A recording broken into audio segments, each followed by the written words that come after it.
First, Kivushka, hello, welcome.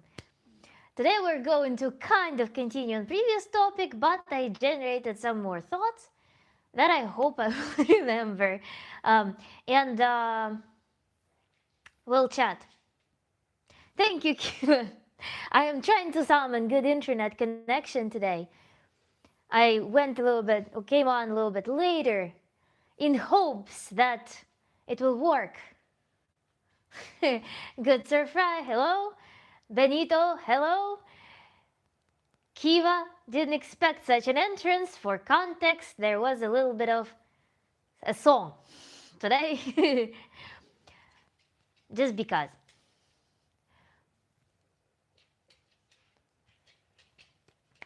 The topic, by the way, that I declared was the slaves of patriarchy. And that is continuation of our yesterday's topic on male loneliness epidemic. Because it's to me, it all appears as this agricultural madness consequence that's been lasting and trying to morph through different social movements, different social institutions that oppress a human, that turn human against their nature, that create artificial laws, that create slavery system, that enslaves both men and women. But in case of men, there is an illusion that they're given some power, some influence, some privilege. But in reality, it's just a tool for enslavement through some weird illusion. Leslie Byram, hello, welcome back. Kivushka, yes. So, funny thing is that I wrote a note, very, very important note on my phone. Now I can check it. I don't know where my brain was before the stream. I didn't check it, but there was a cool statement that I generated. And oh my God, I had two thoughts. One I wrote down, the other one I kept in my mind, and I freaking forgot it.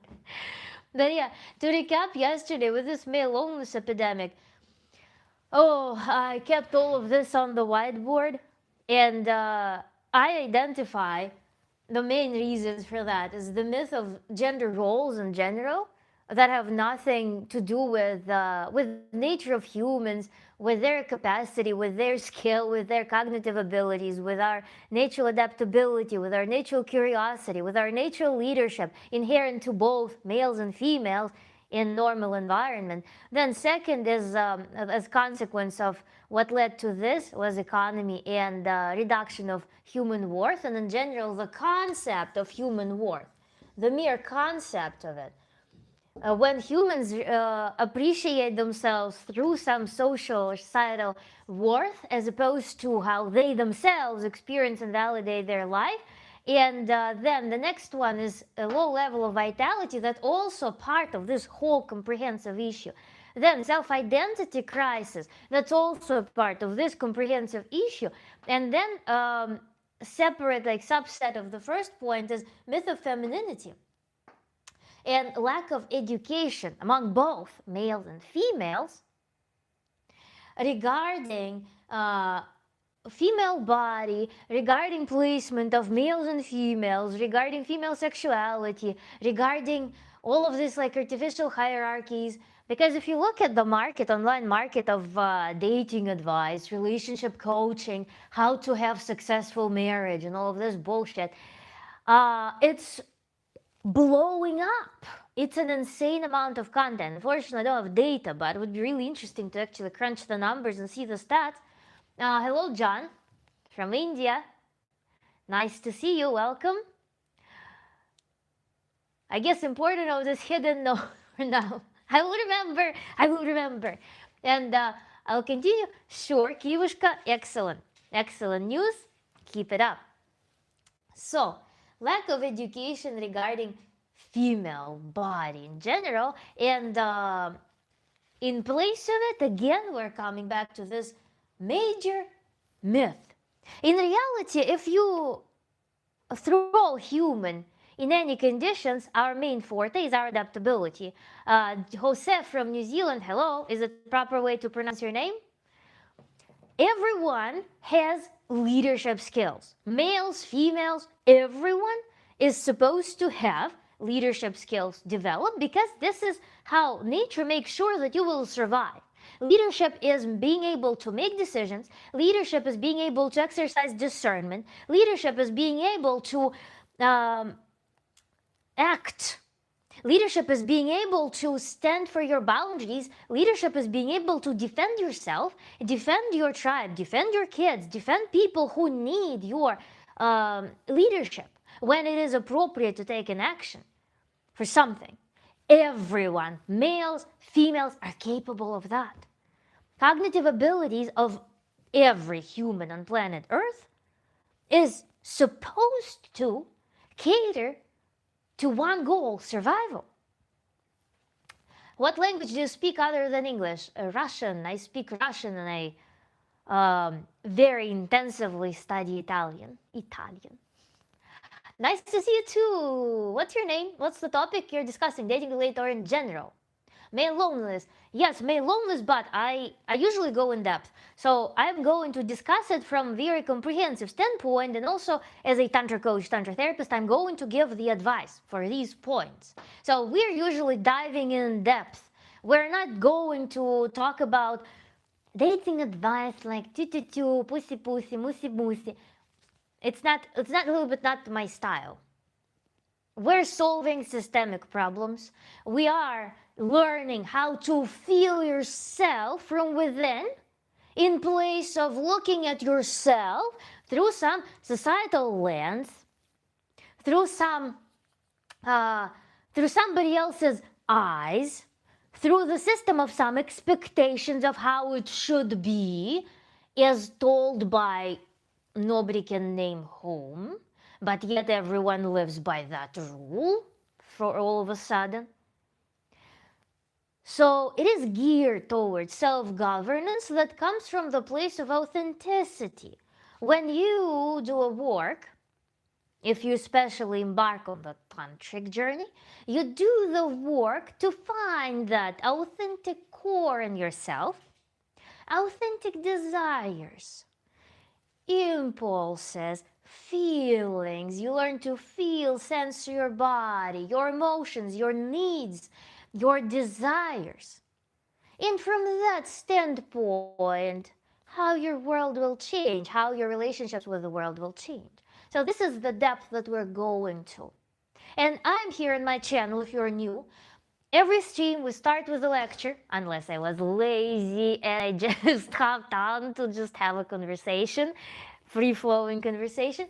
Usually we start with a lecture, and then we're going to discuss your case studies, answer your questions, and work interactively. Sometimes we even do practices and meditations in real life, and some people challenge me as the stream goes on. Some people challenge me to actually solve their things. And we have some very fun and very interesting success stories and super cool revelations sometimes. I'm Ryan Gosling, that's why. Nice. Are you looking for husband-in-law? No, why? Why are you asking? Are you here with proposals? Thank you, Paxton Bear. Nice to see you back. You're Russian. I love Russian, the language, John. Sure, thank you. Hello, Chunky Cat. I speak Russian too. I'm learning to speak English through YouTube. Sima, how did you derive that? Not quite. My loan is super real. I have nothing. Excellent.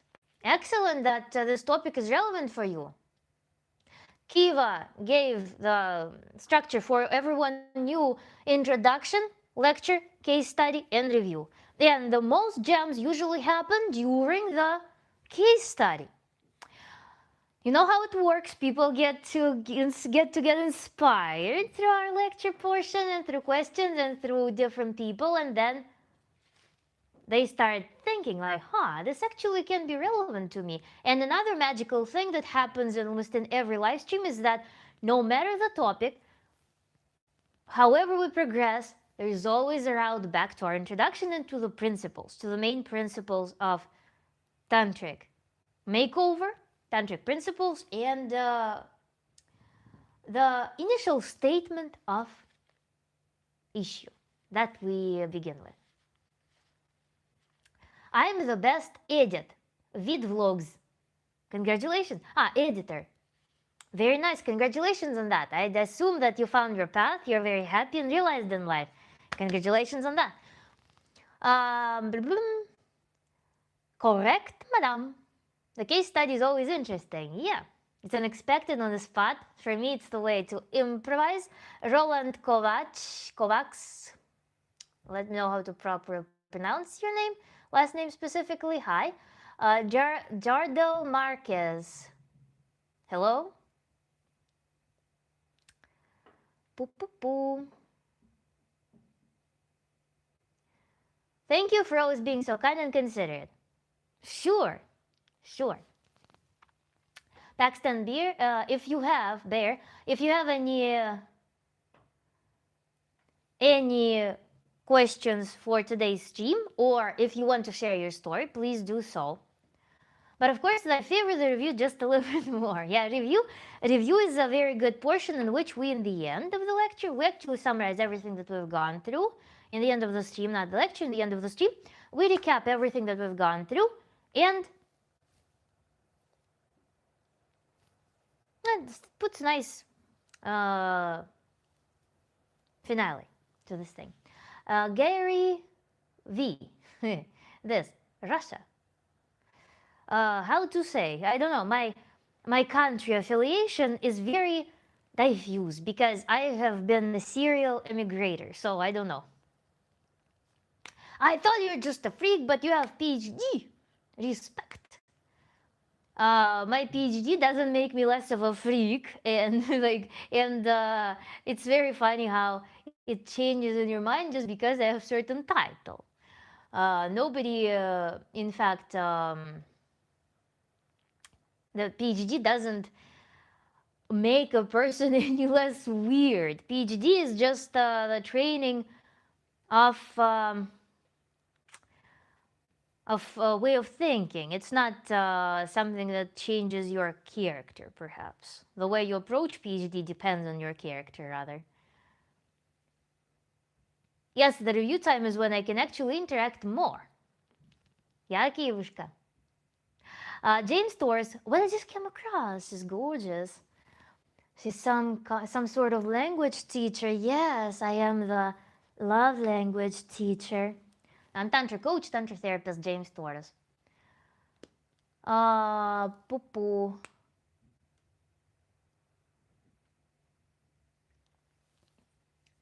The CIS accent is immediately obvious. What is that? I'm so out of the loop of some socially relevant, perhaps, phenomena. I don't know what CIS accent is. I've been to Moscow once on the way to London, very nice place, in Aeroflot Airlines. Yeah, there were days when Aeroflot was flying from New York City to Moscow. It depends on what part of the world you're pronouncing it. $10 says the love language teacher is single. What? I don't get it. What's your name? My name is Nastya. This gives me time to catch up on the introduction so far. Yeah, Kiva, today many new people. We're going to have a little bit probably of conversation here. And I want to hear from Paxton Bear, actually. Paxton Bear, if you're still here, please drop your story questions regarding the topic below, because it would be very nice to start off with something from real life example. Sellers else? I have no idea. I often see people that become codependent to feel less lonely, sleeping with randoms, or turn to meds drugs to feel less lonely, oftentimes with no results, or feeling worse. Chunky Cat, it's I'm deleting, by the way, political propaganda. I'm deleting religious propaganda. So just know the rule here. So I often see people that become codependent to feel less lonely. This is a wonderful, wonderful, wonderful comment here from Chunky Cat.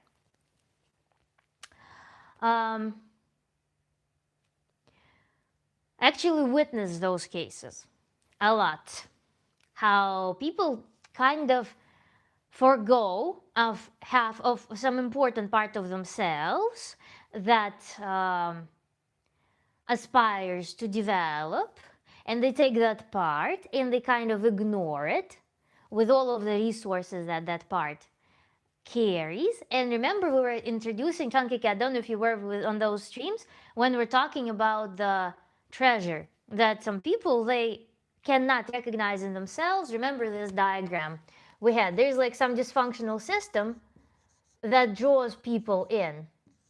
And those people, they sacrifice their treasure, which is their energy, which is their time, for just belonging to the system.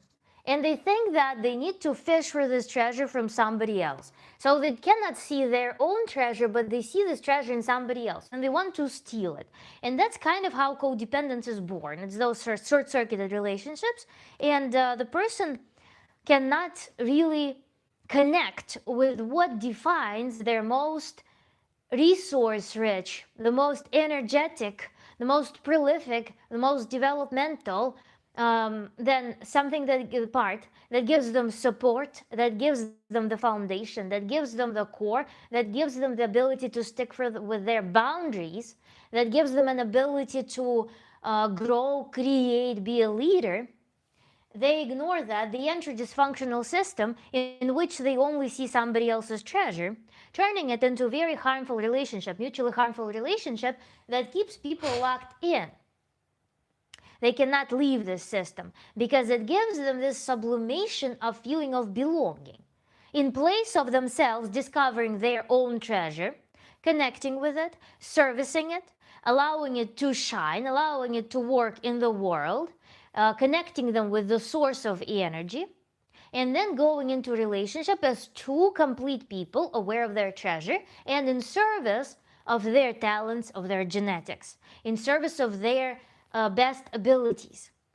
And this is a huge problem. This is something that I focus a lot in my work with clients, of teaching them to identify their own treasure and start living from that perspective, when they can have not just like this tangled gut relationships, but relationships of two complete people that are capable of co-creating, that are capable of development, that are capable of creating this beautiful garden of their relationships where they can enter, enjoy, develop, find intimacy, find healthy intimacy, find healthy attachment, find healthy soothing, find reinforcement, and empowerment. And this is one of the focal points of tantric process. So, boom. Both men and women are awful. We deserve our problems as a society because nobody meets in the middle. This is a good point to reflect on. Both men and women are awful. We cannot generalize, really. This is a little bit of a fallacy to make such blanket statements, perhaps. The thing is, in my, again, opinion, the perception of awfulness is coming from people being generally misplaced. Okay, I'm generalizing, but if we look at the majority of people who are in the bottom of the slave system, they turn awful because they have to, their main adaptation that they learned from childhood is self-repression. Because to survive inside of the slave system, parents teach them how to self-repress. and how to perceive themselves through the concept of worth, through the artificial concept of worth, economic worth, social worth, both being abstract terms, instead of feeling themselves. If people felt themselves, and if people felt their power, their freedom connected with their talents, connected with their core, with their treasure, then probably it would be less so perceived as people are awful. But we're dealing with a system to which humans need to adapt, to which humans need to squeeze themselves. Humans live inside of the myth. Humans are born into the mythical system, mythical abstract system, that requires them to repress their nature as opposed to researching their nature, learning about it, developing it. And this myth prioritizes suffering. It glorifies suffering as the main thing in life. Adulthood is associated with suffering, with sacrifice, with victimhood. Glorified suffering, sacrifice, and victimhood. This is what humans are taught to be experiencing, to survive inside of the slave system. Slave system that also associated with biological repression, because slave system implies that humans eat not appropriate food. Humans are degrading biologically, humans are degrading psychologically. How can people be not awful when they are repressed? And yes, of course, it affects both men and women. And interestingly, patriarchy, patriarchal system, or the myth of the myth of patriarchy, it feeds men the idea that they are somehow powerful when they're not powerful. They're slaves. They think that they're powerful over the weaker one, over the women, yet they are total slaves to the system. And when men, for example, turn at women or try to perceive them as the weaker or inferior ones, or when men perceive femininity as the inferior ones, it's one of the mechanisms of control of men to retain them in the slave system. Because there is no inferiority in nature. As we started with, males and females are equally capable of survival, equally capable of leadership, equally capable of acquisition of food. And these concepts about gender roles, about how things should be, any religion, any ritualistic stuff, like all of the traditional stuff, all of that is just to retain the myth. And the myth is a belief. On my channel, we always talk about that. There is no belief is anyways. Belief is always a gaslighting.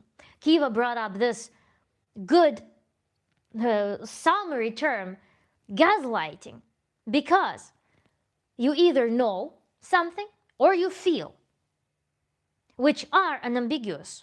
When you feel, you feel. When you know, you know. What is a belief?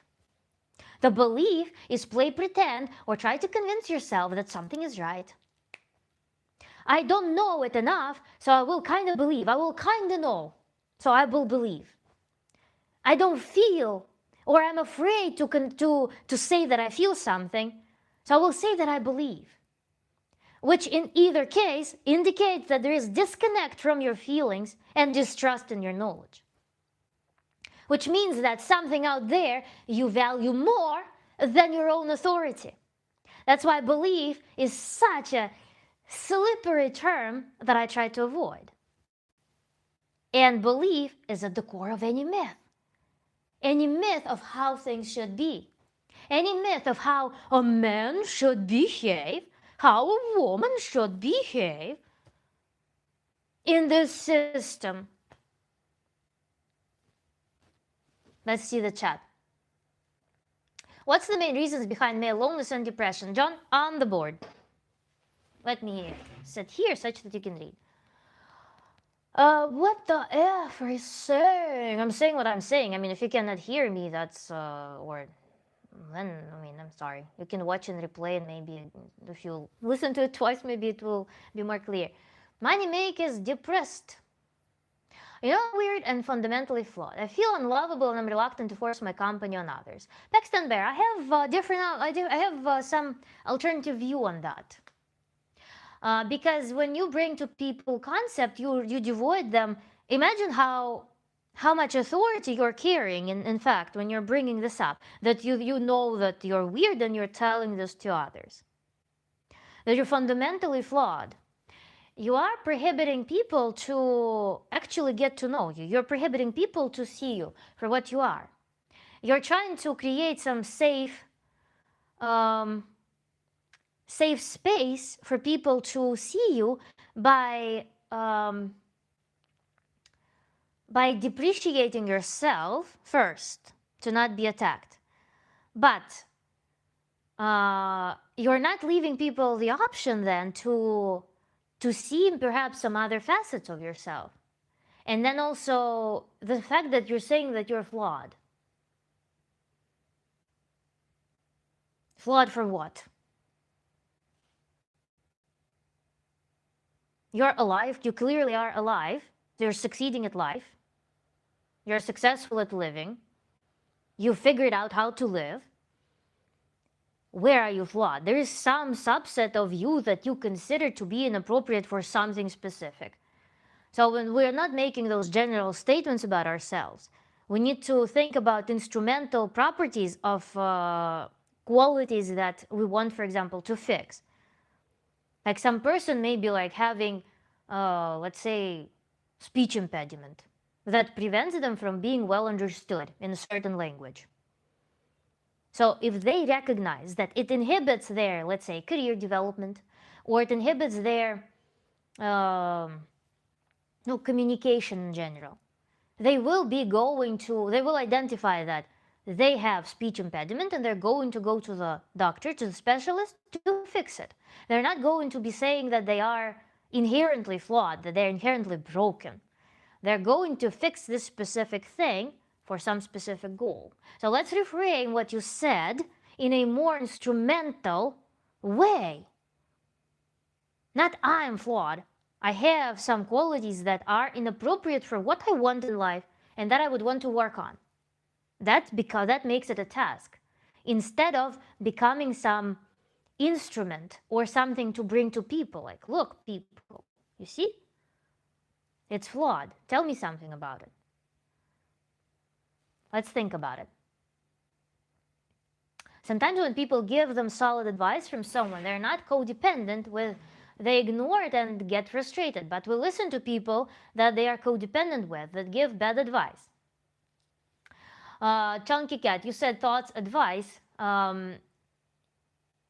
Thoughts or advice to what? When you're sharing, sometimes when people give them solid advice, do you have a specific story where I could give thoughts or advice? Because advice implies that there is a request for something. What is the request here?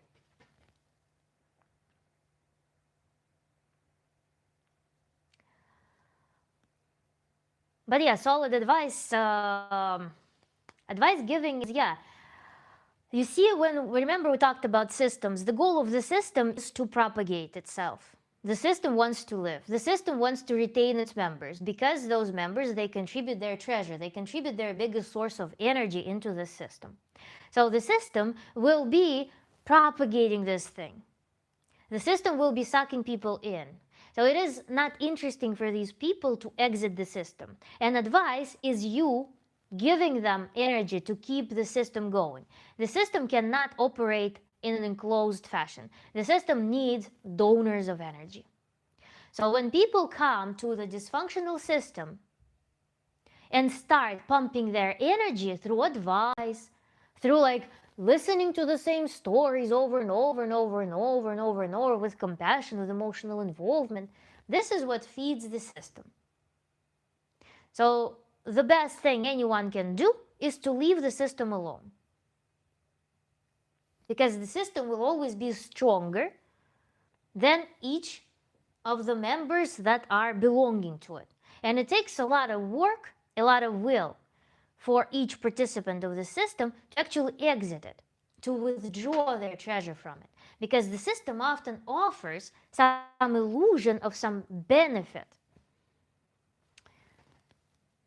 Gender roles about evolution of the woman and man. Evolution of the woman and man. Okay, which evolution? Of which period of human evolution? Gender roles are agricultural. Gender roles are slavery enforced. Women can hunt. Women actually, it's so funny. You know what I was thinking? I was making liver today, and then the other day, liver I found the most delicious liver on the planet, and I made it with onions, sweet pepper, and carrots, and prunes. Oh my, and black pepper also. So delicious. And I was thinking, like, I was making this liver, and I was thinking how the idea of this castrated femininity, of this fainting, corset tight, debilitated woman who cannot do anything, only can be weak, and like with this learned helplessness and idiocy, as we read in some novels of like 18th century, so 19th century, for example, this romantic woman invented by the novelists, and or that idea is so antagonist to real world womanity and femininity. Imagine, why liver, right?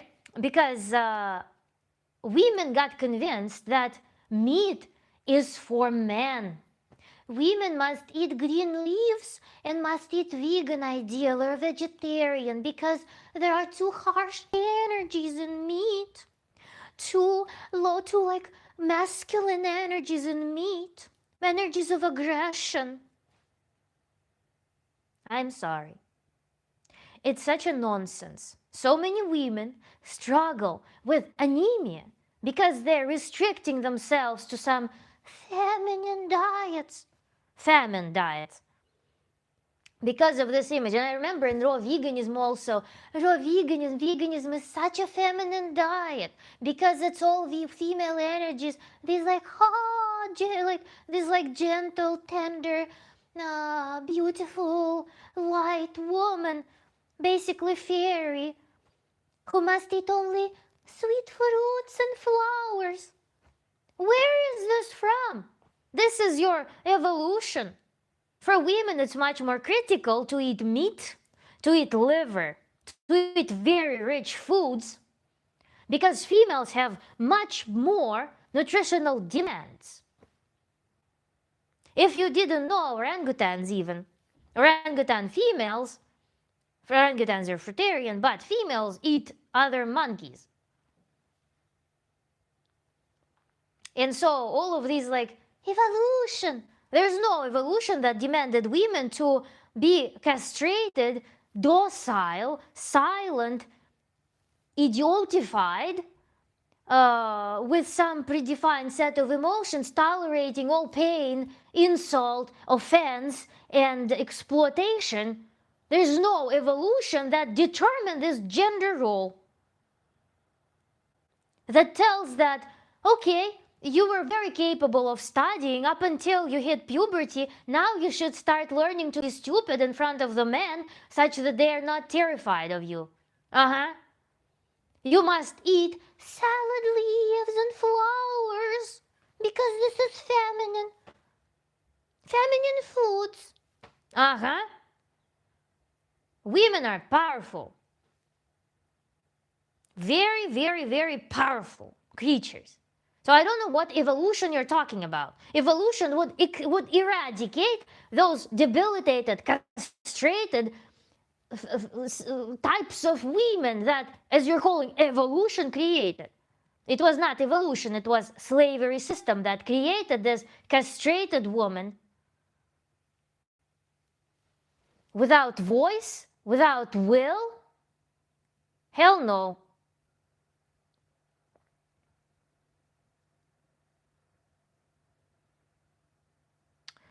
Malik, hello, everyone, Nastya, thank you. We've talked about what's wrong with me before. I know I'm weirdo. I don't want to make you stream about me. Against those, sorry. This is also manipulative. Don't say that. I mean, say what you want to say. Chunky Cat, that's great advice. I'm taking that to heart. Thank you. That's called Tatka, the way you cooked. Comment here. We're here. Share. Very rich that I cannot afford. Sure. Nothing is serious to men now. Post-irony and all that. What AM you on? I don't know. Women power, women got will. Yes. You're talking to people who think it's funny when anyone is serious about anything because they can't manage their own emotions properly. Elaborate. Yes, women biology demands more nutrition considering their cycle of blood loss. They indeed need more liver and meat to have healthy body. All in moderation, all is all things. Thank you, Ben. Your accent is so funny. Laugh. Laugh as much as you want.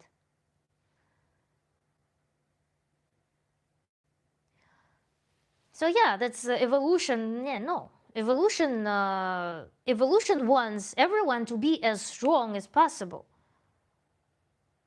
Evolution made you a leader, irrespective of your gender.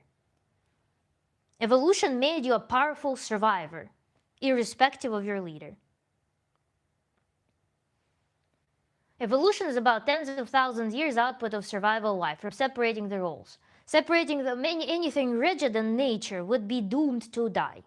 Because nature changed multiple times over the tens of thousands of years. And if people were not flexible, they would die out, just as animals who are driven purely by instinct. But because our brain is so adaptable, so flexible, humans were able to survive. So flexibility in gender roles and what you want to do in life, what you can do in life, is the key to survival. That's nature's law. It's not having rigid rules. And it's not debilitating one part of species in favor of other part, in favor of what? Debilitation of people only serves the artificial system, mythological system.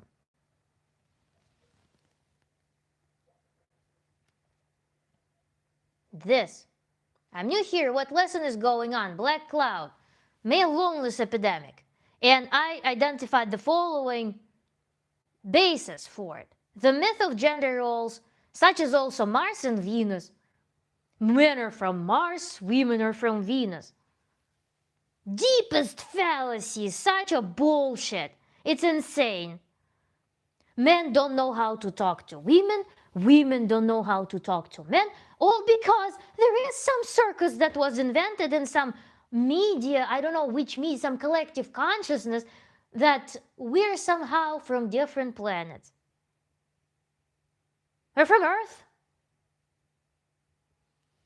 Then, as a consequence of this myth that established the gender roles, the economy and reduction of human worth, and in general the concept of human worth that makes people evaluate themselves, evaluate their success at life, through the lens of social worth, net worth, whatnot.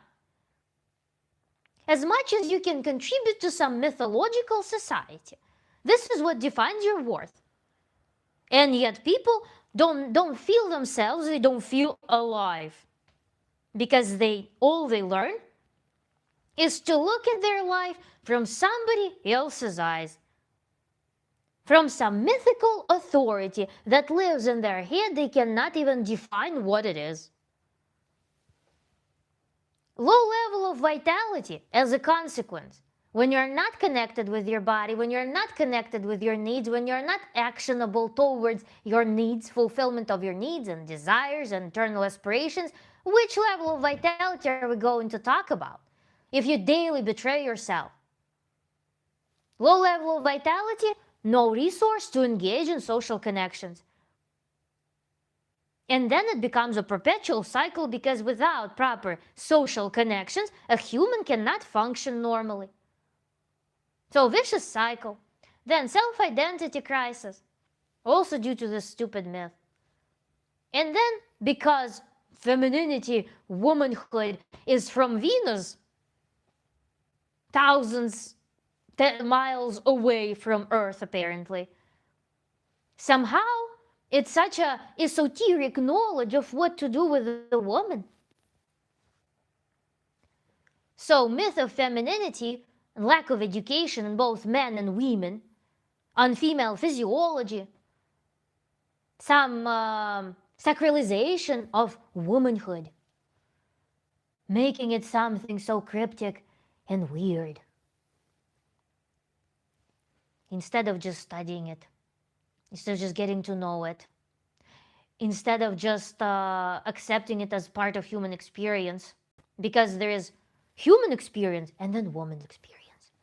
So this bullshit also contributes to that. But male loneliness epidemic, yeah, these are the deep reasons.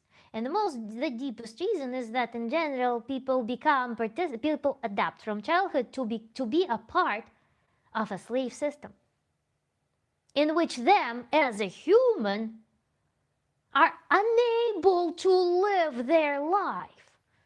They are serving their life. I cannot be proven where we originated from Earth, sure.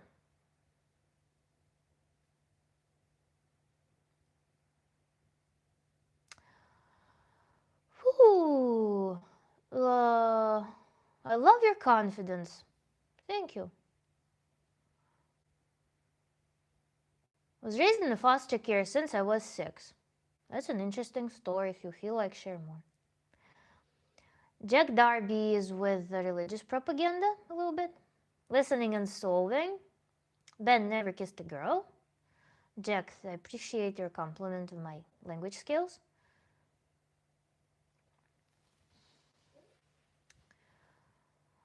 I'm lonely because I don't have a girlfriend. Okay, very good statement of I guess, problem. Lonely because I don't have a girlfriend. If you feel like sharing more details on that, why you don't have a girlfriend, how long have you not had a girlfriend, have you ever had a girlfriend in general, what your expectations are from having a girlfriend, how it's going to resolve your loneliness, and what this girlfriend will do to you such that you don't feel lonely, how you will understand that you're no longer lonely when you have a girlfriend. So if you want to think about those points, feel free. You're funny but so true, still me. Thank you. I saw that book in a rom-com movie. Yeah, I heard about it a lot. If I had a lot of disposable income, I would purchase it and burn it. But Shuriken, hello, nice to see you. Human worth. I need a beautiful girlfriend. Everything else is easy.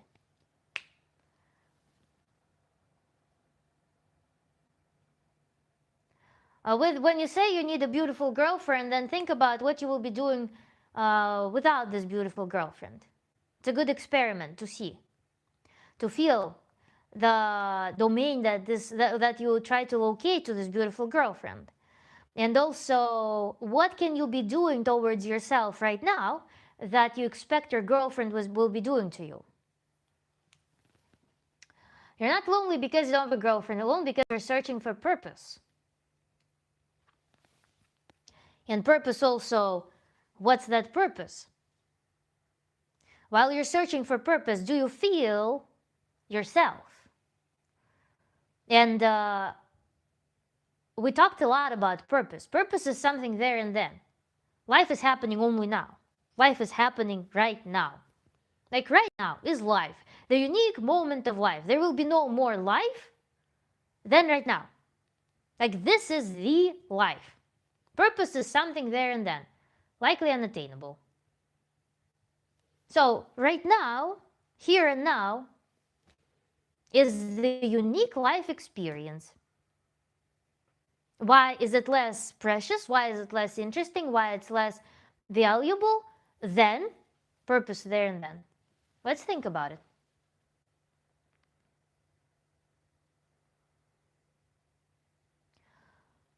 This beautiful woman understand something, I don't know. Thank you.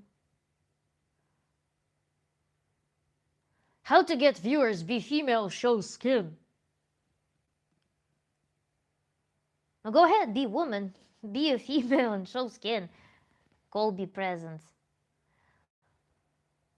I'm looking for a girlfriend who can cook a mean steak and doesn't take no. Oh, what's that? Being loneliness is weird for me because growing up I was alone most of the time, but I didn't feel lonely. I thought that being alone was the norm. It wasn't until I finally found friends and my family finally accepted me that I noticed that everyone had someone to be with, which spiked that lonely feeling. Was it just a projection or illusion? That's a really great outlook on that. Let's think about it. Oh, man, loneliness is a social adaptation issue. I don't know, you tell me whether it's male loneliness or social adaptation. What is social adaptation? Also, what society are we adapting to? What is that society? Purpose is a way of life. It certainly is now. Okay, then to me, probably the purpose of the future does not exist, nor does the past. Now is an infinite, yes? So why do we talk about then finding a purpose? For a lot of people, it's that. It's there. It's not here. I understand purpose being in, like, feeling life in the now. I do understand this concept. I think, I feel, I know how, I know the method of entering the Garden of Eden right now, on demand. Of course, when I perhaps experience some problem-solving moment, something intense, then I probably won't be able to access that Garden of Eden. But in a normal, more or less chill biochemical state, the Garden of Eden door opens like this, if you know how, and if you are biochemically well regulated. And that's where this boundless experience happens, in the now. So it wasn't until I finally found friends and finally accepted me that I noticed that everyone had someone to be with, which spiked that lonely feeling. Was it just a projection or illusion? Now, why do you want to know whether it was a projection or illusion? Do you want this experience validated? Or what's the purpose of this question? Why do you want to have some second opinion on the nature of this process, on the nature of this feeling? Let's reflect on that, Chunky Cat. Chunky Cat, up there has raised an interesting point. On the flip side, we can ask how some people who are alone can avoid suffering from the negative connotation of loneliness. Ryan Jr., I'm lonely, will you listen to me and help me? What WTF is happening here? It's a good way to introduce yourself before asking for help. Yes, you can. I surely can help you very profoundly. Human Renaissance on my website, rawformoflife.com, and have hour-and-a-half long sessions, one-on-one, Tantra coaching, Tantra therapy. Searching is a lonely state, is what I'm saying. With purpose, we're not lonely even when alone. Purpose. I would reward it as when you actually collect all of the parts of your personality without ignoring some of them. I think that actually, if I reflect on that, loneliness comes from when you drown in one accentuation of your personality, something one of yours. Or you drown in one emotion, like over a long period of time, and you dismiss all the array of other parts of your personality, when you dismiss a lot of your talents, when you dismiss the needs of other parts of your psyche, that's when you probably feel lonely. How about this hypothesis? You know how you're like, I am this, you like develop one concept about yourself, and you're like, I am this and this and this. And this is my life. La la la. Instead of acknowledging everything that is you, everything that you possess, everything that you're capable of, acknowledging that you have both positive emotions and thinking how you can enforce positive emotions, because positive emotion, experiencing it is a skill, as well as you have perhaps some negative emotions, or some neutral experiences, but diverse experiences, different stimuli that you're susceptible to, different actions and talents that you're capable of. I think it's loneliness in centering yourself around one slice of identity. How about this? When you do have a relationship, it's also healthy to have sex about 5 times a week. I think it depends on people, because it's healthy to have sex when people want it, because otherwise it's not healthy.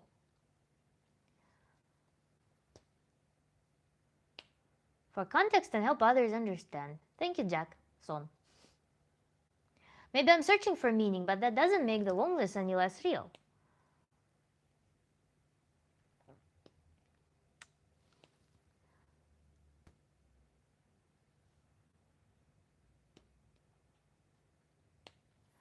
Ligmag is experiencing loneliness.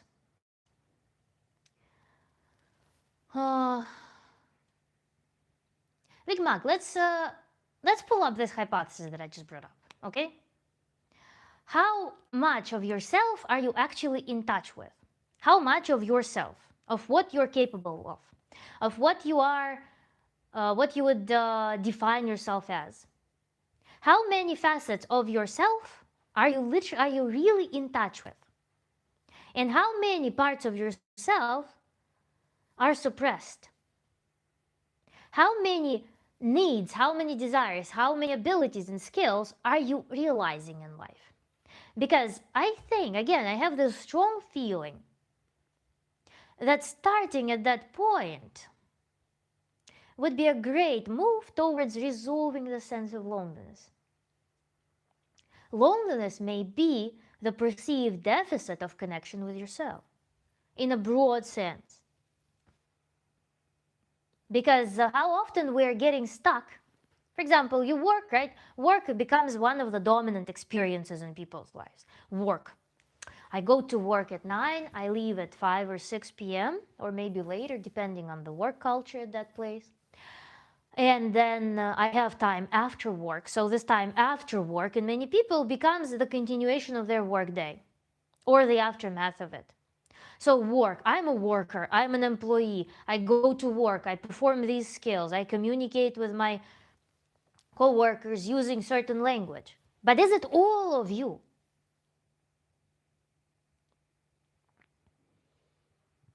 Or is there something else, and something else, and something else, and something else that would require attention, that contains a lot of vital energy, that contains a ton of resource, that contains a lot of inspiration, vitality, livelihood? Let's think about it. Ryan JR, I'll check it out, sure. Sorry for the bad introduction, sure. Your, what's it called? Your excuses are accepted, I guess. Living with purpose brings us into harmony with the entire universe. We can never be alone if we're one. Exercising intention is maybe one of the actions that dispels loneliness. Having a purpose just helps push people into exercising their intention. It's that exercise that lends meaning to life. Male loneliness isn't obvious. It hides behind normal lives. It does. Normal lives, but normal lives also what we define, okay, mathematical norm. We need to always distinguish mathematical norm of what majority is doing, majority of our specific slice of society where we belong, and what is normal based on our genetic makeup. Because what's normal for one individual may be totally different from the mathematical norm in which they belong.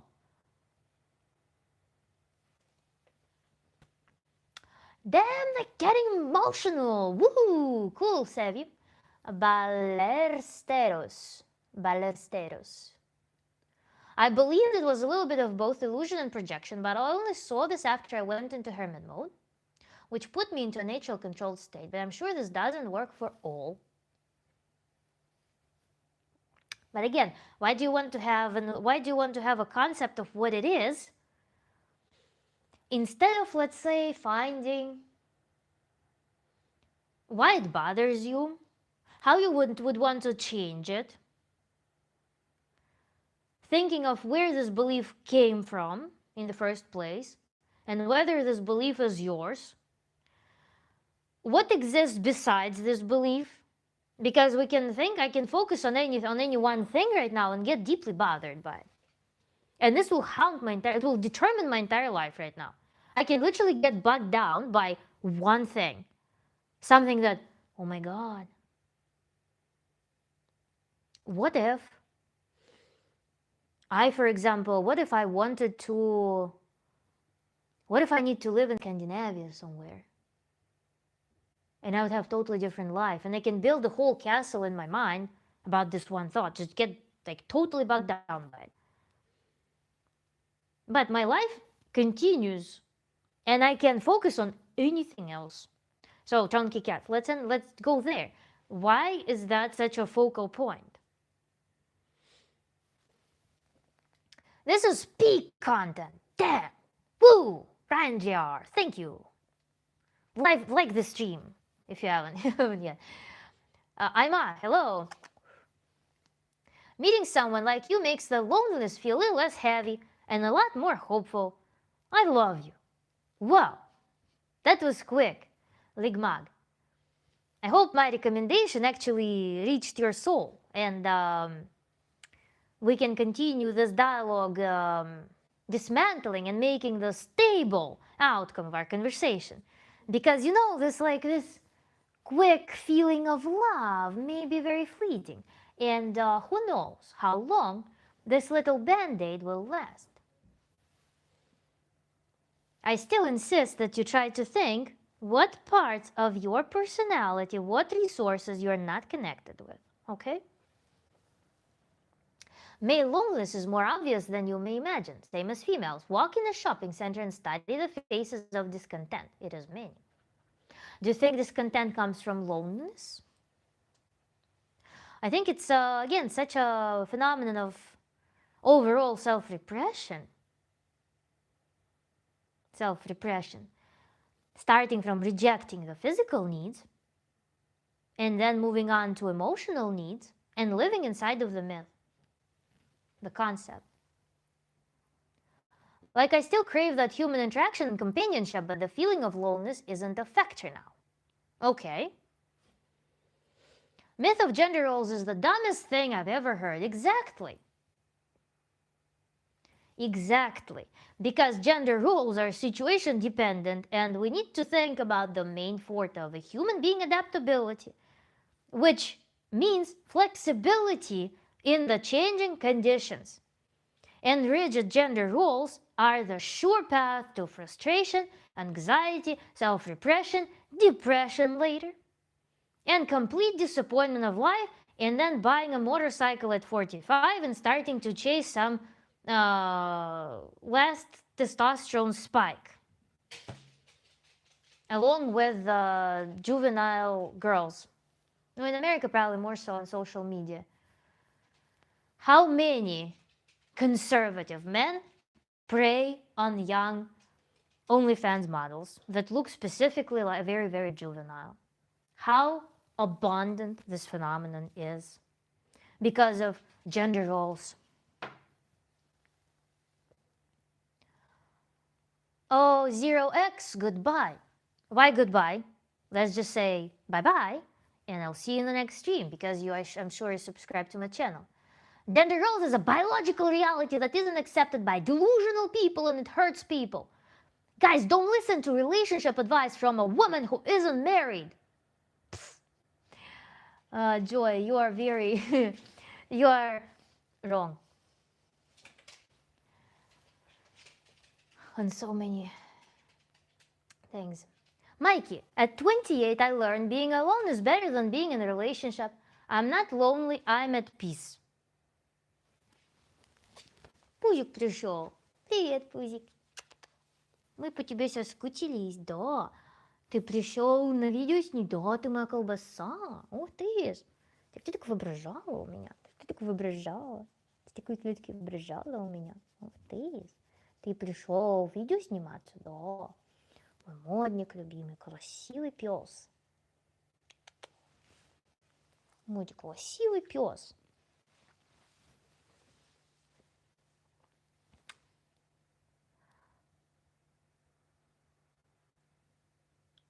At 28, I learned being alone is better than being in a relationship. Interesting, Mikey, that you're saying a relationship because humans in general, I mean, we are in many relationships. Why are you using singular relationship necessarily as a juxtaposition to loneliness? Because I would imagine that having many social contacts, having in general connection with other human beings, would be the path to, would be a natural part of life. Having multiple relationships. And the intimate relationship with some stable attachment with a partner, it's like partnership, intimate partnership relationship, is of course one of the more influential ones. But do you, Mikey, have other relationships in your life? Or are you like a total loner, only entertaining communication for network, let's say? Again, relationships only in the plane in which you are a function in the system.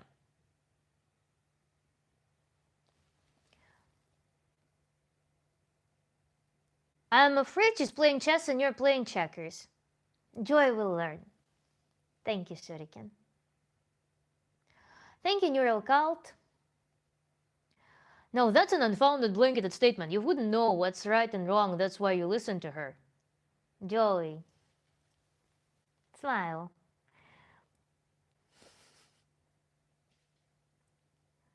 I think women are the ones becoming lonely nowadays. They're afraid that we're finding peace. That's so cute to read, you know? That's so cute to read.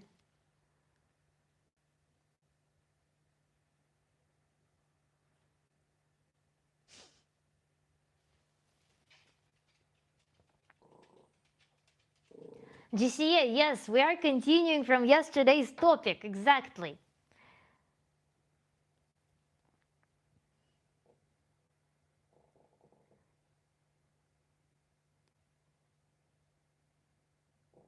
Joy, I think, is a fan of it, of this suffering ambassador, Jordan Peterson, right? Joy, you're, I don't know what will happen to you when you, I don't know. I don't want to even entertain this conversation. Yeah, the baby came. Arden, yes, I'm Tantra coach, Tantra therapist. I've spent enough time in academia to know that time and getting published is no guarantee of anything. I watch this stream to exercise my brain. Kiva, keeping up so far. Religious propaganda goes as well as political. Not a guarantee, but 10 out of 10 times a published expert is more knowledgeable than a young woman with little experience. Who will tell Joy? I don't even want to. I wanna keep Joy going. Crazy Angel. Crazy Angel, okay? Working on low, send me a kiss. Joe B2RS. It's not that simple. It's possible, but it's not that simple. Working on loneliness has less to do with social contracts than it does contacts, than it does accepting yourself for what you are. Exactly. That's what I was talking about. That are you connected with everything that you yourself possess? Or are you just stuck in one role, one function, and you're dragging it and your whole life revolves around that one role? Ignoring, dismissing everything else that could give you an immense resource and satisfaction, grounding. Not a fan of Peterson by any means, but he's astronomically more knowledgeable than you. Sure, Joy.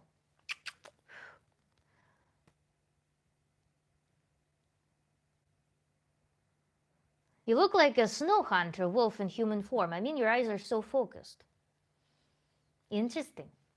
So you're advising people to get married. Are you advising people to get married? Marriage to me is a weird concept because people regard marriage as introduction of, again, they see marriage not through their own authority that they exercise. They're like, okay, we're in a relationship. We are as two equal humans. We're validating our relationship. No. Marriage in the slave system is when people are like, we need to introduce this institution into our relationship now to have a witness, to have some authority, because we ourselves, we're not enough to validate our relationship. Even though, yes, I understand the logical benefits of legal marriage, but I'm talking about the perceived psychological value of marriage, that is, I will now have an authority because I myself, I cannot validate my relationships. And I don't trust that my partner can validate the relationship for themselves. So I need to invite this institution to be overseeing our relationship. This is what marriage is in the heads of many people. They're arming themselves with an institutionalized power against each other. And that's like tying the knot. What a bullshit. You like each other, you love each other, you're intimate with each other, you're able to create between yourself some civil agreement, build trust because you're both mature people who are capable of communicating your truth.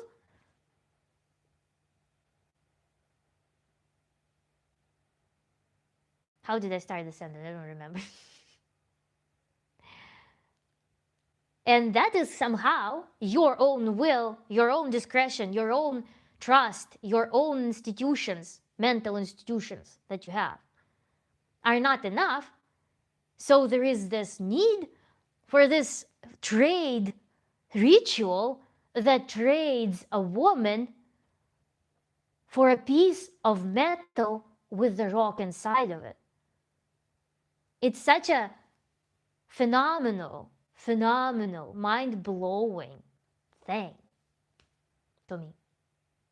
So marriage, I think, is in my picture of the world, marriage must come with very pure intentions, with understanding of what it is, instead of arming each other with this institutionalized power against each other inside of marriage. That's what happens. And people are like, it's not real. Imagine the slave mentality of people, okay? Imagine. It's not real yet. We're not married. Institution, some abstract bullshit that could care less about either of you. Institution hasn't validated our human choice of appreciation and respect and trust and intimacy and attraction to each other. So this is all not real yet. Now, look at this. This is all real now. Think of it. Think of the absurdity. I'm a radicalist. Yes, I am a radicalist in my views, perhaps. Then you start thinking and you start acknowledging what is happening. You cannot ignore it anymore. This topic has taken many interesting turns of opinions, yeah. Yeah, but this isn't something you purely study. It's life work, like working on a car. You get better by experience, not just studying the parts of the car. Nobody nowhere. Hello, my friend. Hello. Thank you, Almond. Yesterday. Yeah, bro, there's no reason to close your mind. Whereas humans are always learning, thinking that you know everything or learn from the best puts a cap on you. Everyone has something to teach. Solitude is a virtue. In the right mindset, you can grow extensively during such a time. Loneliness becomes a thing when you think you're not enough and need others to validate your ideas or choices. Good point, good point. Women also struggle to find people who are attracted to them for more than their physicality and align with their principles and goals, I guess. Yes, I mean, it's a little bit, it might be difficult And it's not even attracted to physicality. It's the people who will respect female physicality. This is hard to find because the culture, again, the culture is not present in a lot of cases. How many girls as children were exposed to predatory behaviors of men that look at them with less respect than dogs at the dog show are examined.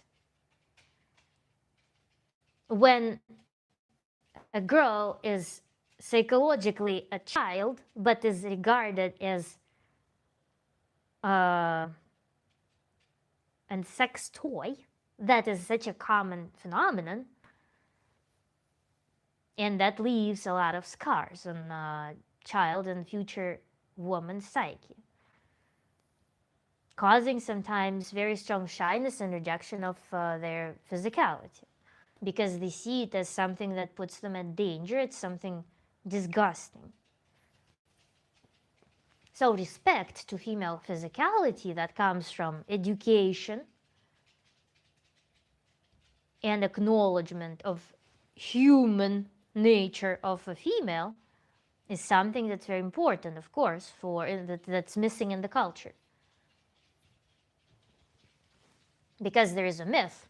There's a myth of a female from Venus. Desmond Doss goes, I don't chase attention, but when I feel real connection, don't let it go. Chonky, go take some financial lessons from a homeless guy if you think everyone's opinion is valid. You sound like you're in your 20s based on what you write. If that's the case, based on your own criteria, both she and I have more experience than you. I found a beautiful partner and fumbled it. Sure. That would be the case if I were in my 20s, my friend. Joy already makes friends, you see? Wonderful. Not valid, but everyone has something to teach. Don't twist words to fit your weird superiority complex. Which actually from homeless guy, there is a lesson. Actually, in Tantra, we learn to see the resources and different archetypes. One of the exercises. Remember, I was telling you the example of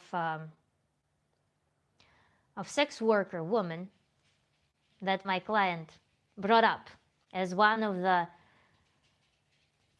unsettling observations that she once made. And we were looking to find the resources, the strengths of that person. So it's homeless guy. Homeless guy is alive. Homeless guy somehow finds resources to live. He succeeds at life. He succeeds at being alive. There's definitely something to learn from that person because they are taking a different route in life than most people. No home. What does a homeless guy show us? No home, no job, no social expectations, no like growth, nothing. But they're alive.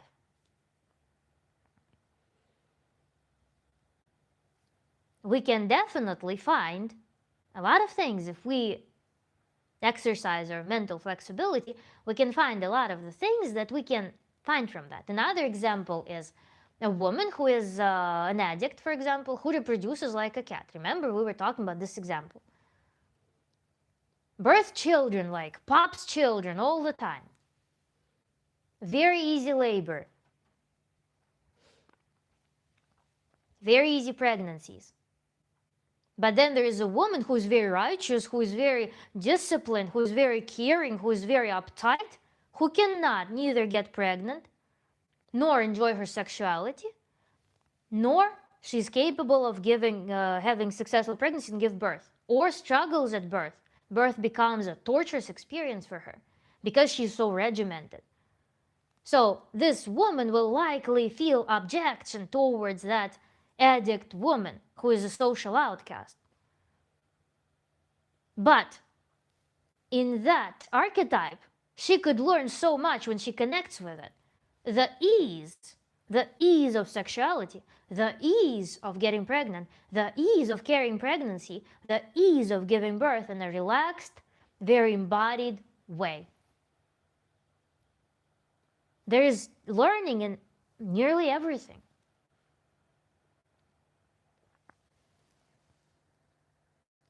Why are you all beefing with Joy? He stated himself, not everyone's opinion, everybody's opinion is valid. What are you talking about, Rin? You'll probably already got the gist. Marriage is a scam. Love doesn't require courtroom and legal paperwork. It is, yeah, it is. Again, we need to be sober about it, right? So that there are legal benefits. If people are aware that they're doing it for legal benefits only, then I can understand that. When people are doing it to be like, hee, now it's going to be real, let's tie the knot, let's make it serious, then it is something screwed up. Then there is some psychological trauma that prevents people from validating their own choices and making them feel that it's real. Because people can live like, it's very common in the West to live together for 5 years before marriage. You live together for 5 years. It's an insane amount of time. But it's all not real. To make it real, you need to marry.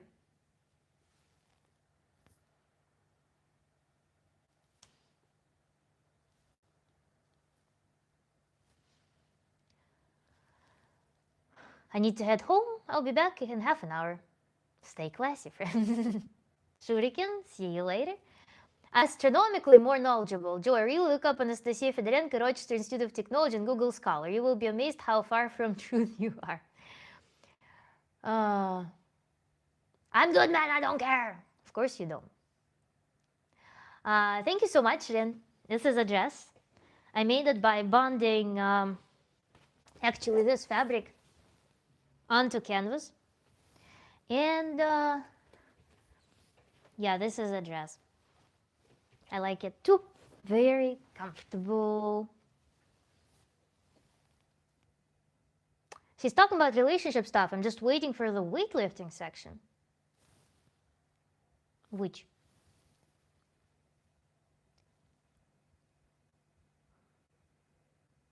I don't really have PayPal to pay for the session. Isn't there any other way to? Yes. Credit card. I have all payment methods.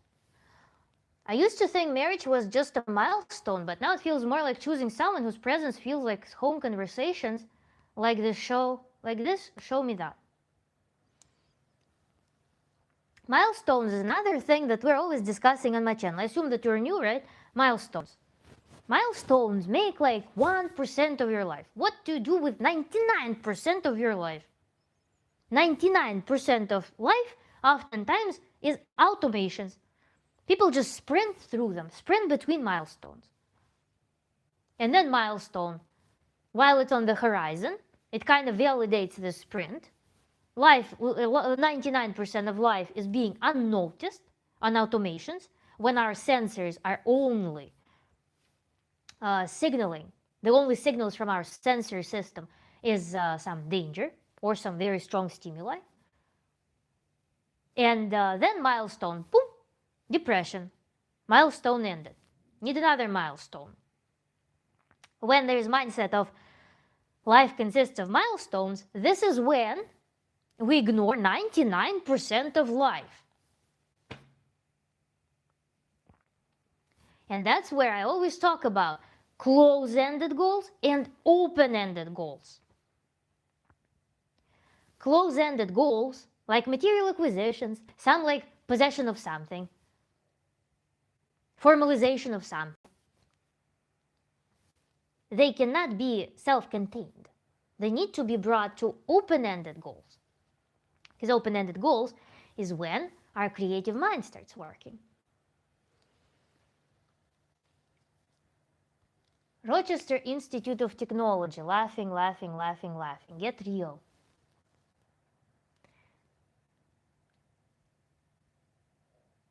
What's so funny about it? About Rochester Institute of Technology. Very good institute. Fantastic engineering programs, by the way.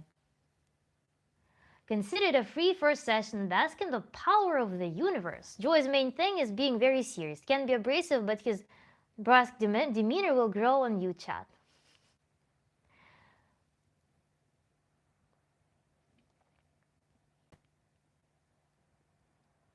I don't even know what the conflict is about.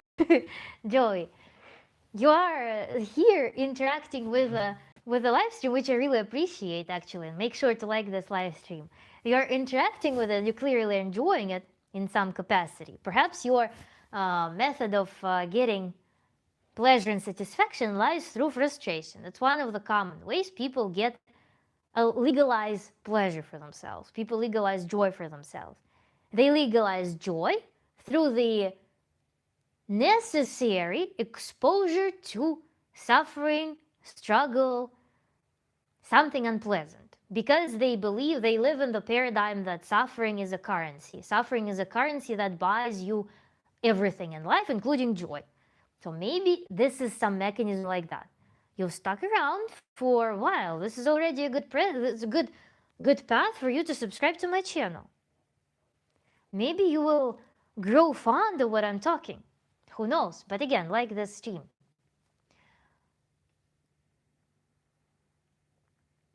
Cool. YouTube beefs are not as cool as a good steak. Dense shock breaker. It's a lot easier to get through life if you're honest and respectful to other people. Bravo. Honest, authentic. Instantly gives you such an ease in life. I fully endorse this message. Respectful as well. Bravo. Miss, you remind me of Sabrina Carpenter and Teddy Roosevelt. Sabrina Carpenter? Hi, what's the topic here? Started off here and then we moved on. As always, we go on to more deep components, contributing factors to the issues. Anna Ben, thank you so much for your compliment. Self-respect translates to respect for all, Michael says. When we're discussing that, self-respect is indeed such a brilliant thing. In general, respect. Because respect implies action towards respecting the needs, respecting the function, respecting, I guess that's it. So it's very actionable and it's very easy to execute without any distortions. Unlike love, which love languages are plenty. And love doesn't always imply that you're going to approach it through respect. For many people, love is a very bright emotion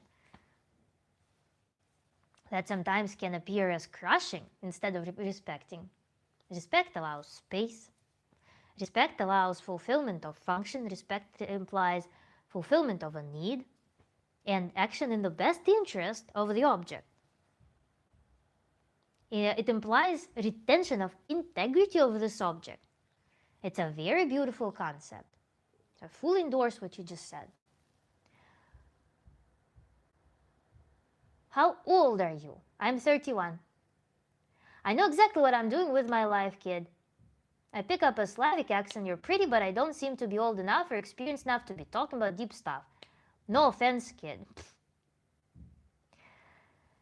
Hi, Gabrielle.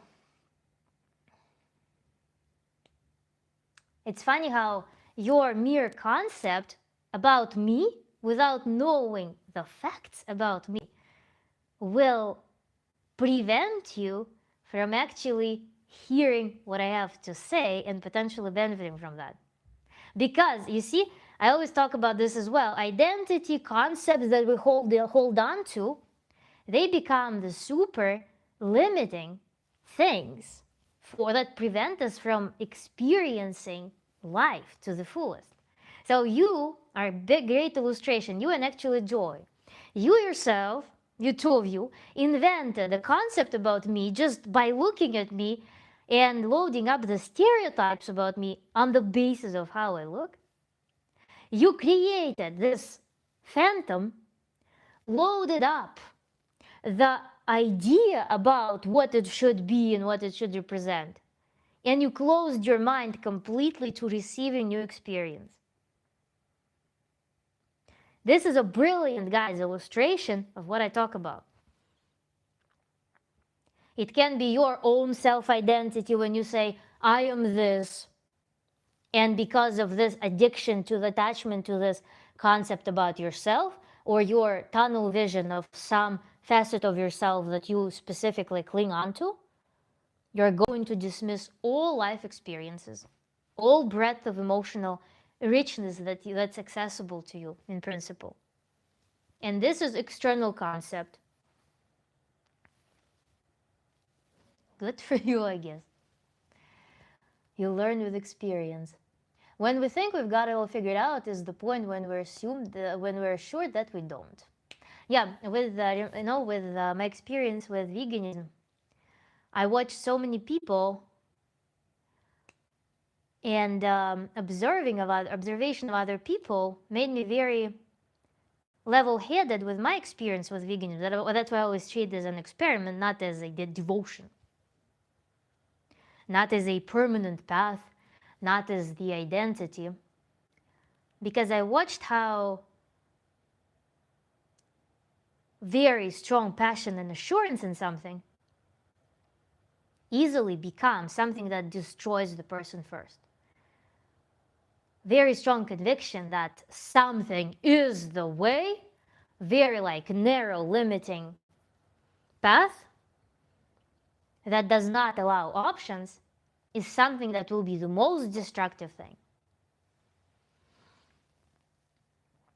Because it doesn't allow people to pivot if needed. Ligmag, thank you for your compliments towards my appearance. People often ask me if I ate plant chips as a kid, but I mostly just stuck with barbecue and sour cream and onion flavors as far as I can recall. Not gonna lie, I haven't learned a thing, sister, but I'll give you a like. You didn't try to learn, but thank you for the like. But you were rejecting the knowledge. You were rejecting the information. So how can you learn? I could go to my university teacher and just say that, for example, mathematical analysis. It would be like, mathematical analysis sucks. I don't believe a word you're saying. And I will be just sitting scribbling in my notebook. Of course I will not learn a thing. What's the solution? The last Riz Bender. What's the solution? The solution first is to find resource, to find energy, to boost your energy by taking care of your biochemistry. In Tantra coaching, in Tantra protocol, we always start with that. How do you eat? How do you sleep? Do you walk? Are you fulfilling the needs of your body on a good level? When was your last checkup? Because energy, the vitality, is one of the primary things that's necessary for any expansive experience in life and for any makeover as well. Because any makeover, any behavioral changes, behavioral therapy implies that we need resource to rewrite our behaviors, which is far more difficult than building the behaviors from scratch. Then we're going to work, as we mentioned, on finding the resources next in the psyche, by connecting with all the archetypes, by connecting with all the psychological resources and facets that are dormant, that we're dismissing, in favor of some one, let's say, singular automation or identity. So we need to broaden our spectrum. Then we're going to, in Tantra protocol, we're going to load up meditations and practices that are geared towards changing the concepts, conceptual beliefs. And that's an individualized work at this point. By the way, people who are signing up for workshops with me, there's a proposal to schedule them for Saturday at 2 p.m. How about that? 2 p.m. New York time. Suffering is a currency for joy. For many people, that has been the experience seeing their parents or others on TV. So their experience just validates this notion. Yes. This is the myth as well. contribute. That's part of the myth of glorified suffering, glorified sacrifice. She wins everyone over with her radiant charm. Okay?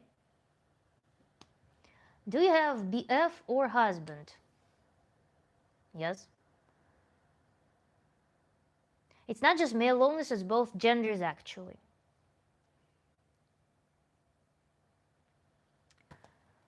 This is also another problem with academia. I'm literally on the toilet and bored, and you're trying to analyze my personality. Said I get pleasure from pain, but I live very leisurely life. Haha.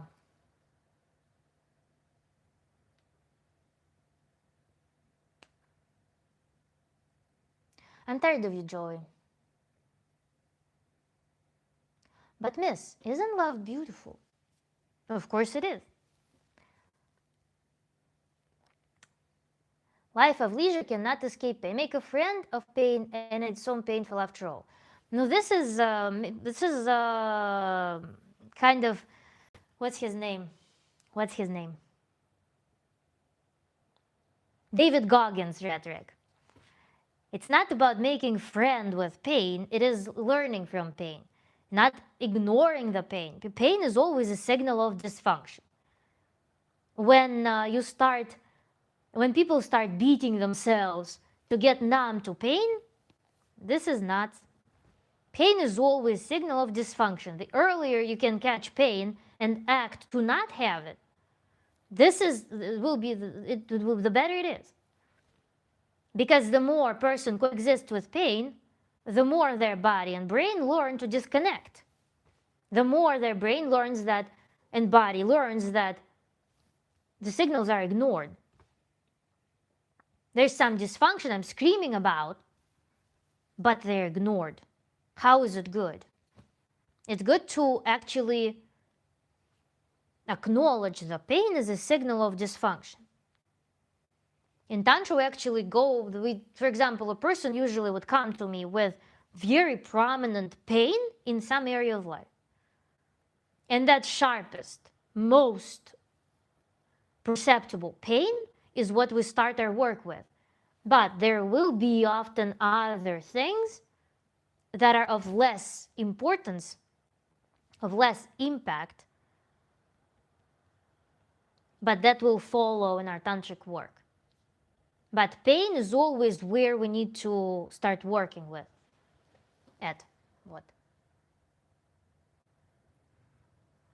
Last year's bender. I'll give $10 to the person who rage baits her. Give them to me. Give $10 to me, and I will rage. Do you want to? Is the deal? Does it sound like a deal? Why do we have middlemen? Damn, you have PhD. Yeah, I do. Pain is universal. Suffering is self-induced. I don't know. Suffering, I guess, is settling for pain. Hi, Naman Singh. Hi, what's going on here? Tantra coach, Tantra therapist, at your disposal answering questions. We have some core topic of the day, and then we have a dialogue with the audience. People start throwing their ideas in, and we're commenting on them. I'm actually a 48-year-old married man, have kids, and I'm an organizational psychologist. There's nothing that can surprise me with, and I say this with all due respect. I'm very flattered that you are participating in my live stream, commenting, contributing, and supporting my work. Thank you so much. Let's not reject knowledge, y'all. Guys, got any idea how can we prove her wrong that men ain't lonely but lost? We see we already have team building happening in the chat. Oh my God, we are hitting new realms, you know? That's new. Why you're behaving like my teacher? Crying face. Have no idea. Gabriel, blasphemy. You should know there is always something else out there that will blow your mind. Yo. Since you are an engineer, at what point does microsystem miniaturization become limited by quantum effects and noise? And how should design change when scaling laws break down? We actually employ quantum laws to enhance our systems. So miniaturization, yeah, of course, it can become a problem or it can become a tool. You just need to know. You just need to know how to use those things. There are some manufacturing constraints because materials that are used for quantum structures and in conjunction with quantum structures, they can become quite challenging to work with. And also you run into thermal effects and a lot of things. So there are just different considerations for miniaturization.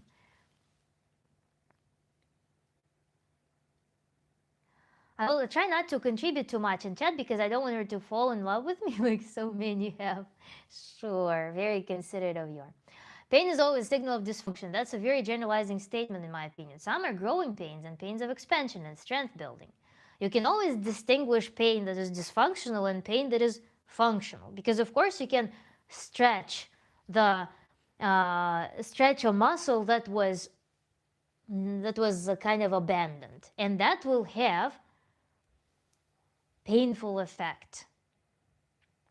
You can also have a pain of, for example, liberating yourself from a dysfunctional environment. For example, you will feel a little bit heartbroken, but you will be safe. But that's because you already ignored the pain that was in the beginning of this thing. Pain accompanies escape from the dysfunction, in my opinion.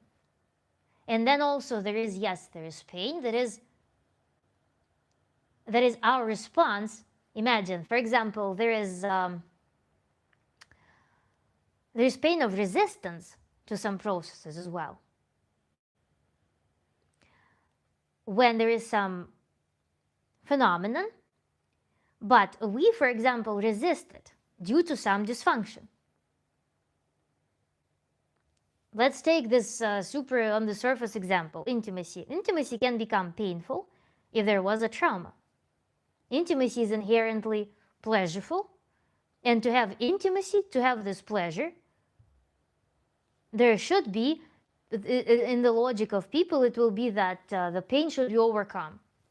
But pain indicates the dysfunction that exists in the psychological plane that affects the body.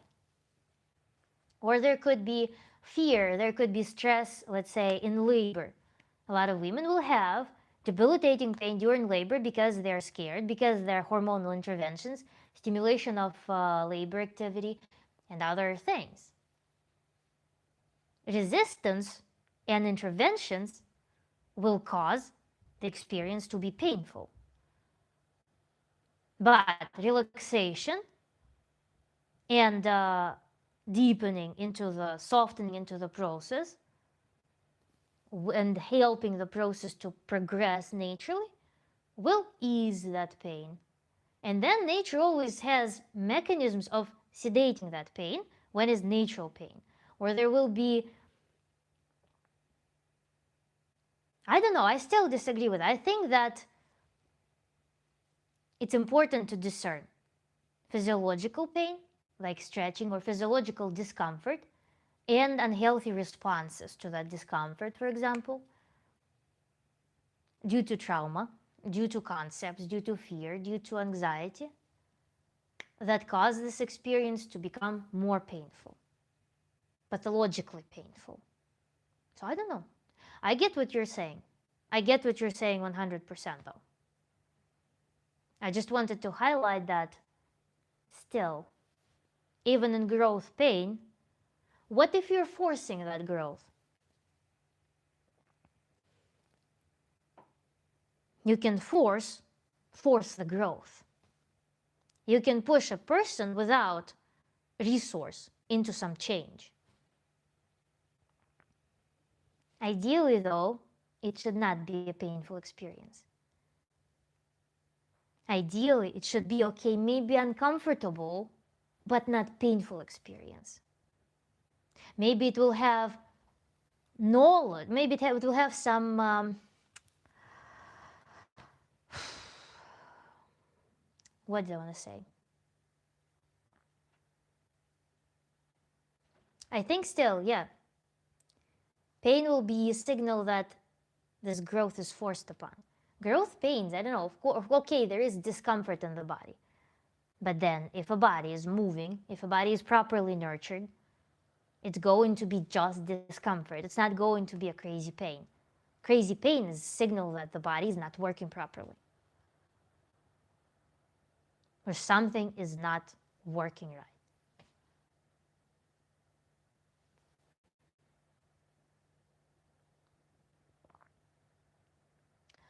Pain is extremely functional. It signals us and is a great motivator. Yes, I'll improve your sleep even further.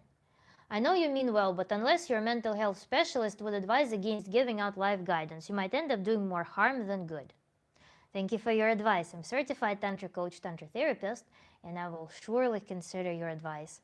And I would also direct it back at you that you also perhaps may be in the tunnel of perceived expertise that may be preventing you from clearly assessing the reality at this point, which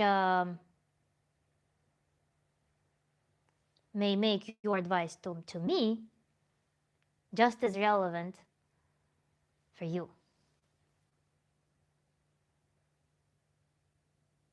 Gabriel, you're gonna have to sift through all the YouTube lives if this is your crusade. Yes, wants to be heard. They're tired. Yeah, exactly. But no success without pain. This is a belief. This is a myth.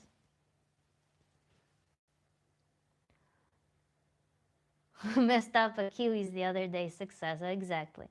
Did Joy leave? Yeah, Joy was left. How can you talk for so long without drinking water? Aren't you thirsty? No, I'm not. I drank before.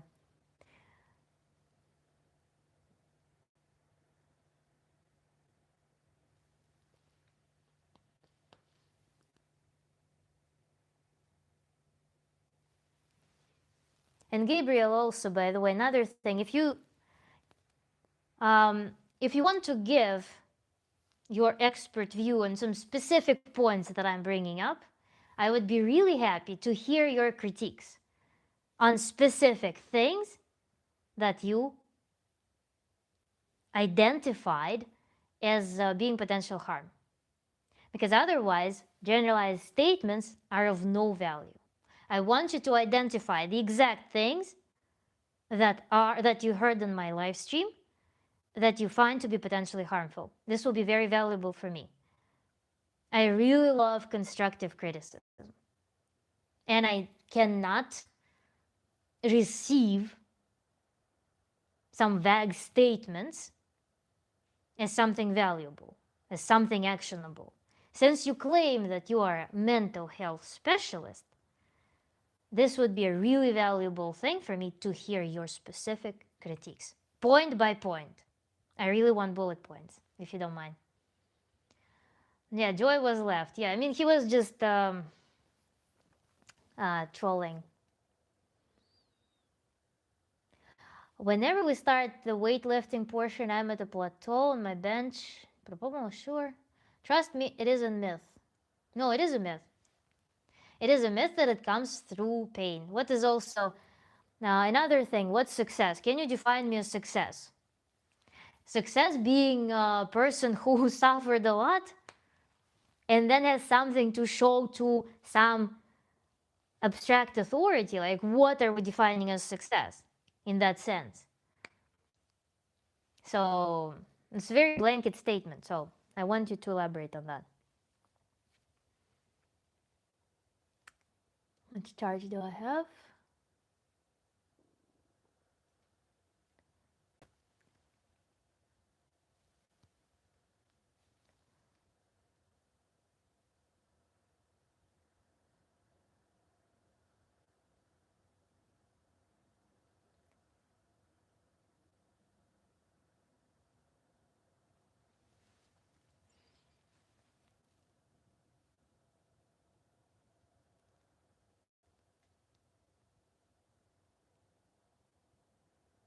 Why are you crying, Ligmag? Are you missing Joe? Joe? The chat feels too lonely without him.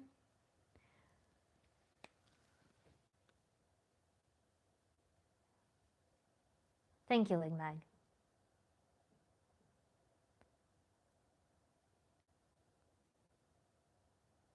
But isn't pain part of life? I mean, everybody's life is different, but don't all people experience some kind of pain? Do I say that pain is 100% avoidable? Do I say that pain is something impossible in some humans? What did I say about pain? Can you please say exactly what I said about the pain and its function?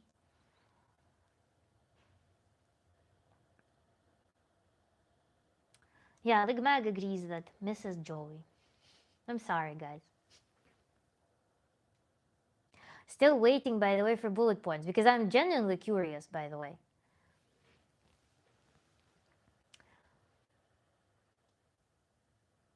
Where are you from? Oh, sure. Pain is something to be met with great enthusiasm.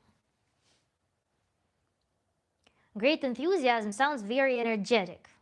Not everyone who has reached the point of when they feel pain will have level of vitality that is necessary to output great enthusiasm. So perhaps this rule, this recommendation is not very realistic. I think that you said that people live with pain rather than learning what is the problem. Yes, I said that, among other things. Yes, and I said the function of pain is to show the dysfunction that person rather should work on, in my opinion, if they want to live well, than to learn to live with it. I had a wonderful stream on meditation for coping, meditation for changing the situation, changing the environment. And that's where we discussed it kind of, I think. Because there are spiritual schools that instruct people to adapt, to develop such a level of psychological flexibility that they can adapt to any conditions. There are some teachings like that I saw on the internet. When I am proponent of using mental powers, of using, let's say, different means of working on your psyche, including meditation, for seeking the change, for building the environment that does not allow certain dysfunctions that were causing you to feel pain.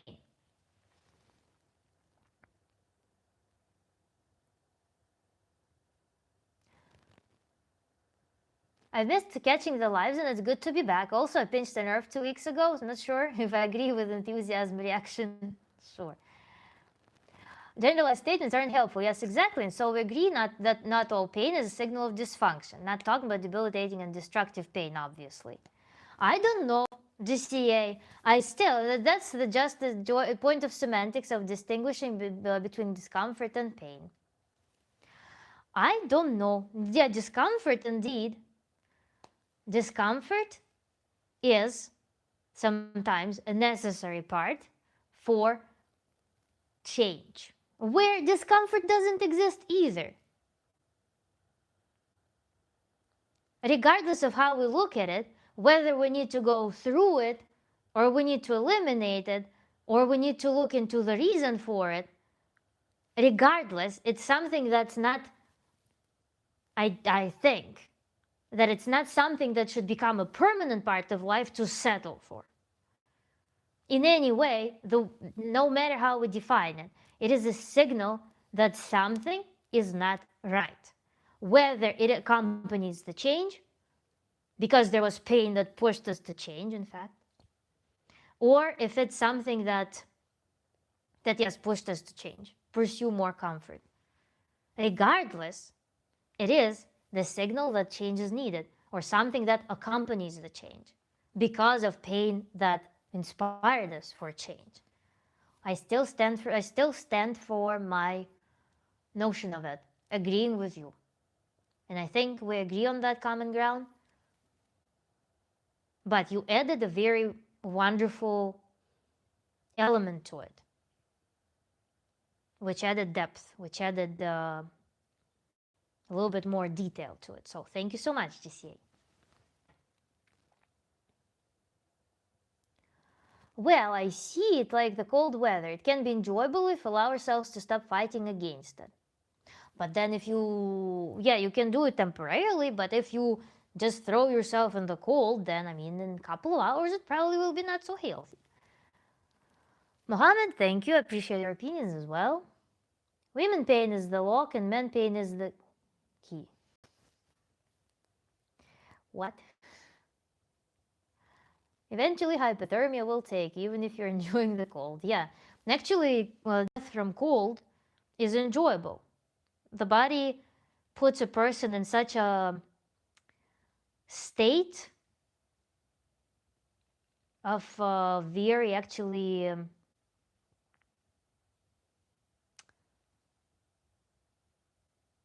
calm, peaceful dying. That's what cold does, actually.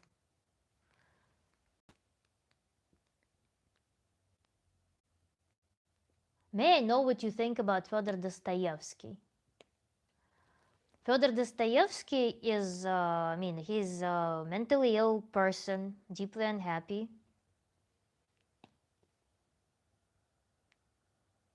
So as a person, that's what I think of him, as much as I know about him as a person. Shuriken, then so be it. Death may be really okay. Yes, cold-induced euphoria is real.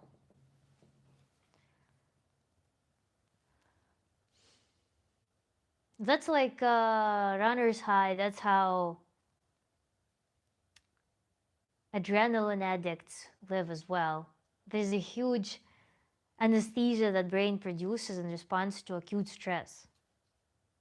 Should we exploit that? Probably no. How do you handle addiction? Almond yesterday. What addiction do you have? We need to discuss a little bit more details on that. Thunder Joe. I'm ignoring your comment because it has no relation to any substance of what we're doing. I responded to this question enough on the legal documents, and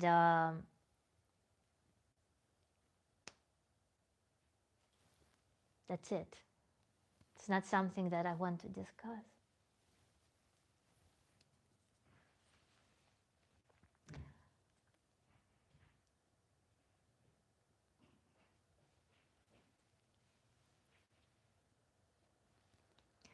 So with addiction, Elmond yesterday, if you want to give me more details on that, would be really helpful.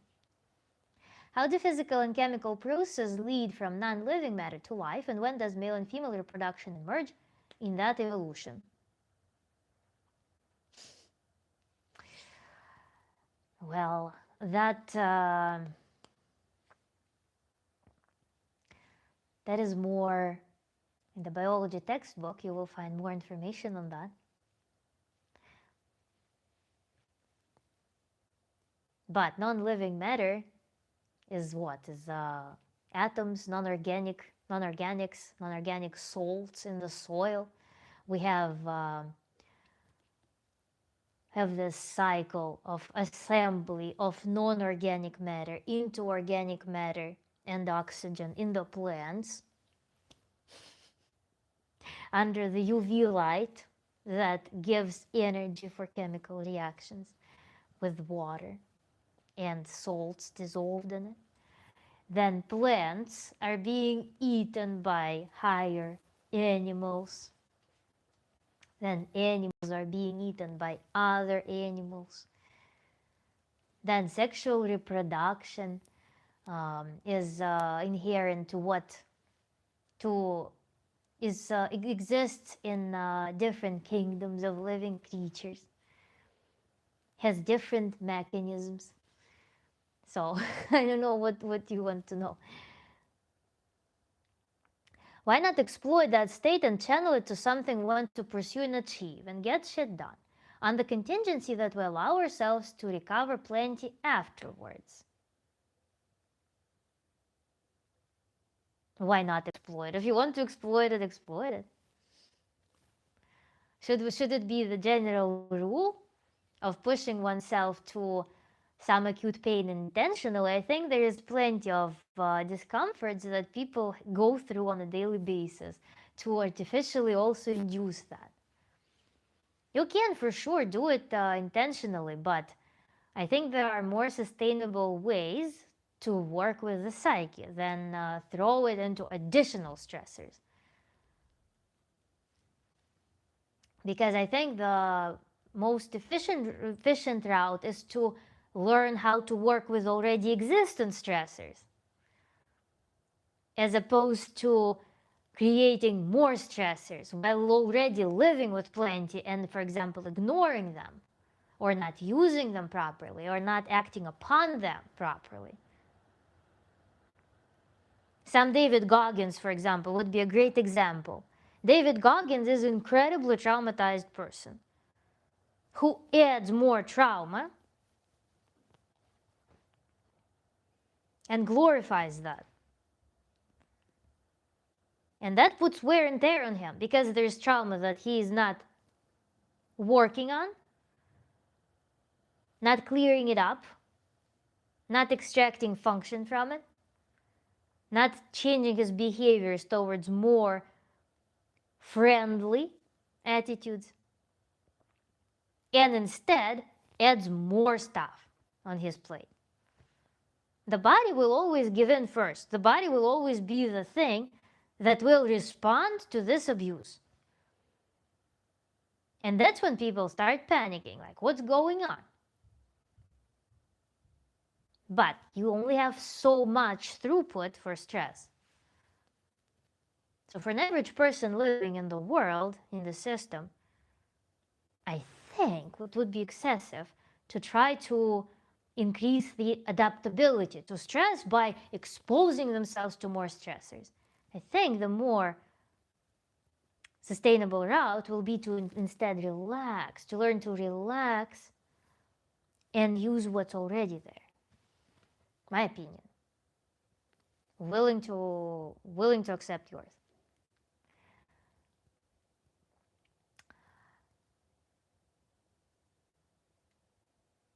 Do you think life is about seeking some kind of goals? No.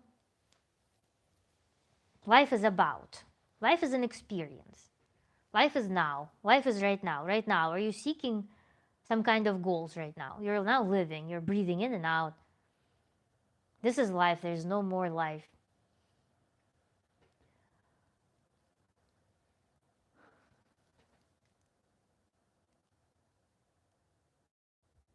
I'm thinking about pain, both physical and emotional. What are you thinking about it? What made you think about it so deeply? The prevalent scientific thought is that sexual reproduction first arose on Earth between 1.2 and 2 billion years ago.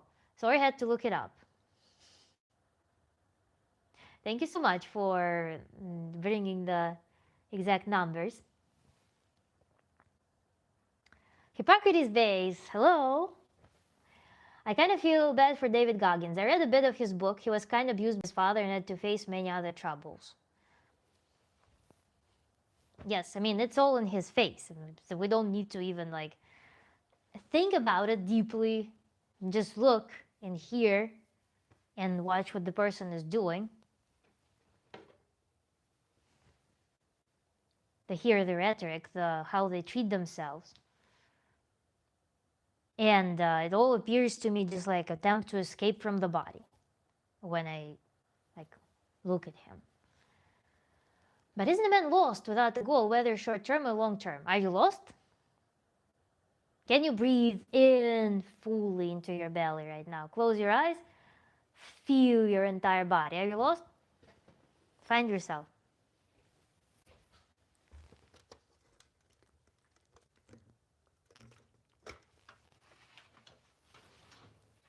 We need some electric juice at this point. in history. That's the thing about Goggins, though. He doesn't want you to feel bad for him. He wants you to eliminate pity altogether. There's such a spectrum between pity and um,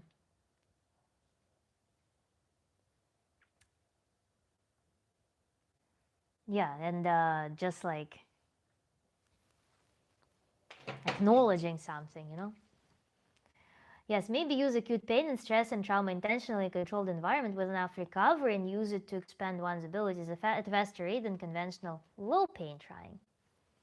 1 second.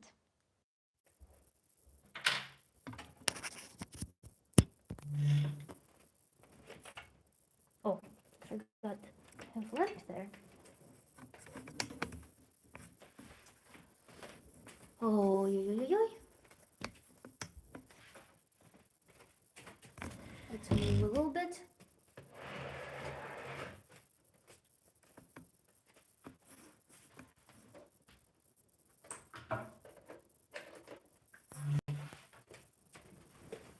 Done.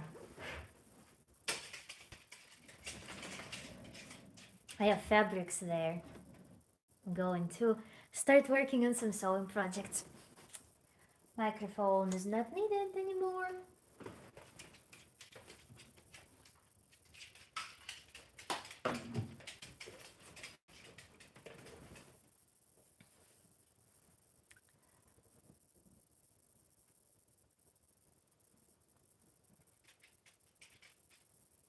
Yeah, I don't know. I just had a cup of cacao before I started streaming. I don't know. I don't feel the need to drink. Maybe use acute pain and stroke. GCA, what practices are you thinking of? Can you let me know? I'm curious. What exact uh, thing you want to experience? What's in your mind? What do you want to achieve through that practice? How you want to design it? What methods are you going to use? I'm curious. I'm glad to hear that you can soon return to your sewing. Yes. I brought a cut of fabric with me and I got white fabric. I want to make a white shirt dress. And I also will be working on something for my mom and stepfather. Some cool outfits. Sorry if you answer this all the time. I'm new here. Yuri in orbit. Nice to meet you. What's your profession or study? I'm Tantra coach, Tantra therapist, certified. And I also hold a degree, bachelor's degree in physics and PhD degree in engineering.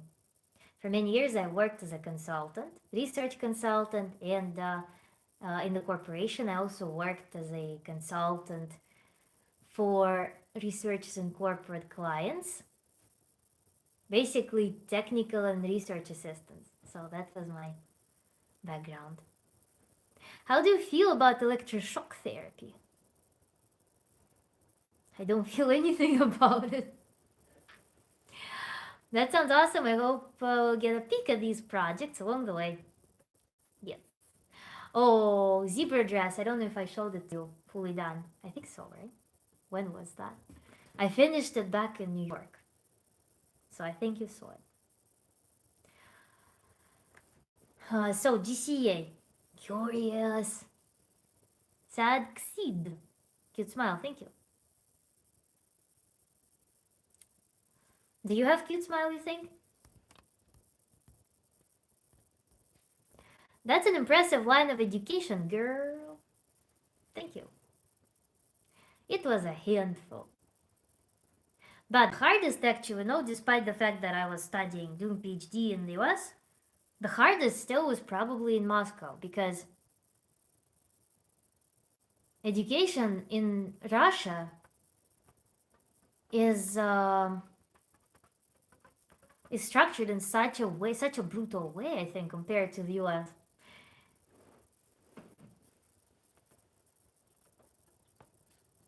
You got beautiful smile. Thank you so much. Why are you asking about electroshock therapy? Like, are you interested? Like, what's the practical Implication of that. How did you learn Russian? I'm curious. I was 1 year old, and then it started sticking to me.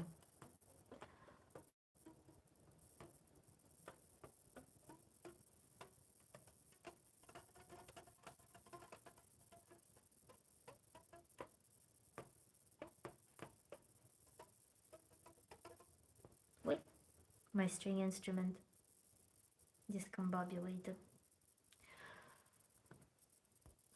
I get that feeling. My other Russian physicist friend always seems a bit haunted when he recalls his education. It is nuts. We had a very fun professor in math. In Russia, we actually don't. In America, I was surprised that they don't have like lecture portion and then workshop portion. In the States, you study both theory and problem solving in one class. In Russia, it's two streams of education. So in every class you take, you have lectures, like theoretical lectures, like pure theory, nothing applied. All derivations of all laws and everything. And then you have what's called seminar or workshop, in which you learn to solve problems. And so you have two different types of exams. In the end of the semester, you need to pass pre-exam, which tests you on how you can solve the problems. And if you pass the pre-exam, then you are allowed to take, in a couple of weeks, you're allowed to take the theory exam.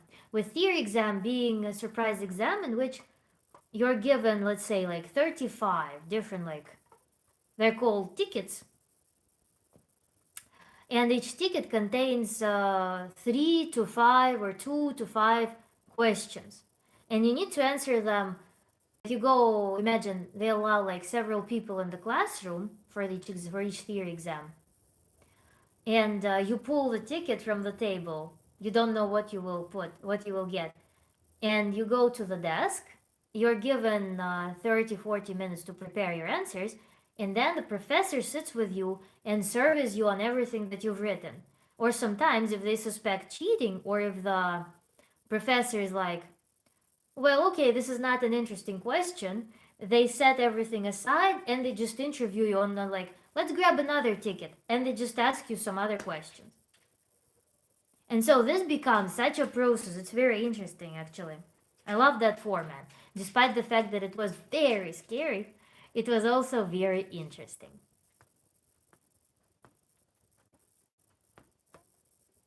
I was curious if electroshock therapy is considered outdated and barbaric, or if there is still considered valid therapy. Well, I think it's outdated and barbaric. But depends on for what as well. In general, it would be used, I guess, in psychiatry in the old days. Psychiatry in general is a very interesting field. It's a very conflicted field, in my opinion. You seem like one of those talented people who are able to completely lock in. What does it mean, lock in? What do you mean by that? Маленький мой, колесенький мой пупсик. Ты чего пришел? So you don't suggest a website, app, or even book for Russian. I need to speak Russian too. I mean, if you email me, I can give you an app, but name, if you're super interested. But in my experience, learning languages is best when you have a goal. When you just learn languages just to learn languages without any objective or any deadline or anything, it's going to be rather not efficient process. So usually people line up immigration, or they line up a job overseas, or they line up, some exam, and they train for that specifically. And that's what will give the best results. If it's just to learn just for pleasure, then whatever gives you pleasure. Thanks so much for this explanation, sister. Matters involving education are always a source of fascination for me. Thank you.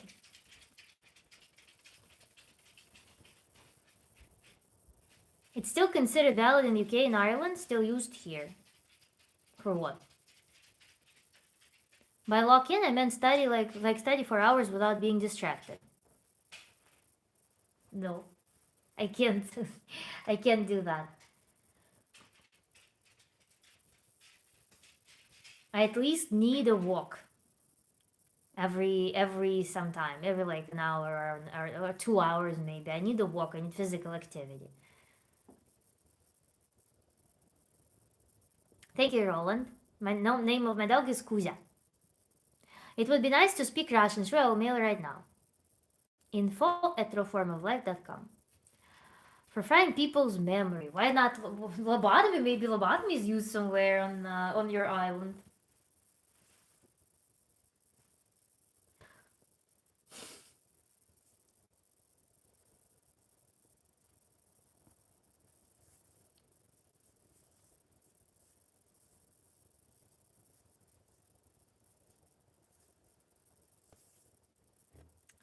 I know. I hate the thought of it.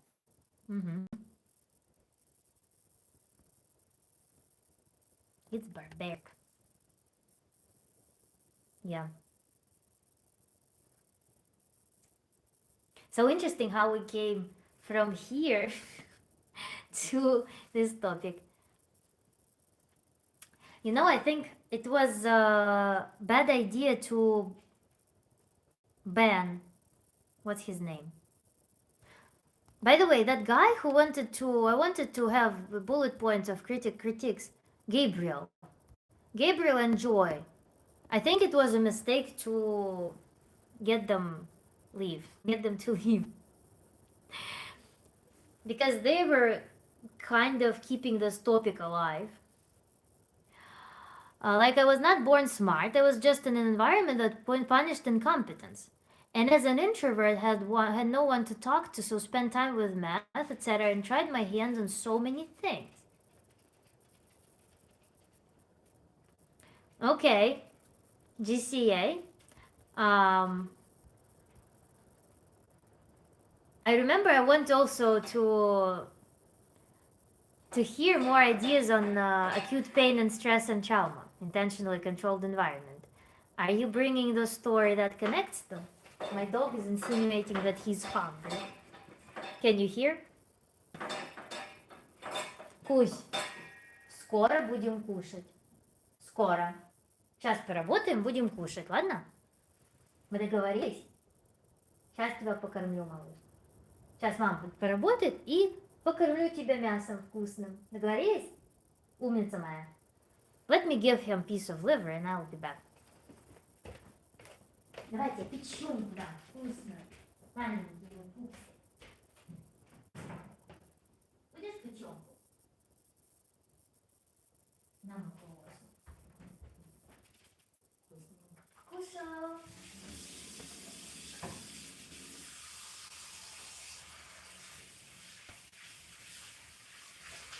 Вот так. Перекусил чуть-чуть. Умница. Чуть-чуть перекусил, мой хороший.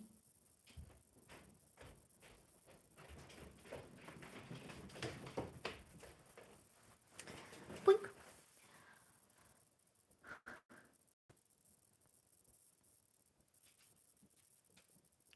Do you know that English is my second language? No, I don't. It's my first time meeting you. How can I know? Are you a psychologist? No, Elman yesterday. I'm Tantra coach, Tantra therapist, certified Tantra coach, Tantra therapist. Not psychologist. It's a wonder I'm not banned yet. Hippocrates. Try harder. People who are struck by lightning and survive often have newfound powers, or is that just in comic books? I think it's more of the myth realm, because people who I met who were struck by lightning, they have significant damage, rather, that sticks with them for a very long time.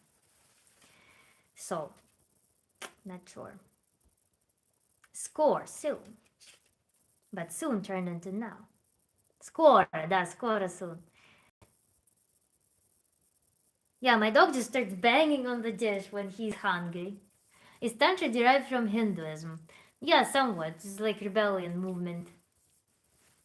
Rather.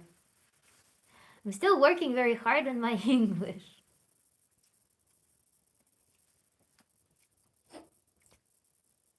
yeah, soon turned into now because the demand was so bright. I remember that I already have some ready to give food. If I didn't, it would be soon. And also for my university exams for math subject, I haven't studied all semester. I can sometimes lock in and complete them on the day prior and ace the exams, but this sudden ability is scarce. TBI can reveal so much about the human brain.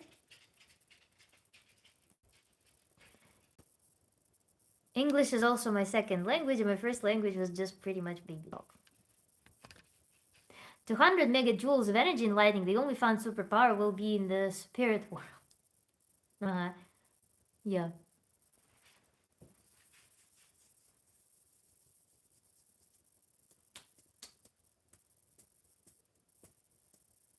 I recently, by the way, learned that my understanding of the world aligns with radical feminism. I was like, wow, that's a fun twist.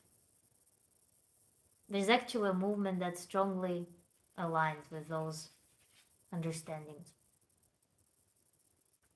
But that's just a side note. So I guess that's an example of acute pain I was talking about. Where was acute pain? And how is it also then, how do you, the sudden power of super focus through super stress? Or what? The university exams thing. If you were to put like equal sign, acute pain equals what in that story? And what benefit? If you were to make it into this formula, pain equals what you experience and leads to what? Oh, I wrote it backwards. Forgot that we're mirrored. So there's pain equates to something and leads to something.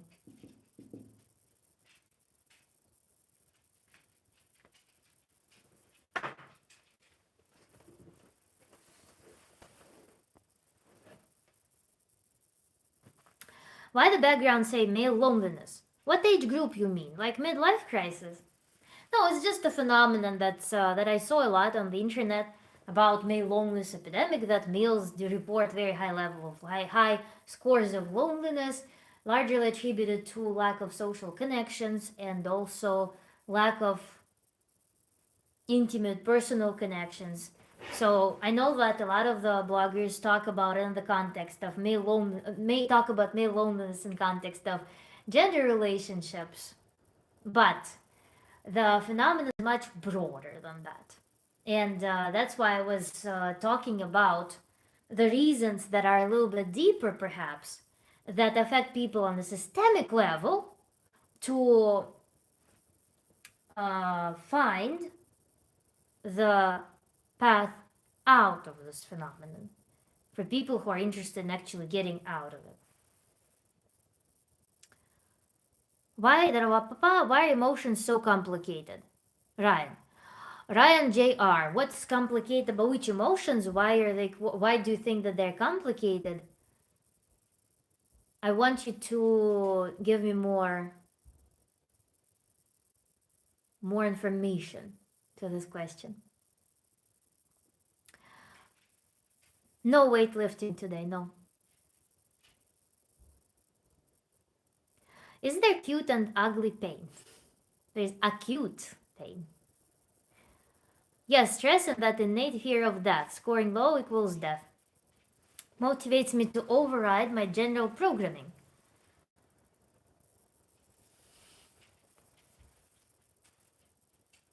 Well, you say that it all seems worth it. Is it the only path? Кузя! У нас будет скоро ресторан.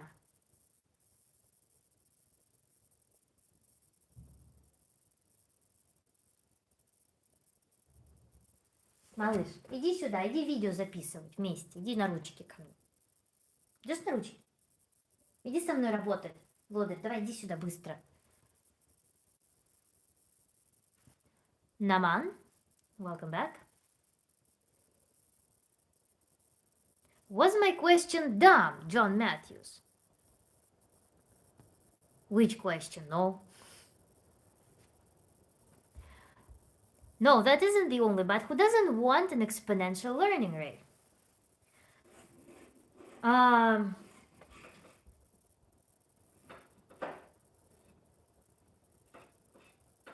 It's also important, GCA, to recognize what you can carry in your short-term memory and what you can accept as your knowledge. Because knowledge, stable, skill level knowledge, operational knowledge, trains over extended period of time, is trained over through exercising it, through applying it, through letting it through different tiers of our cognition.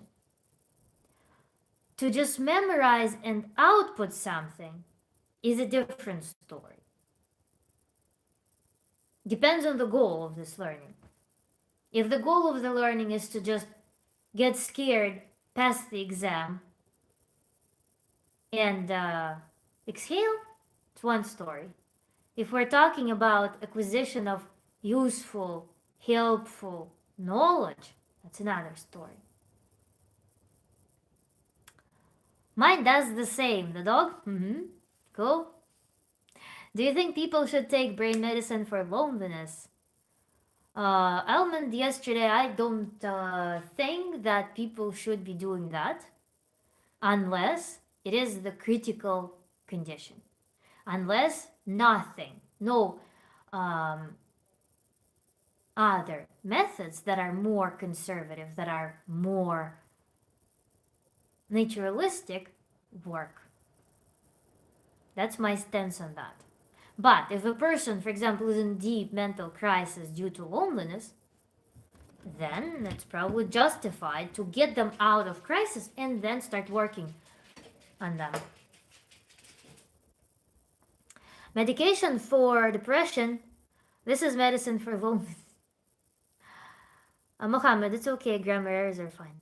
Medication for depression can be utilized, but it's not long-term solution, my personal experience. Healthy eating, exercise, and sleep are way better. Healthy eating, exercise, and sleep are the foundation of psychological health, of course. And then goes skill of stress management, then goes building healthy behavioral patterns. So that's fair. Naman Singh suffers from mental trauma. Like every time they think about past, they become sad. Well, trauma is, let's frame it as trauma, is an adaptation to some what was perceived as a life-threatening event in the past that allowed you to survive then, and that now doesn't serve you.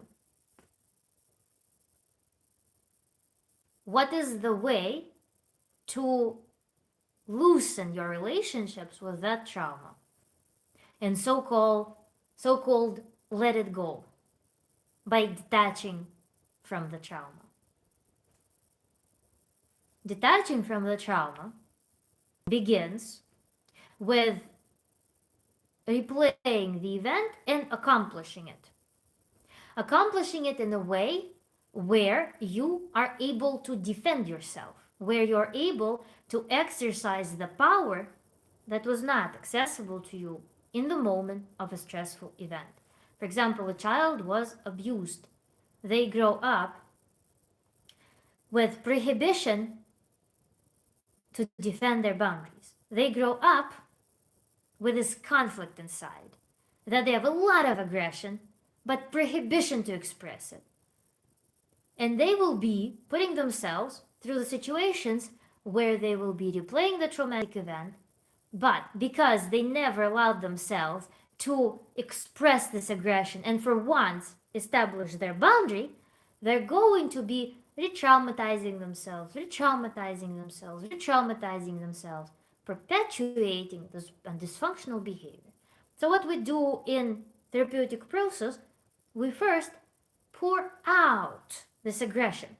We change, we allow the scenario in which the person is capable of expressing their aggression, in which they're capable of safely standing up for themselves when they allow this monster to defend the child. And then we develop a new law for our life that will render this traumatic response useless. When it no longer has a function, when you acknowledge that you can defend yourself, when you acknowledge that you can live differently, and that allows you to survive. You show to your psyche that you can survive differently. So this is the logic of the process. And then you become less affected by, you become less emotional towards the events in the past. Or you can manage them better. You can have different outlook on them. You can have some other reaction to them. You can choose. Instead of, for example, going to this burning rage inside or sadness that debilitates you, that makes you feel shrunk and weak, you can now still feel shrunk and weak, but also you can choose to feel different. You also can choose to move on. You also can choose to locate your focus elsewhere and live differently. You're basically opening up. Imagine a river. There is a river that flows, and then it can split. Then it splits into two streams. And this stream had some, I don't know, clog or rocks thrown. So you always default to flowing in this stream. But what you can do, you can open the second pathway. And you open the second pathway, and you can now flow in this direction in place of this direction. So your actions change, and then eventually you might enforce this stream more and more, make it a priority stream. But without an alternative, your brain will always be defaulting. Imagine if this one is blocked, you will be defaulting to this one. Whenever this energy starts being produced, only one dominant will be activating, throwing you into the same cartoon over and over and over and over when it's not accomplished. What do you think about pain that comes naturally, like diseases? We just gotta roll with the pain that comes with it, right? It's always best to identify why roll with it. What do you mean by roll with it? It's best to find the reasons why it happened and how it can heal. Another thing to be mindful of is that there is a pain, tension, pain cycle. When a person adds stress, when a person adds tension to their pain experience, it enforces pain. It makes it stronger. And moreover, it lowers the bloodstream through the affected body part that in turn slows down the healing. Removal of the pathogen, removal of the dead cells. So it's important to have tools for relaxation. It's important to have tools of letting go. Trying to build a better life. My father passed away. Okay. And mom has dementia, still figuring things out, just searching for something real. Something real sounds very vague. I want you to something real, searching for something real. Let's turn it into a recipe. What that something real comes with. Like, what would be the keywords that you would want to fill this void with? What comes to your mind in place of that something real out there, something real there and then. I'm very sorry for your experiences because that's very tough. It might feel like losing support. It might feel like being uprooted all of a sudden. Might feel like a very secluded experience, perhaps. It's very tough. So let's find something, some keyword, something real.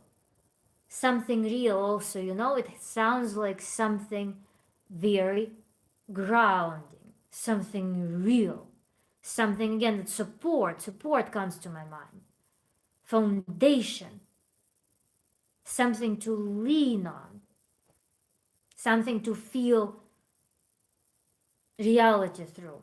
But something like that comes to my mind. I mean, all operational knowledge in my university acquired were through these few short bursts of extreme stress. So I learned to be in a constant state of higher baseline stress. Very familiar experience, GCA. Do you feel like you can keep up with it your entire life? Or do you think that at some point this method of operation should change? Let's reflect on that. Nothing feels normal.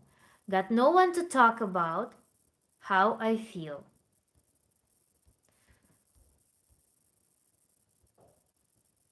Yes, so let's think about what in that is in that void. What's your immediate craving right now?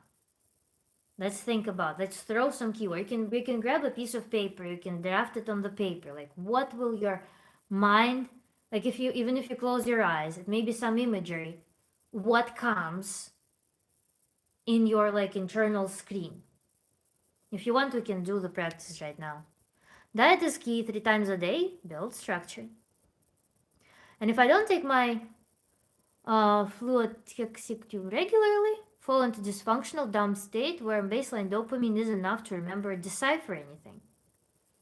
Nastya, please suggest some way to expanding my analytical reasoning and cognition in general, so that I don't have to rely on acute high stress events for the kind of learning I desire. GCA, the thing is, the paradox is that you found this peak performance thing. Peak and long valley of recovery. Can we balance things out? Because I understand the addiction to high stress, high performance is real. I totally get it. I totally get it.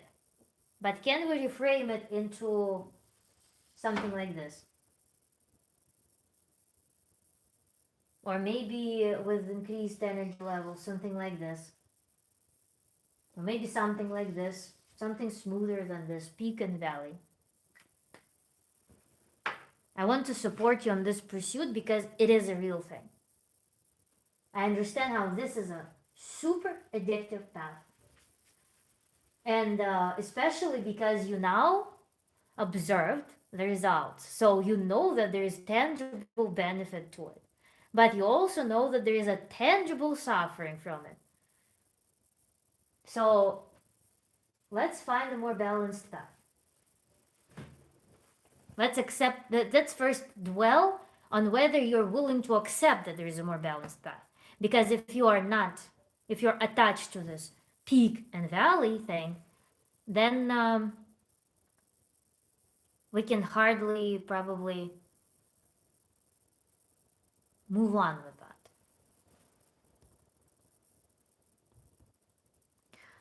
Shuriken, traditional walk, traditional, not walk away. The way I know I'm really depressed is when I can't laugh. Good observation.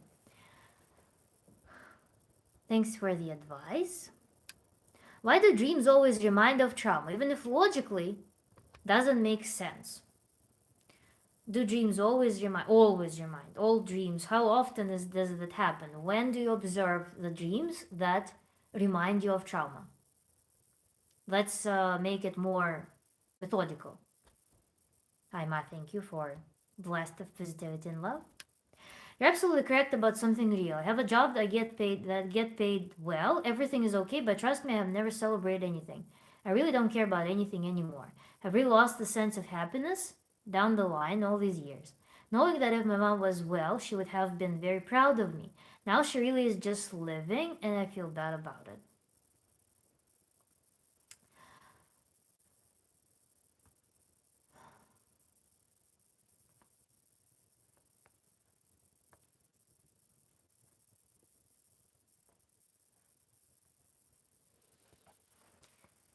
I'm thinking, Ryan.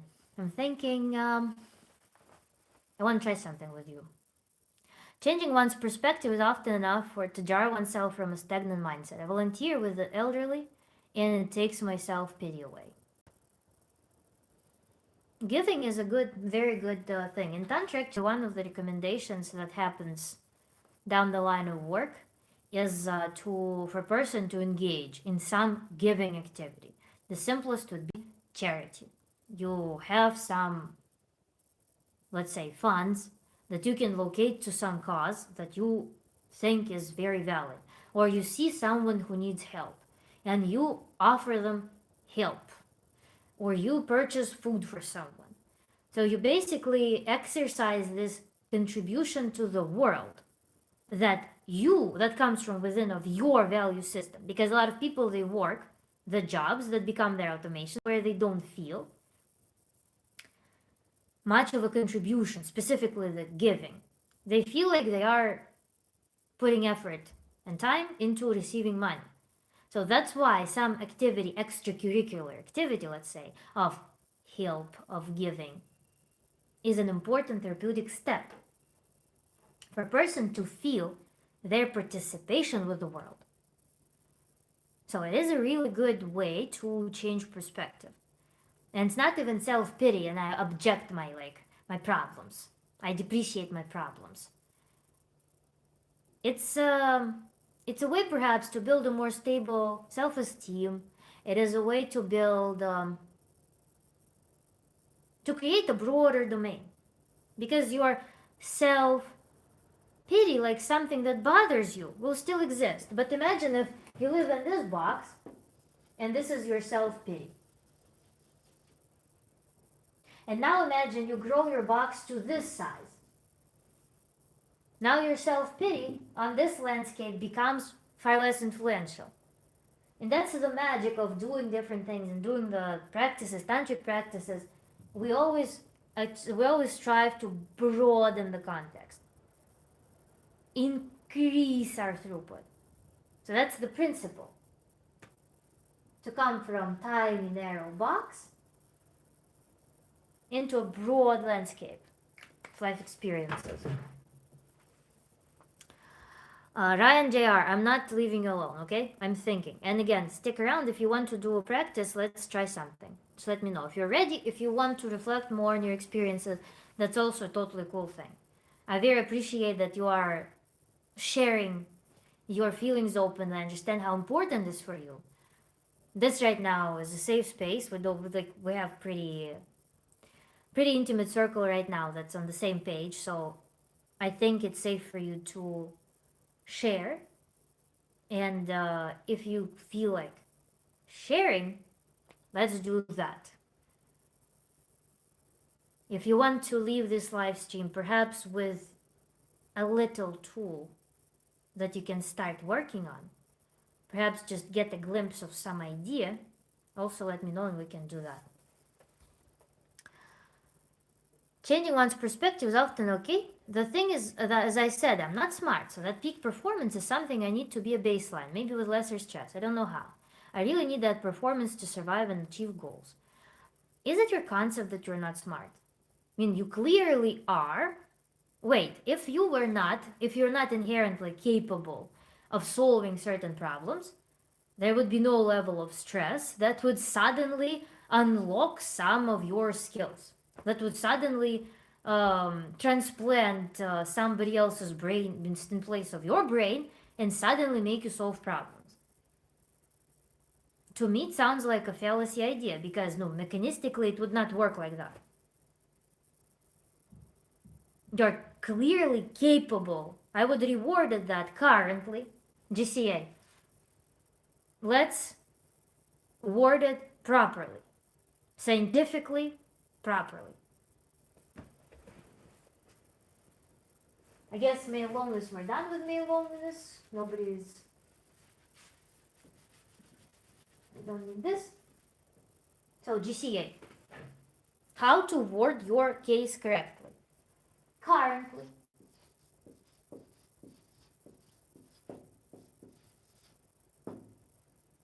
Since this year till now, currently, or I have been able to show excellent cognitive performance and problem solving skills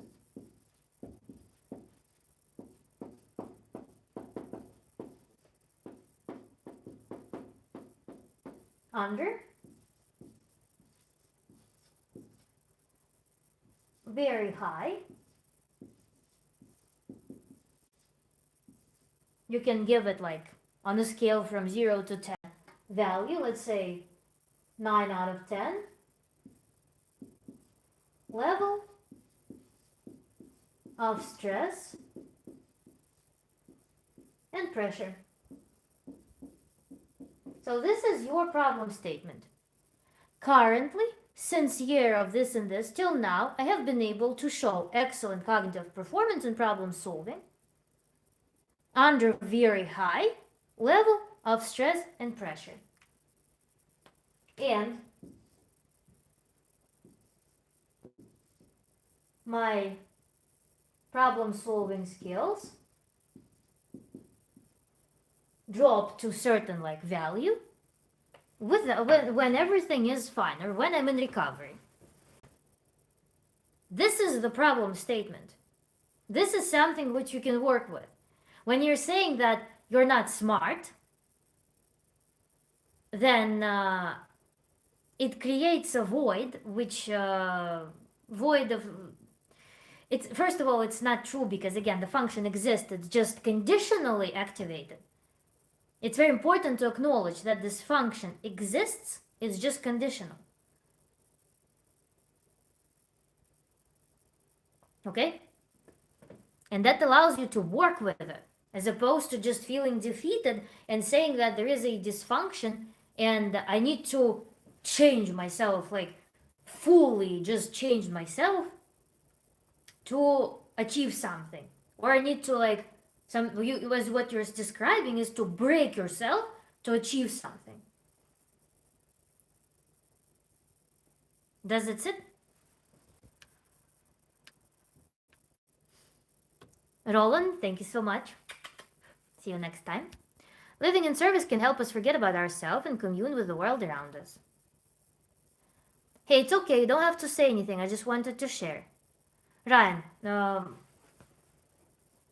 it's okay totally. I want your feedback on how you want to proceed, because I understand that at this point of our conversation, it might be more valuable for you to share. But I'm giving you a proposal that if you want to have some toy to play with, then we can do that as well.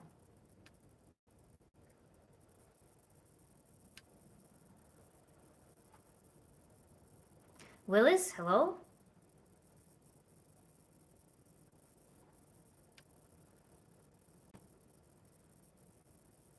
Gabriel is back. Hi, maybe we started on the wrong foot. Apologize if I appeared to be dismissive. I assure you I'm not. Might ask what did you graduate, because you said you're a therapist. I'm not a psychotherapist, I'm a Tantra therapist. And I have more profound diplomas as a physicist. My undergraduate degree is in physics. And my PhD degree is in microsystems engineering.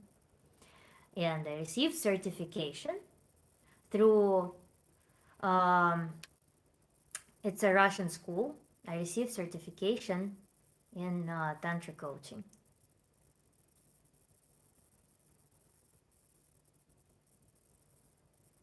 Kiva is always taking notes. Yes, Kiva is. INFJ is back. Hello. Son's using other accounts, so back in this one. Damn, coach, did you write all that backwards? If so impressed. Yeah, I have a habit already of writing backwards. I'll book a one-on-one. It's not only PayPal. I also accept credit cards. not PayPal only.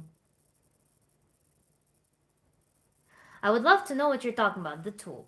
Ryan, I would want, we're still stuck on that question of what is that real thing? My idea was, and you will see this if you watch my other live streams, but understand it's a long story.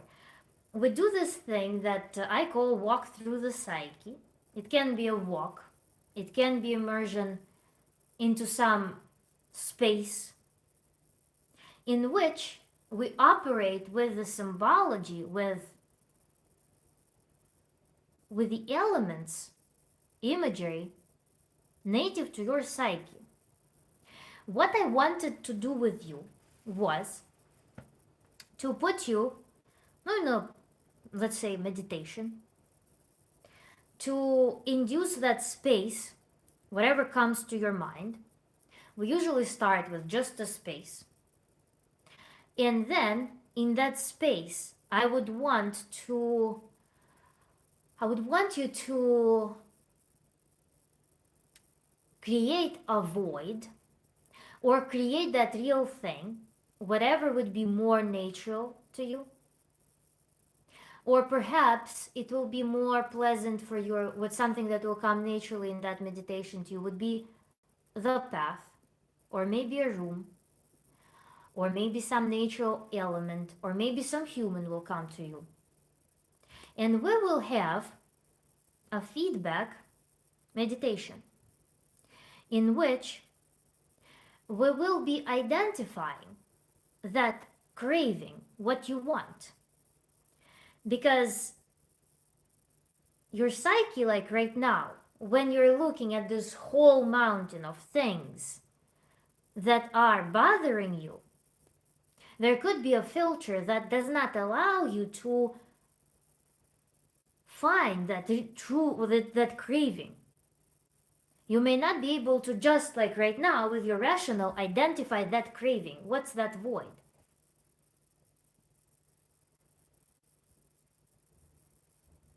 So that's the concept. It's a huge mountain of words right now, but when you're in it, it's easy.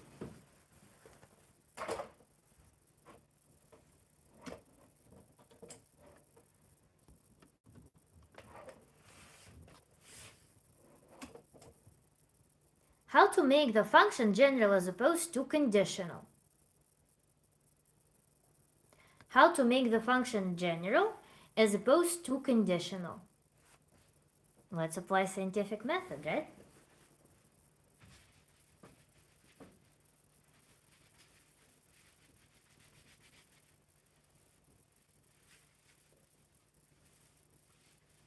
What you're dealing with right now is if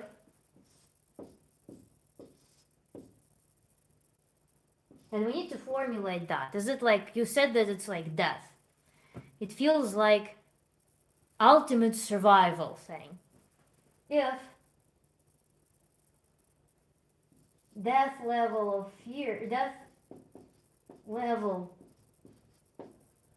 of fear of failure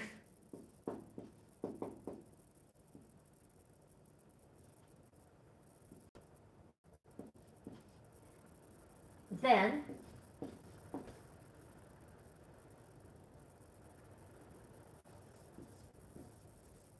cognitive performance equals, let's say, 9. If death level of fear of failure, then cognitive performance equals 9. Else, cognitive performance equals, what would you assess it as? 3.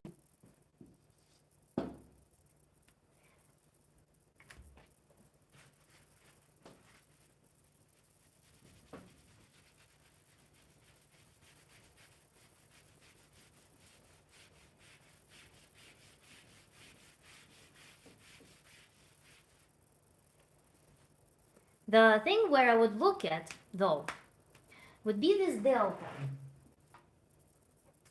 Because when you are going through this depth level of fear of failure, it cranks your ah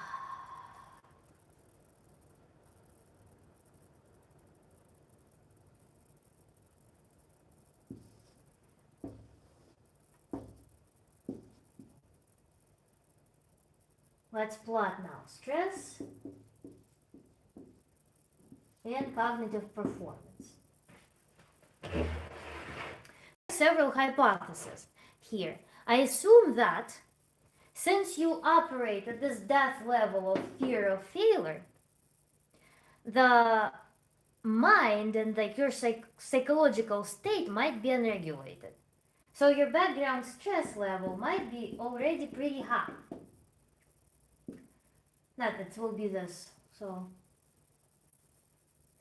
if stress level, the baseline is pretty high already, as the baseline,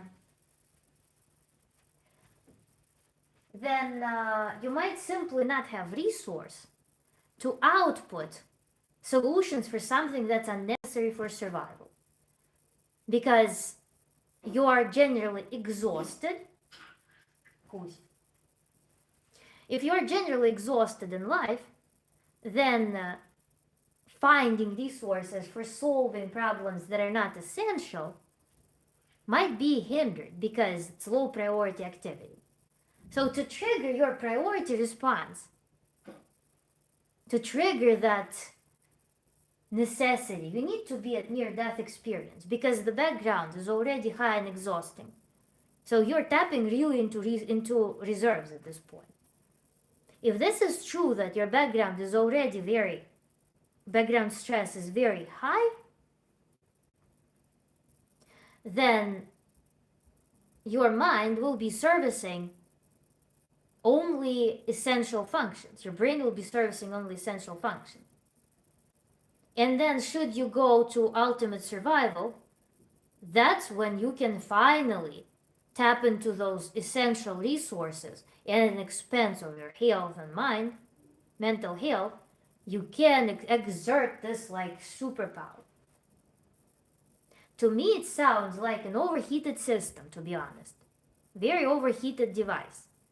So my strategy for you would be to gradually lower the background stress and keep doing exercises in which you unlink this extreme level of stress from cognitive performance. Parallelize those concepts such that your cognitive performance doesn't obey some tight function, some strong function of stress.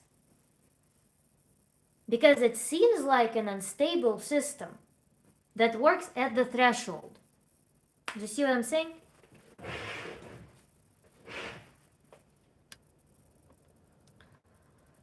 What if I can sleep with nightmares? What to do? The loneliness makes brain remember old relationships that I prefer to forget, but my subconscious keeps reminding me.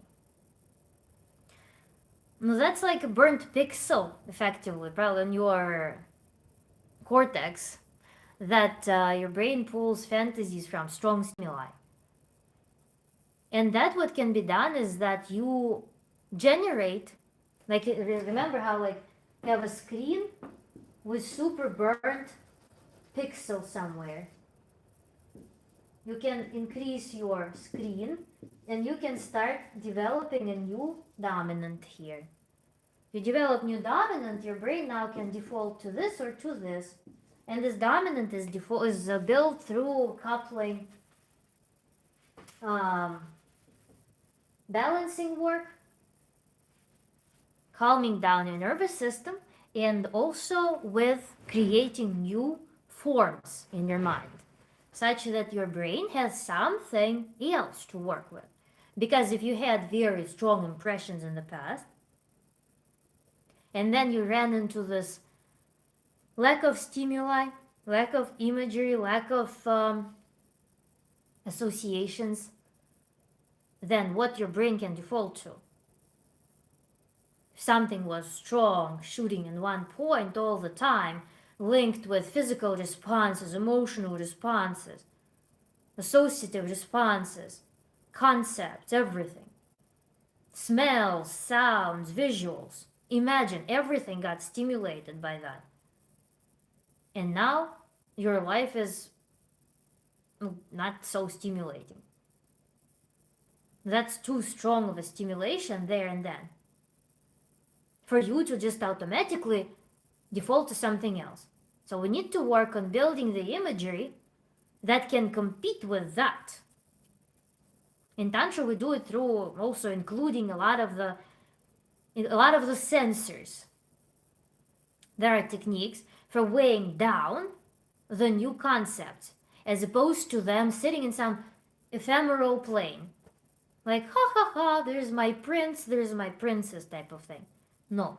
We're working with as many stimuli as possible because, yes, when we're rewriting some old experience that included all of the receptors that stroke so much emotion, so much emotional response, physical response, a lot of thinking and trail of emotional responses through our fantasy. We're competing with that strength of impact. So what do? We include objects, visuals, sounds, perhaps smells, emotions, meditation. And meditation, it sits a little bit deeper because you exercise full focus, as opposed to when you're just thinking of some rational thing. Like I will say, cat. Cat. You got a glimpse of like some memory of some cat, some silhouette in your mind. But if I tell you to close your eyes and then envision a cat, tell you exact colors, tell you to envision its face, how it moves, how it comes close to you, how you pet it, how you hug it, how this cat becomes huge and big, how it purrs, how it goes far from you, how it becomes the size of the universe. When we play with this visual of a cat, it becomes a far more profound experience for your psyche than just like cat.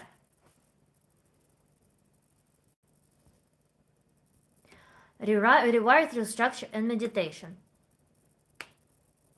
It's more like a gap from losing the dad and mom's condition. I think I'm just looking for stability and something meaningful. I'll be needing some more time to think about it. If you're live every day, I'll be back. Yes, almost every day. I need at least a 7 to survive and to be the baseline.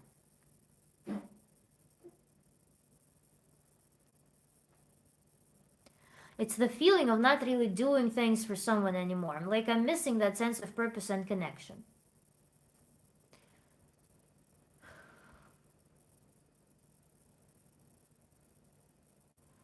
I like this feline visualization technique. It's very difficult when you don't have something pulling you. Lack of purpose, as you say. Thank you, Abatapa.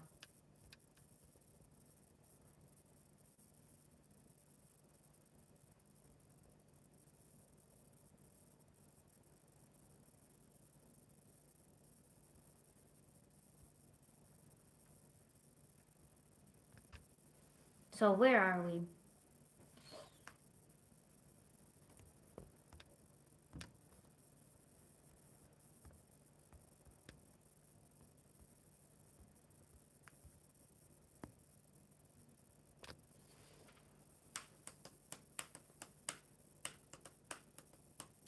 But yeah, those meditations, they can help you identify things that are like, I want something, I don't know what. Your body likely knows the recipe. Your psyche likely has the recipe. But in the state of automations, it's just not so easy, sometimes not possible, to receive that recipe. because the way we use our body, the way we use our psyche, is largely subjected to automations.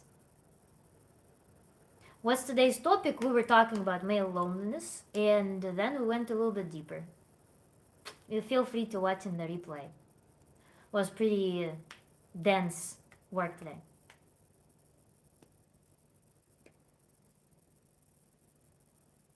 Kivушка. I see you, Kivушка.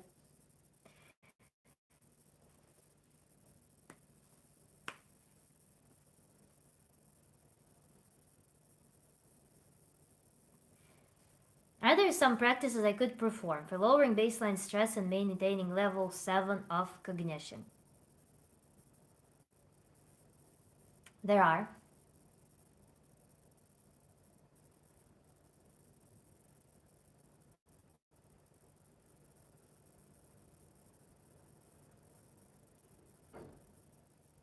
Even actually, GC, I recall your emails. Like you were expressing certain experiences in your academic life. And that also gave me an impression that you have very high speed, high intensity experiences sometimes, even like by the structure of your emails and the content as well. There was such an emotional delivery that I derived that at least there are pockets in your life that are heavily affected by this like intensity. Ладенька, иди ко мне. Иди ко мне. Не пойдет, не хочешь. Или пойдет, на ручки пойдет. Не пойдет, не хочешь. Ну ладно. Replace later, now is now. I'm a registered male loneliness. What do you want to know? Hee. Is it male loneliness or male solitude for you?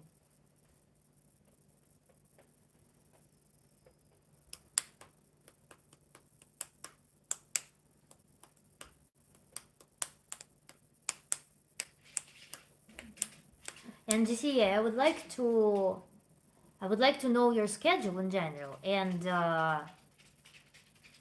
how you organize your life. What is your attitude towards your personal schedule? How is your current life organized? Do you have enough dedicated time for rest and recovery? Do you have enough dedication, let's say, to taking care for your health? These little simple things are first and foremost that we need to figure out before we jump into any further work. It's the feeling of missing purpose. Talking helped. Thank you. I feel lighter and I hope your YouTube grows. She deserves it and knows what she's talking about, yo. Good luck. Ryan JR. Thank you so much for your kind wishes. And I will see you in the next live stream, I guess. Started with WTH or WTF and ended with a thank you. That happens. So I want you to perhaps experiment. If you're familiar with simple meditations, how to perform it on your own without a guide even. I think this first layer of work might be possible for you on your own. You may start with just a visualization warm-up. Found it to be a useful tool in which you close your eyes, you envision a space, and then you imagine some bright object. We use strawberry. Strawberry is juicy, attractive, red, and glossy. You envision a strawberry suspended in that space in the center of your viewing field. Then you can imagine the strawberry go up, down, right, left. Then strawberry disappears. Then you look to the right, to the left in your space that you've induced in your visualization.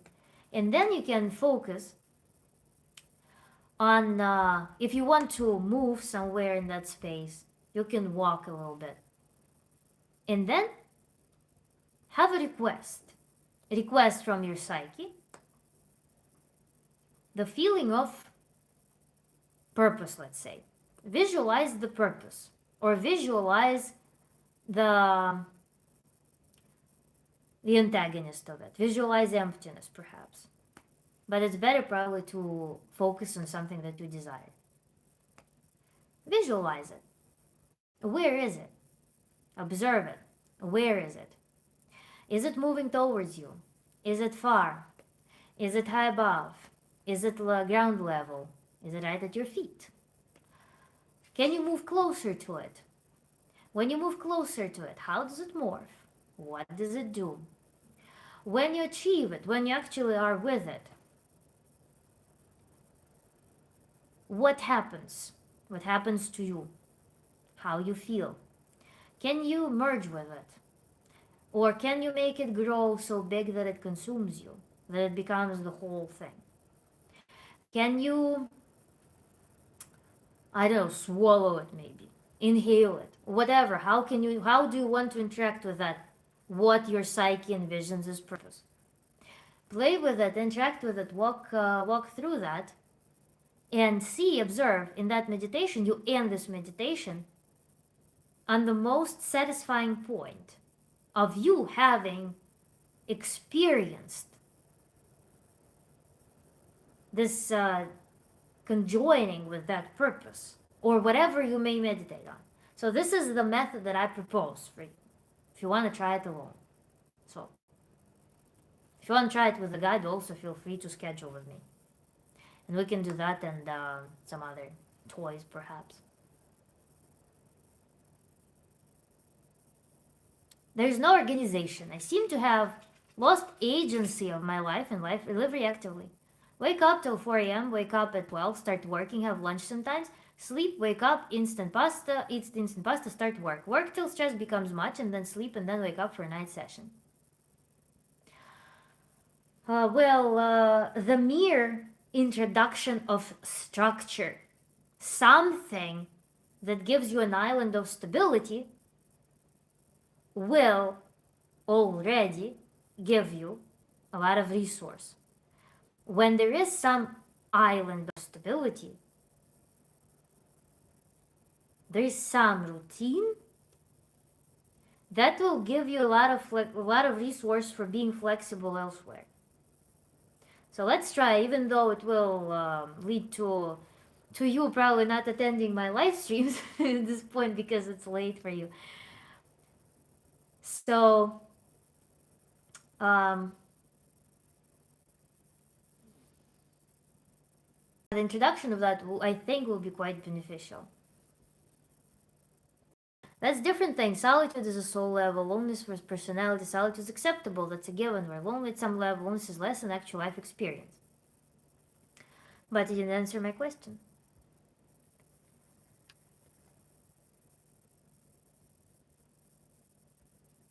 Toys. Yeah, I like to call that toys. Because it makes things more playful, I guess. Or maybe I want to...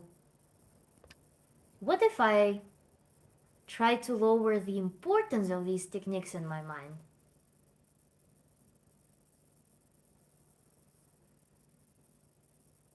Even though they're very efficient, what if there is a subtle desire to lower their importance?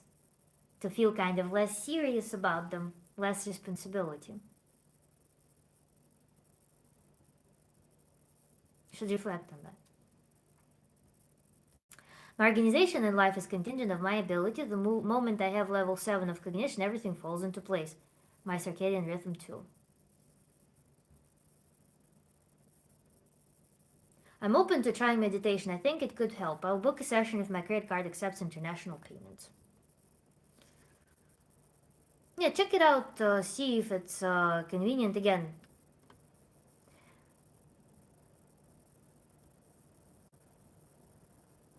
instant pasta. Instant pasta sounds far more classy than instant noodles.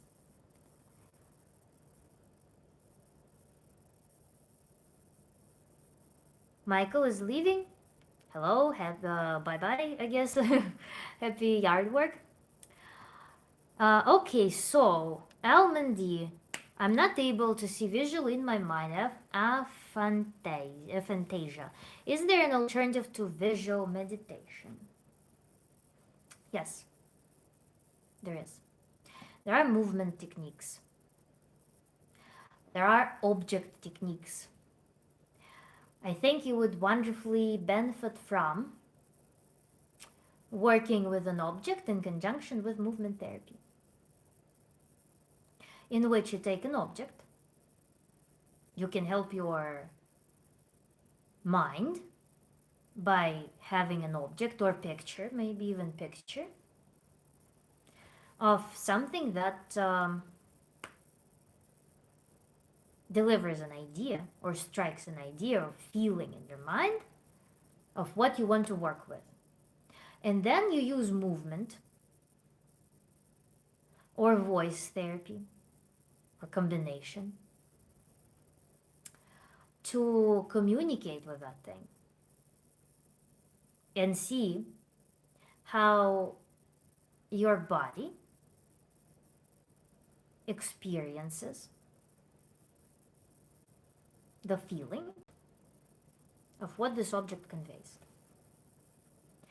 And you observe, part of you may observe what is happening. Whether you are treating it as it's like hot and you are not like comfortable touching it. Maybe it is something that you want to destroy, rip apart, stomp on it. Maybe it's something that you would want to hug or inhale or swallow, like see if you want to put it in your face, which would be a very affectionate, very like something that implies some consumption, because we have inhalation, we have mouth there. Maybe you will want to caress it like this.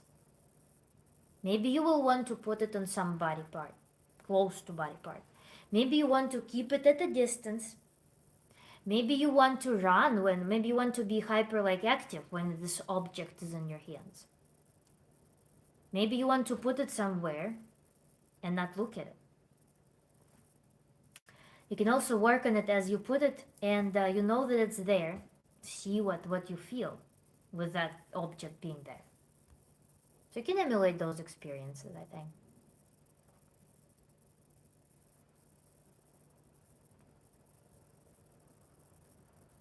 Touch sensory alternative. Ryan, bye-bye.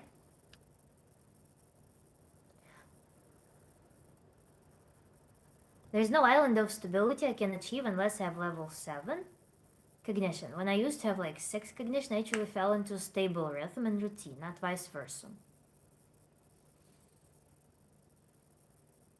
Not vice versa.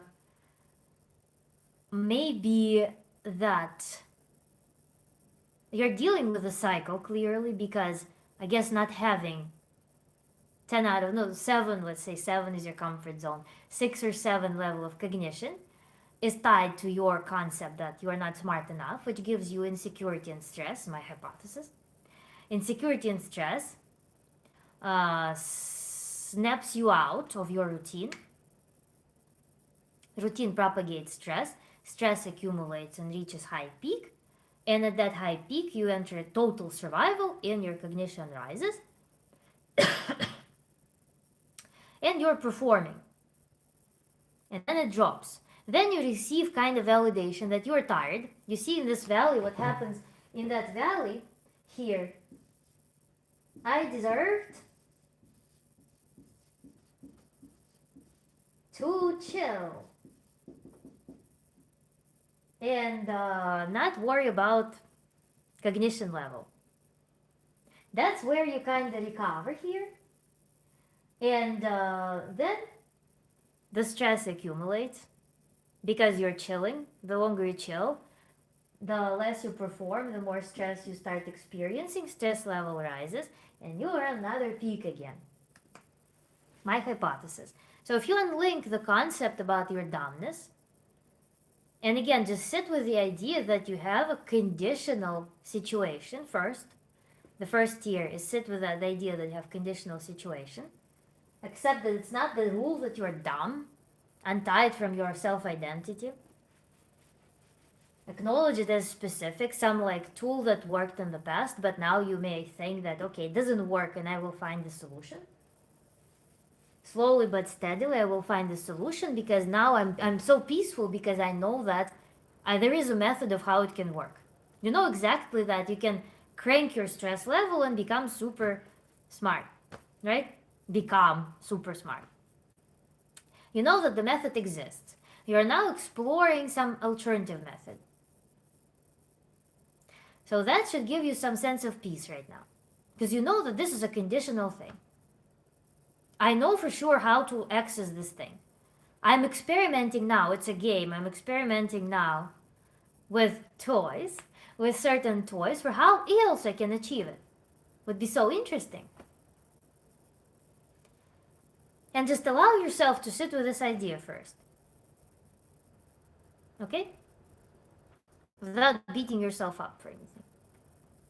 But I will still try to maintain routine. But please suggest those practices for high baseline cognition and lower stress. No, I used to have 6 for some time. Now I have like 3, 4 as a baseline. GC, I'm suggesting you the path. You're greedy for practice, I understand that, because you are on peak states.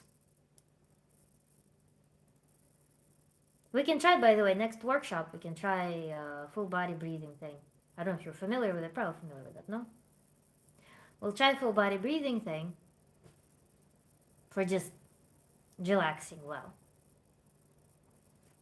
But the main work right now, GCA, the main work for you is to create the domain in which you allow some other method to work. That's what I would name as your homework right now. To permit the idea of it. That you're just searching for a new method right now. And then we'll go with practices. I want you to unlink your identity from the idea that you are fundamentally not smart. Understand that, observe that in your psyche there is a adaptation right now that you build. The key word is adaptation. There is an adaptation of this conditional thing. Adaptation. I lived my life, and my life pushed me to build this adaptation. Right now, I am going to build another adaptation. My goal is to have lower stress level, which I will understand by perhaps more clarity,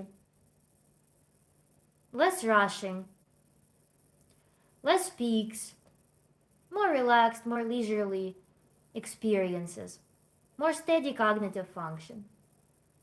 My goal now is to balance stress and cognitive function and enjoy life more. This will be our task. We're building new adaptation in which your quality of life is far more joyful and calm. And your cognition is very effective. And we're going to look at life from that lens now. How to organize your life, how to build a structure in which it's going to be possible. As opposed to, you know how people, like when they have some like old car, they would be like, stupid car, like perform, please break its windows, push it to do something that's not possible to do, and lose their only adaptation, lose their only resource. No pushing here. No kicking yourself. No more overwhelming yourself. Let's peacefully start building a new, more sustainable system while feeling the security that you have your old way of achieving your goals. You feel peace knowing that the old method still works, still exists. You still have that old car that will bring you places. But you understand that the old car is not so functional and you're not so like pleasureful, it's not so reliable. So while I still can fall back on it, I allocate resource to building framework in which I can have a better, newer car.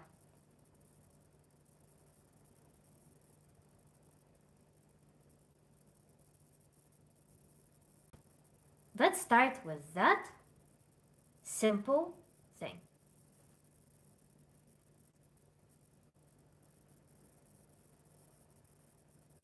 Instead of beating yourself up and trying to squeeze more into your routine. Okay, GCA?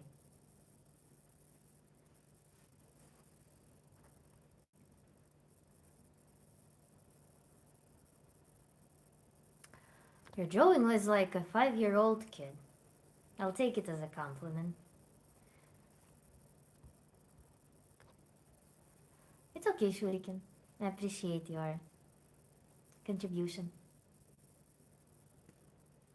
Respect people, it's not that hard to learn. Naman shares that they have insecurity about their face. What should they do? 16-year-old, right? 16-year-old insecurity about their face. Insecurity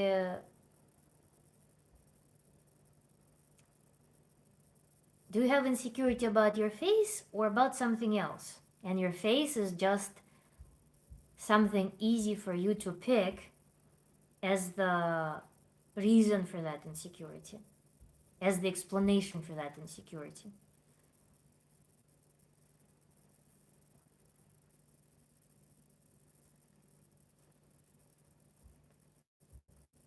Adam is wondering if he's getting old or are these young kids dumb AF?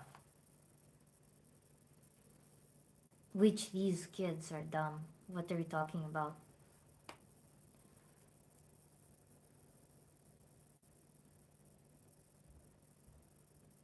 Joshua, thank you so much. Okay, Nastya, I'll work on it. It's just a fear that that method is the only one I have at my disposal, so that adds to constant stress. Well, it's not the only method. Again, let's decentralize it, right?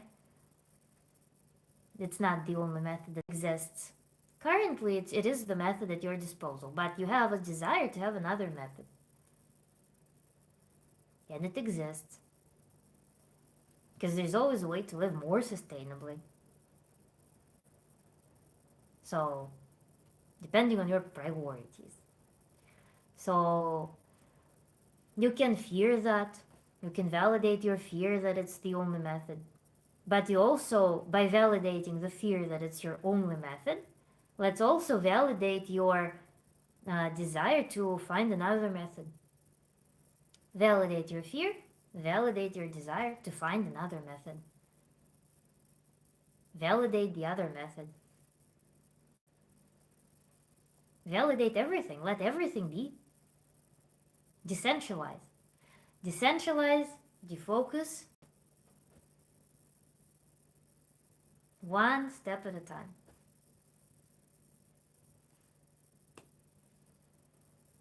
Like I can't able to make girlfriend in my school. And that gives you insecurity of what kind? Do you have a specific girl who you like and she rejects you? Do you want a girlfriend in general?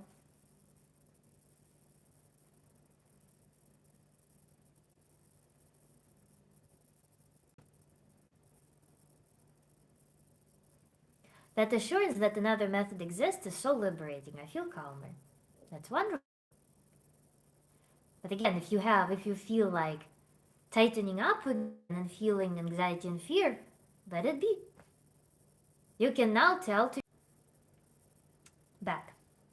So you can tell yourself that when it starts tightening up, this is the way I had been feeling for a while now. But I know that there is another response, that there is another situation that I can embrace.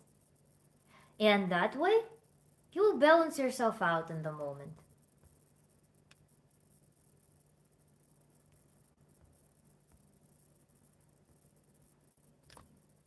So if you can remember to snap yourself into observer a little bit, that will help a lot. Salicylic acid for the face. Technical hitch, yeah, we have internet situationship. At 16, the best thing any guy can do is try to relax. If they want to attract a girlfriend, awkwardness is like girl repellent. Back after this short commercial break. Yeah. So yeah, with but how to relax when it's such a sharp desire?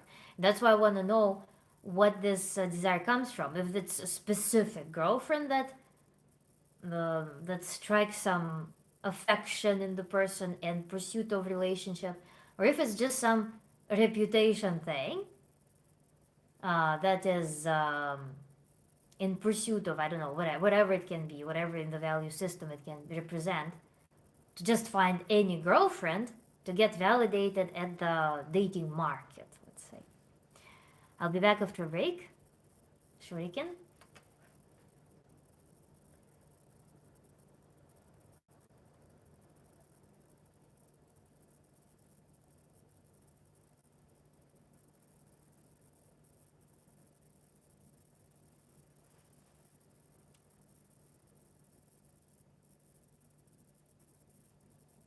At 16, focus to be useful to the world.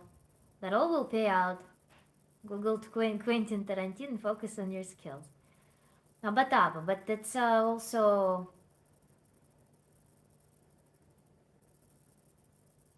it's almost like repressing desire to eat. It's quite natural to feel the romantic attraction, for example, at that age. A human is going through developmental phases on all levels. So to just simply instruct a person in pursuit of personal relationships to just repress that side in favor of some other side may not be functional, may not be balanced. Because if you devalue certain needs, it creates this also narrow down, very pressured mode of life. When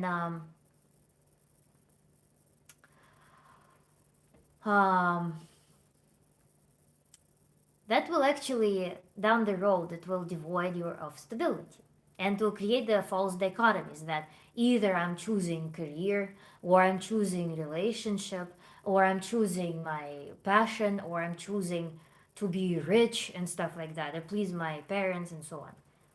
So those dichotomies, those choices that lay in effectively in different planes of life, they may end up playing very much against the personal wellness and satisfaction in life, creating room for some remorse, creating room for illusion that you have to choose between one or the other, placing basically different things in one domain.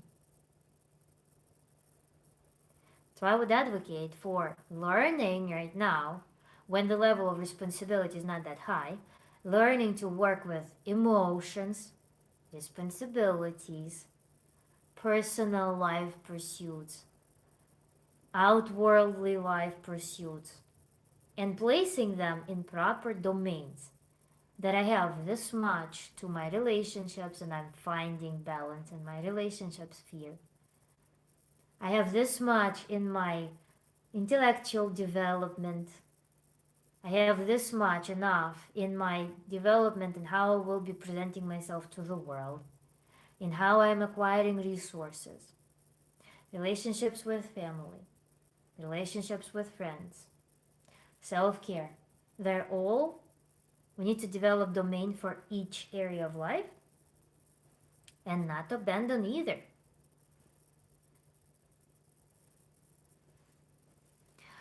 My body was calm for a short burst, now is anxious for the other method, to get rid of this current method. Okay, let it be. Let it be anxious, that's a new input. That's understand that yes, you are overworked, you are on the overworked psyche, on overworked body. Observe it, it's a wonderful observation. You are a scientist now who is observing a system. How interesting it is that your body and mind respond this way. That tells us that the hypothesis is likely true. What we're actually doing, the path that we chose, perhaps is the good path. Let's acknowledge that. That reaction to new inputs, to anything demanding, and also to escaping that method are pretty sharp, which means that there's too much tension in that method, which renders it dysfunctional. Let's observe that. Okay? Again, able to focus on my work. Every time I sit at my desk, I just start scrolling reels.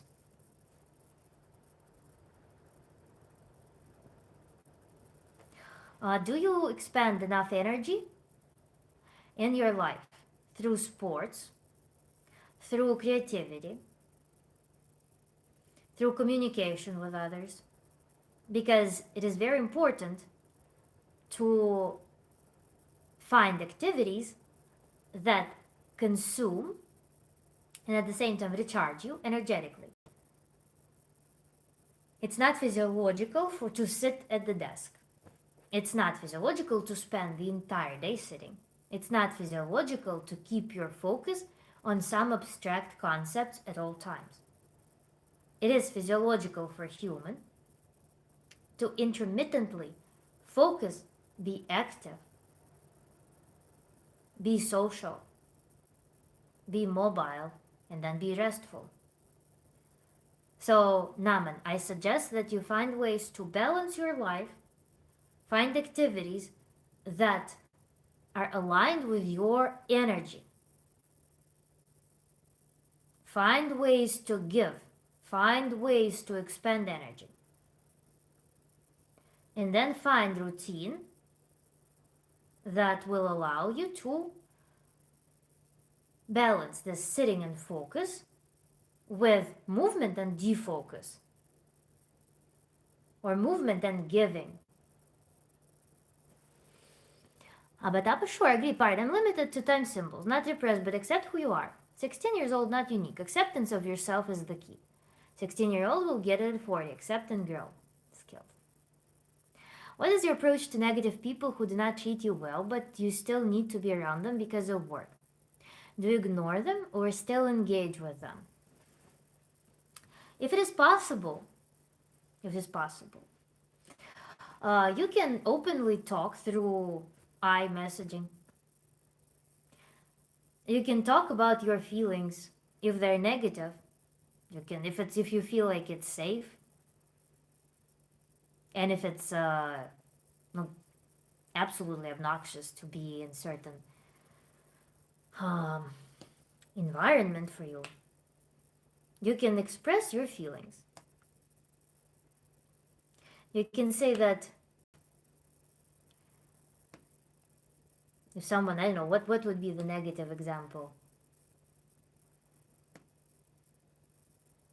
You can basically express your leadership desire, because leader is the person with desire. Leader is the person with desire and intention to build a better system. So you can take on the leadership and you can communicate it as, I would like it to have a very pleasant and joyful lunch, because we're working so hard, and today is such a wonderful day. Actually, My food is so delicious. Check this out. Do you want to try some? How and you can strike conversation that is in a positive plane through leadership, through yourself feeling not annoyed, but devoted to building that beautiful system. Then some things when you already get this contagious negative energy, you can do it's a tantric trick to channel it into reinforcing your dominant because energy electric impulse that sparks thoughts is neutral. The response to the thoughts is can be not neutral. It can be stressful, it can be pleasurable. So you can take that electric impulse that's produced to respond to the negative idea and you can direct it towards some thought that corresponds to your deep desire of what you want in your life, what you want your life to be, or what you want to feel, how you want to feel in life. So it can be, I don't know, something simple to think of as vacation, for example. They're saying something negative, you feel like you started developing this electric charge to respond to it, and you just quickly visualize how you are laying in warm sand with your feet in the water. Something like that can be done. But I usually lean towards just being a leader, not a reactionary figure to the environment and the donor of energy into the system, but where appropriate, take responsibility and try to propose a better system to people. It works. Oftentimes it works. If people are not like totally absorbed into their thing. And if possible also I have a live stream about how to use people. You can also use those people as analytical tools for yourself.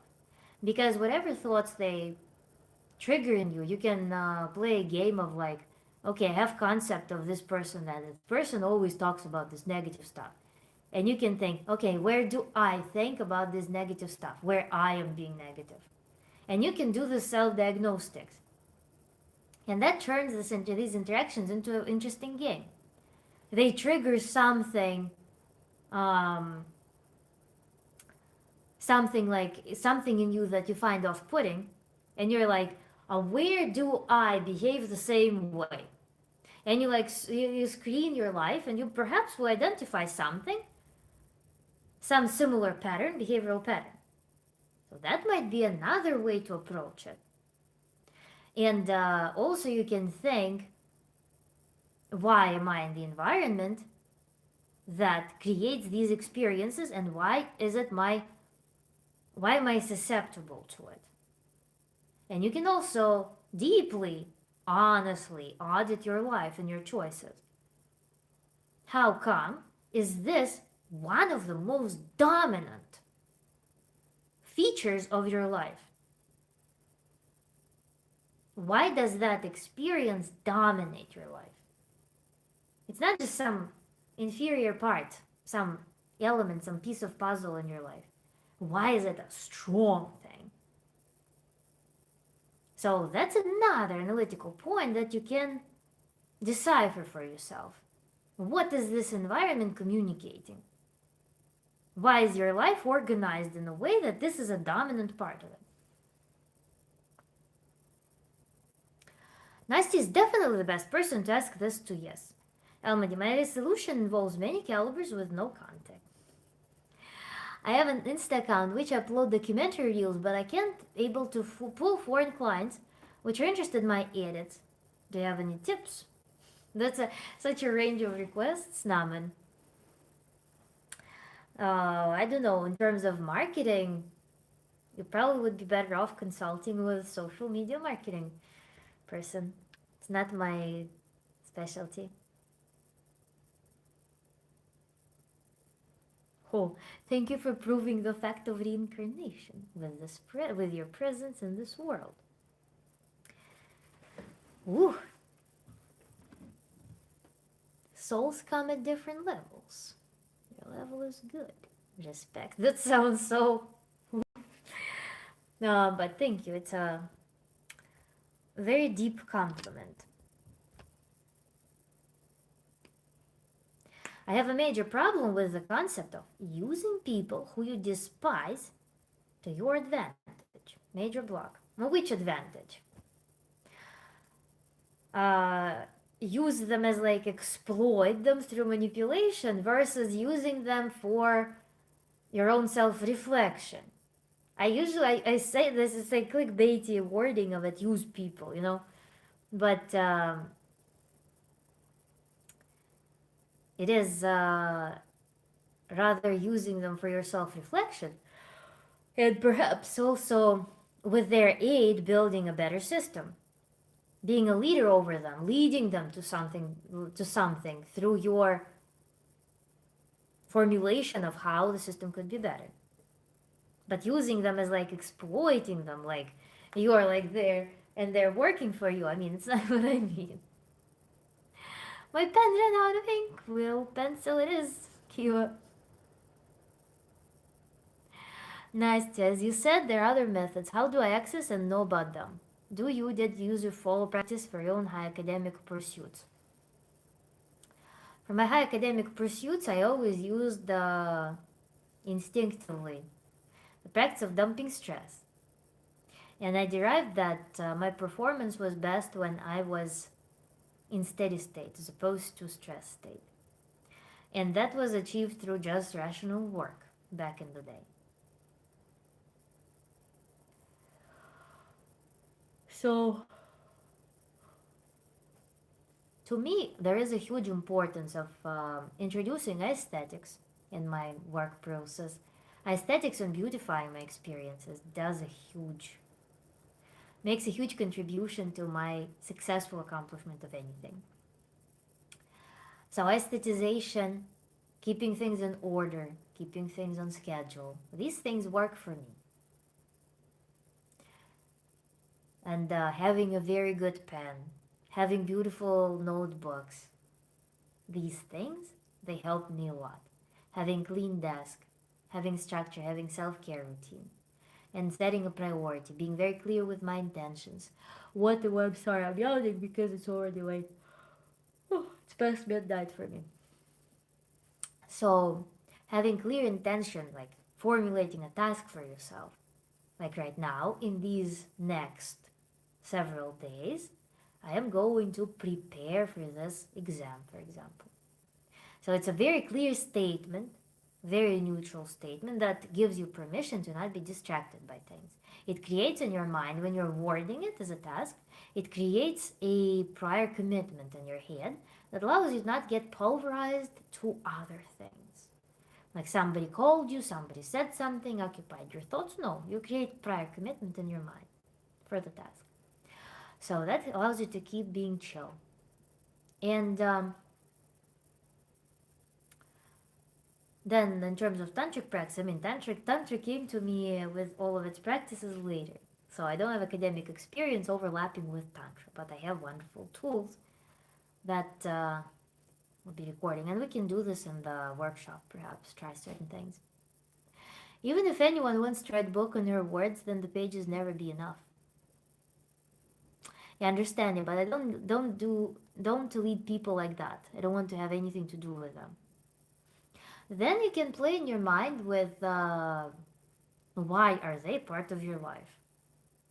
What permissions do they give to you? What freedoms do they give to you or offering, showing to you? What desires are they showing to you? What shadows are they awakening in you, by the way? Because they can awaken certain understanding in you that will liberate your pursuits in some other areas of life. Oh my god. I'll echo the order at workplace. So, just for self-reflection, very valuable. When in the moments, by the way, INFJ, Darth Vader, yeah. So you can sit with that. Go in depth again. Like when this happens, what is boiling inside of you when it happens? If you know there is funny practice. Remember we did the filmmaker when you bring situation to absurdity. You can also make a funny practice in your mind. If you have people who you despise in front of you sitting, you're on stage with the microphone set to maximum, what would you yell to them? What would you yell to them? Like, I don't know, you're a group of pitiful idiots who don't understand the thing, who are not I don't know, whatever message you have for them. Don't be shy in your words. You're with this microphone on stage, saying it to them with your like desire to completely like crush them. And then when you accelerate in that messaging, when you feel totally free and unleashed in what you're saying, a fun experiment also will be to say it to you, to some part of you. The same message. Where are you? Perhaps, which some part of you perhaps would benefit from hearing those words. And what would you do? What rebellion rises in you in response to that? If you yourself told this to some part of you, what rebellious force, what actionable force rises up in you? What freedom rises up in you? What energy, what action plan rises up in you when this is said? Prior commitment is often something I often don't have the luxury of. From Russia, yes. Can you please bring your cat? I want to see her. It's my dog. I don't like cat. I'm not a cat person at all.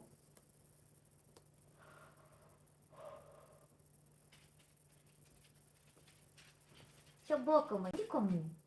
Иди покажись на видео. Любовь моя, иди сюда. Ты тунтик мой. Иди сюда. Пойдешь на ручки? Я тебя поймаю. А, видишь, я иди сюда.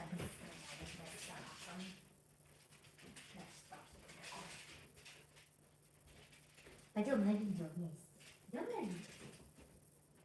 Идем с мячом. Ой, Эдик упал. Ну вот. Вот он.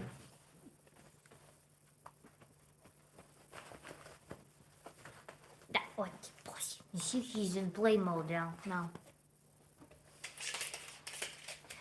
Nastya, I wouldn't even want to speak to them.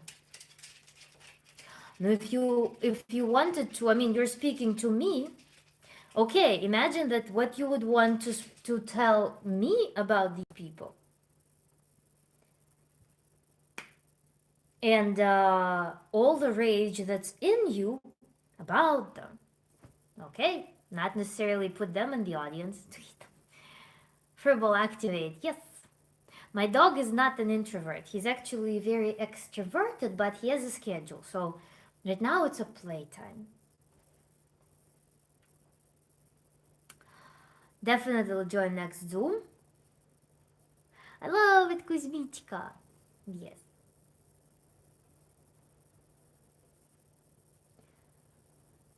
That was a dog, yes.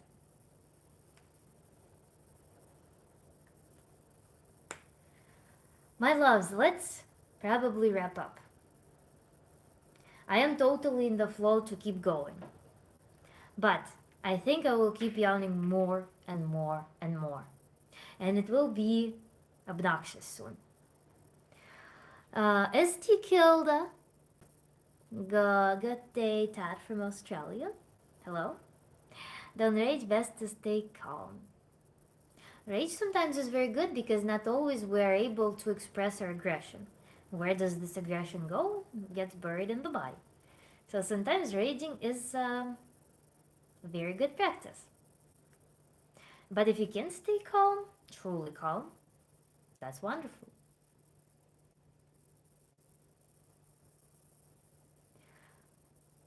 Can you say my name? I don't know your name. I only see your handle. Kivishka, yes. And I don't even know what to recap today. We covered so much. I really look forward to the stream with what was our new friend handle. We have a lot of new friends, and Ryan Jr. I'm really curious to explore the practices. So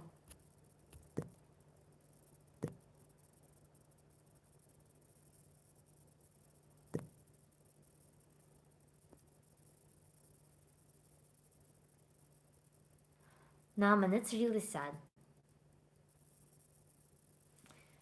Really sorry for that. Abatapa, bye bye. Please do send the Zoom link for the session. Okay.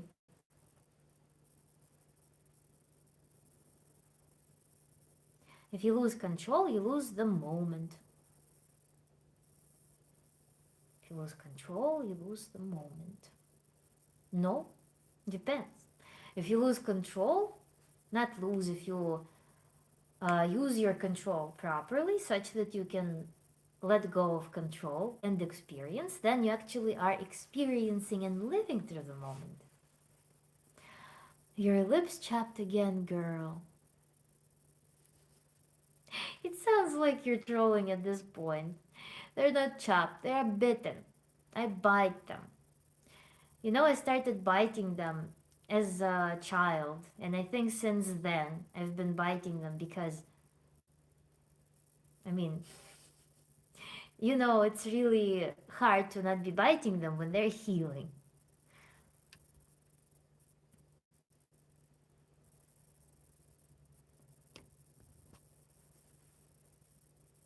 And again, I'm talking for 4 hours at this point.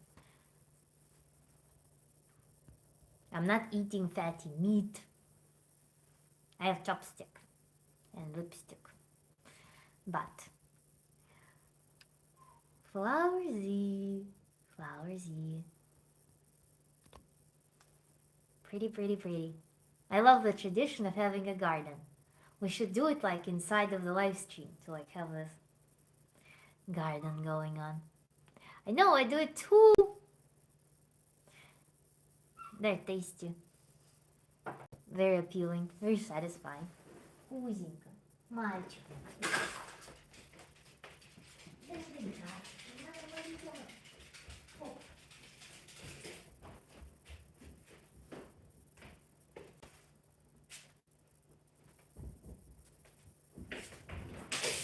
Ой, ты мой хороший.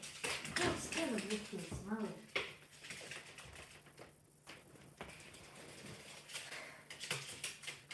Подарочки. Спасибо, Киюшка.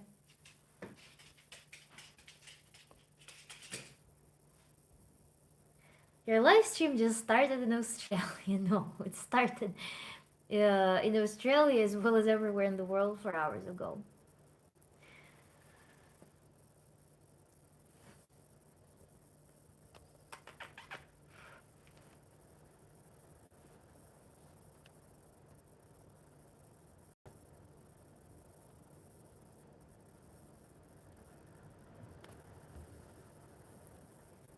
El Nino is what? What's that? Oh, that was a good stream.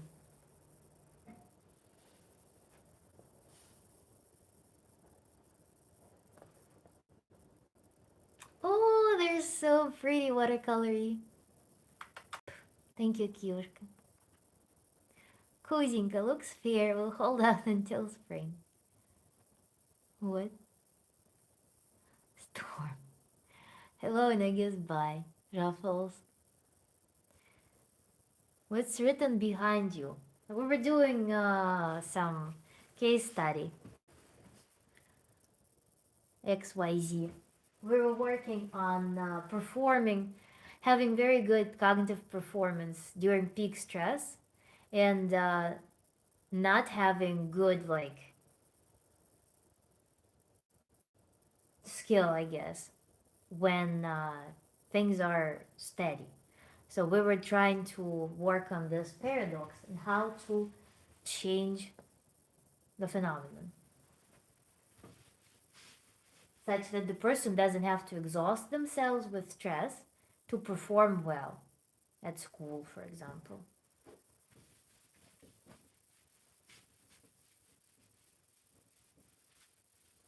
Doesn't have to be mobilized for having good ability.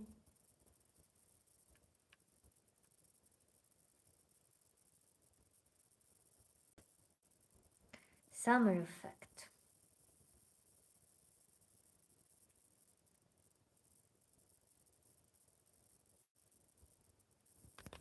When the next stream will be, I have to fit in my title on the schedule.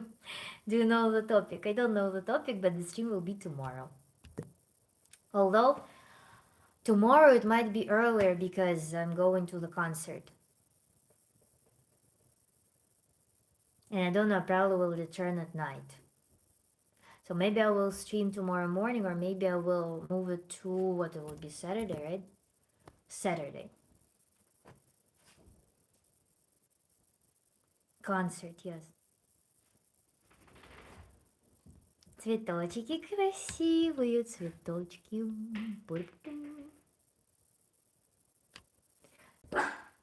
Kuzya! My time now is midnight 30, 12:30.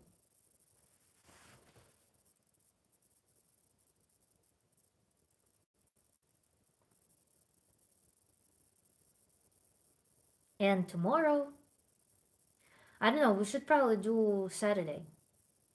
Concert at some local person. And I want to meet them because she is, I think she teaches vocals. And I really want to have someone to sing with because I've been practicing singing on my own. But I have concerns with certain technique elements because when I work on high notes, I tend to not always hit the proper technique, and that may be dangerous. So I want to make sure that I work on my technique properly, and I want to take a couple of singing lessons, and perhaps maybe, I don't know, maybe just meet people and do performances as well. Would be super cool. I miss stage. Yeah. Saturday is fine, thank you. Okay, so Saturday, 8 a.m. in Australia. Lavanda, горная lavanda. Let's hear some singing then. Oh, actually, we started off with singing it today, the live stream. Chad joined. Hello. Do you know Diana Ankudinova? She's a great Russian singer. No. Jawline is sharper than mine. I have underbite though, also. And I wore braces for 3.5 years, I think, and a bunch of aligners my entire childhood. It's crazy. Mountain lavender. Is it more purple, by the way? Or what? How is mountain lavender different from terrestrial flat lavender?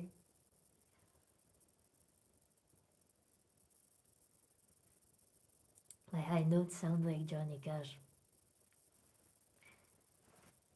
Yes, I perform. I used to sing everywhere where I was before, in any institution. And then in the US, I've been singing in the car. I thought you lived in USA. I did. Now I moved. I live in the mountains by the sea now. You're Russian, my first Russian person I've talked to. Every time I hear lavanda, I can't help but think of the song. Горная lavanda. What is it? Наших встреч с тобой, синие цветы. Something like that. I don't remember the lyrics.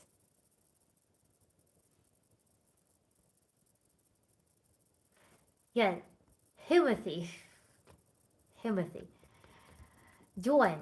I guess Himothy and I are misaligned now. Naman, no, I don't. Something like that. Mountain flowers. Yeah, I was showing in one of my recent streams. I went in the mountains to harvest herbs for my tea. I was showing my acquisitions after a huge adventure. So, Dagestani mother athletes. Maria Nekov, Varvetli Dvarma, one of my favorite tunes.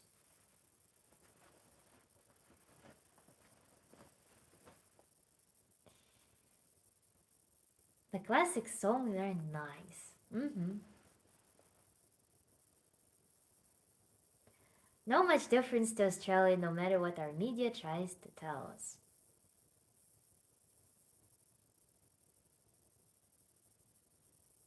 That depends on the human, you know. Some people associate themselves with their country, or not with their country. Country is abstract term. Identify themselves with propaganda, rather. Some people associate with themselves with other things, or with other propaganda. So it highly varies. Is Russia a capitalist feminist society like you say, or is it more traditional macho culture? Macho culture. Machu Picchu, macho culture. Russia is capitalist. It's not feminist. It's very much women dominated. It's been women dominated in many fields and households for many decades. But it's not feminist. It's a weird form of patriarchy where women are exploited and are without power. I don't know. It's like it's a crazy system.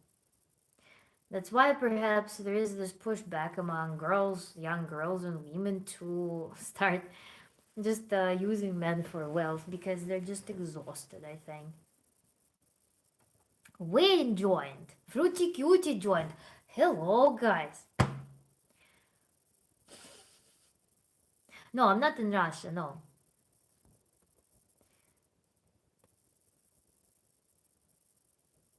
We don't trust the mainstream media in Australia. Kiva will try to make it. Saturday works, guys. Sandra Circus also wants to join. Proposed 2 p.m. New York time on Saturday. Does it work?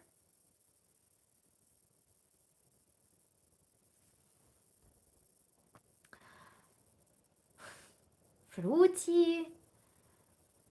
We haven't seen you in a while. I guess we misaligned. Chad also has been joining in late. Guys, how are we going to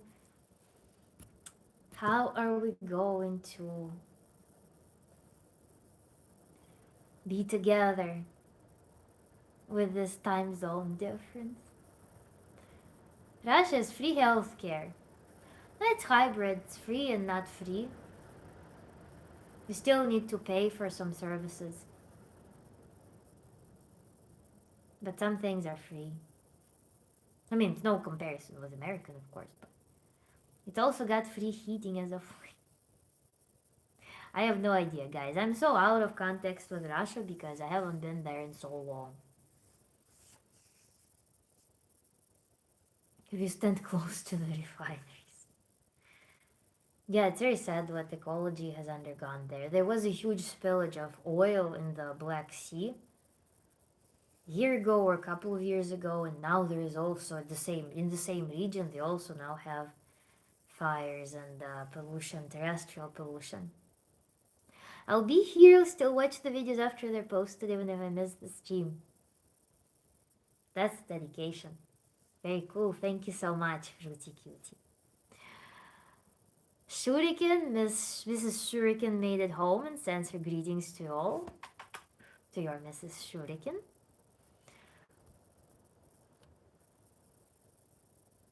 What country are mine now? Now. Let's critic. Saturday 12 p.m. in New York City translates to Saturday 11:30 p.m. my time, so works for me. Okay. So 2 p.m. works for GCA, Thunder Circus. Kiva, 2 p.m. Saturday, New York time.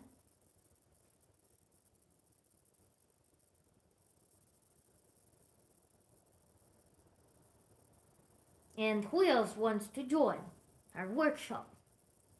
I also want to see if there will be, if Zoom has some trial for their paid version, because what was absolutely nuts last time was the need to interrupt every 45 minutes.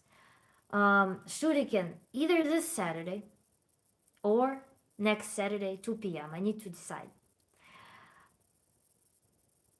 2 p.m. New York time. Still, my channel is I'm Tantra Coach, Tantra Therapist. My channel is about a lot of the things, a lot of the issues, a lot of things that are that are specialty of Tantra Coach, Tantra Therapist. You can see, perhaps in my website under my service description, I have pretty good list of things that I help with, but it's not exhaustive list. If you look at my live streams, we've covered so many topics.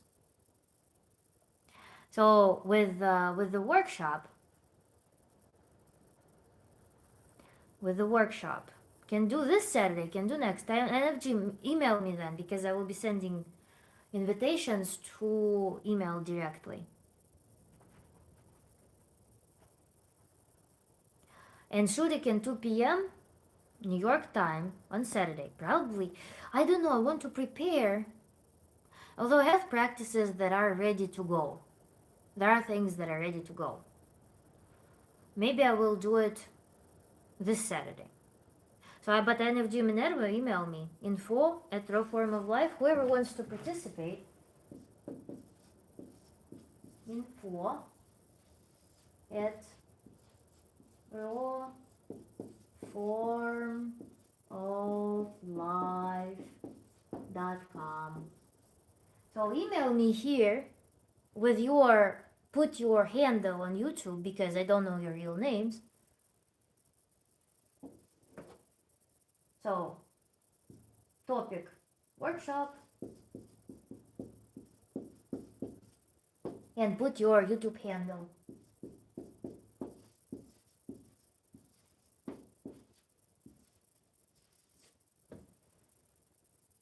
Because I will recognize you then. Okay? Let's do this Saturday, Kiva, says GCA. What about me?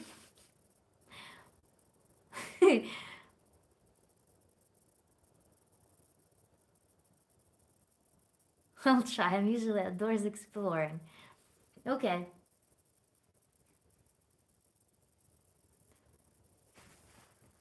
I'll email through NFG. Hippocrates. Workshop means I don't able to understand that. The workshop is where we do practices, where we can actually experiment with things, as opposed to just discussing things. Because in Zoom you can have your mic on, you can ask questions, you can comment on your performance, whether you understand things. So it's more interactive. That's why it's in small groups, and we can work directly. Almond yesterday. You're such a nice person. I've subscribed. Thank you. Gayness.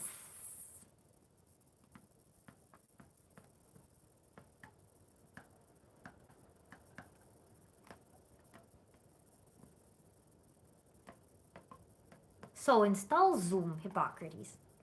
Yes, but I really want to see if they have a trial, because I don't want to interrupt every 45 minutes. Last time we're working, what, for 3 hours, I think, cumulatively. 3 hours. And so we switched, Kiva and I, we first were alone, switched multiple times. Then GCA joined. It was very funny because we were having a very long meditation. It also had to switch multiple times, and it's kind of obnoxious. So, evaluating Naman, what are you evaluating? So it was kind of full, but Zoom is paid, and I'm stingy with that. I think I'll be occupado, but I'll try to make it to future workshops. Which days work for you? Wait, I got sidetracked. I should do words now before I forget. Yeah, Kiva, for everybody new, Kiva is uh in the end of the streams writes very beautiful messages in Russian. So we already have several people working on their Russian to understand what Kiva is saying. Because there are very beautiful, very tender words and wishes that are really heartfelt. So not only we're doing Tantra here, and philosophy club, we're also learning Russian here.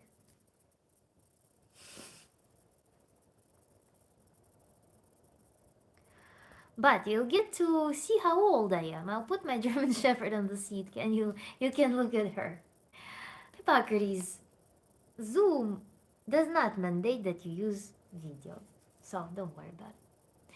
When your stream finishes, I need this surf go exercise. Helps me think. It's amazing. Fruity cuties, цветочками. A lovely commenter apparently missed them.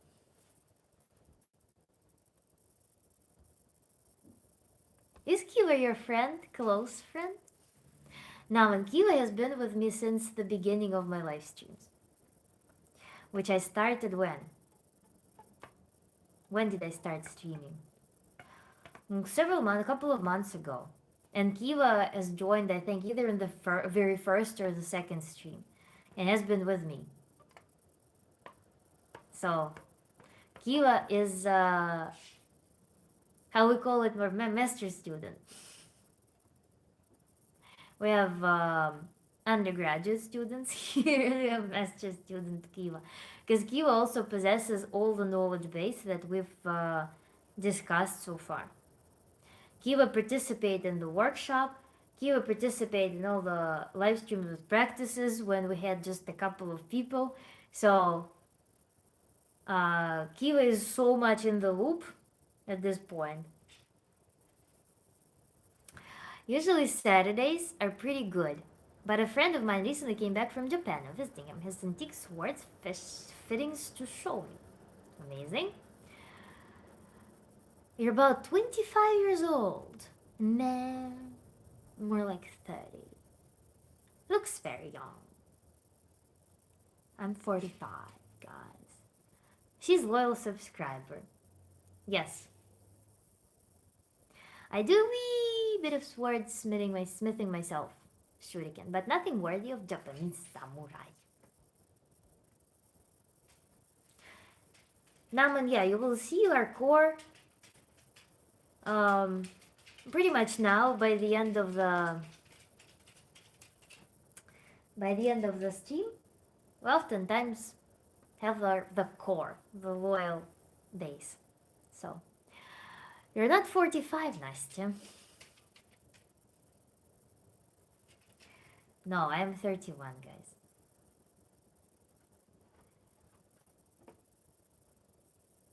Swordsmithing is a pretty heavy-duty stuff. I've only ever forged a few shuriken, which is a very simple project. No way, 45. Of course, no way.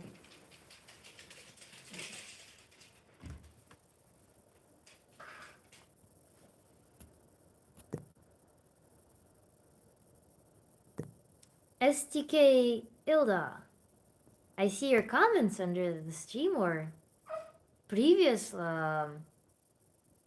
recording. If I look at my notifications, most men choose to be single. In the West, you're better off being single. Da-da-da.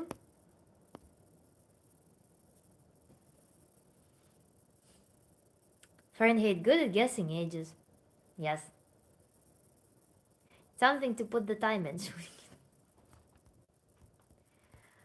I don't know if...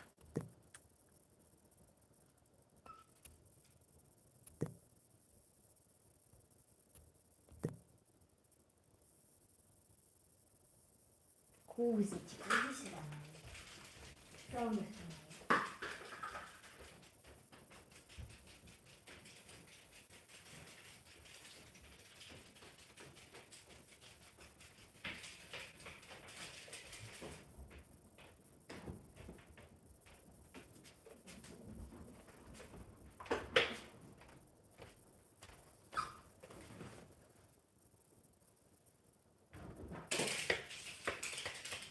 Do you also play any instruments for leisure, Nastya? I'm really fond of playing piano. Since childhood, I really dreamed of having a piano. But we never were in the position to afford one, I guess. And I was only going to the art school for fine arts. But piano is something that I would really want to learn, but I don't know if it will be sustainable for my current life schedule to pick up an instrument and reach proficiency in that. Because I think I would be better off seeking proficiency in more established and more practical outlets. So my musical education is lacking, and I wish it was not. But singing kind of fulfills it for me. Singing and dancing. So interaction with music still happens. But piano was something that I always wanted to master.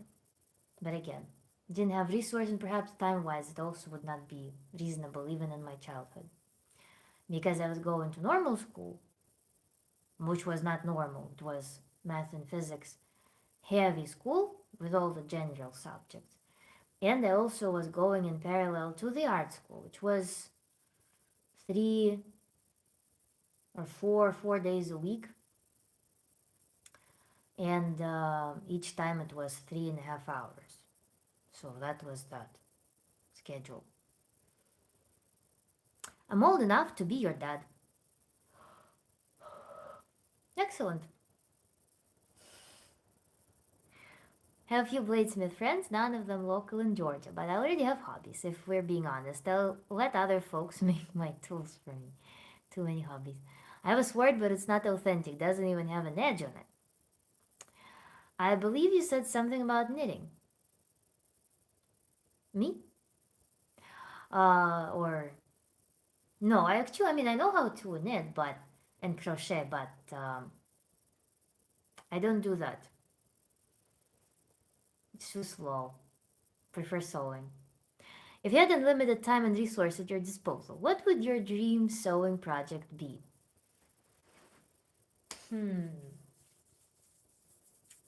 Resources would probably be one thing.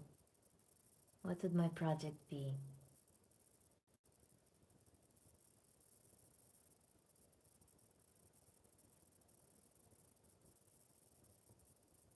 I don't know, what comes to my mind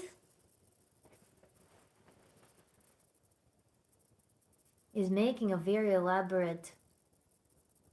I have a very small dream right now, actually. You challenge me with like anything possible, and my dream is disproportionately small, which means that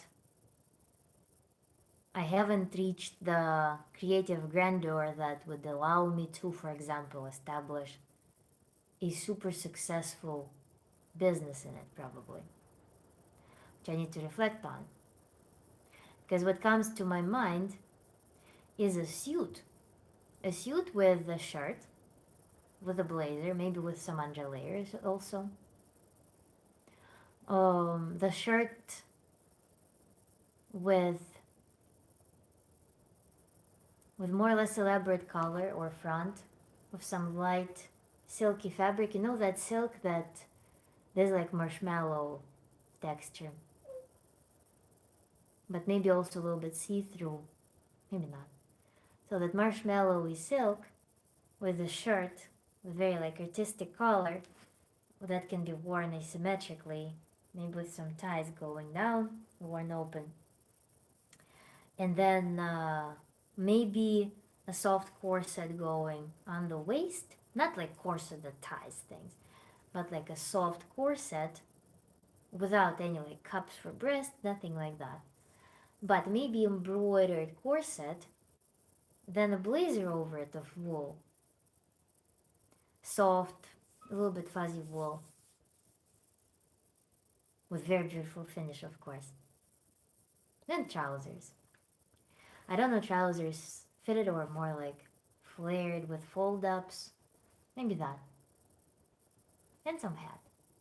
So that would be my sewing project as of my current ambition.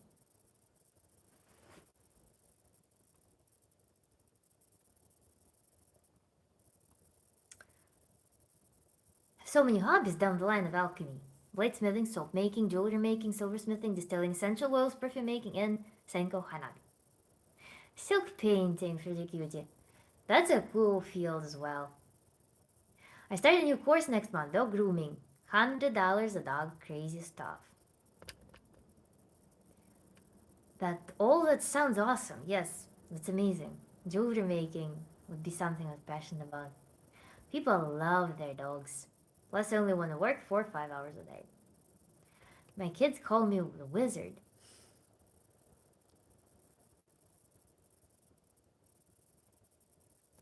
This is a spectacular answer. Sounds incredible. Thanks so much for sharing with us, sister. Thank you so much, Hurricane.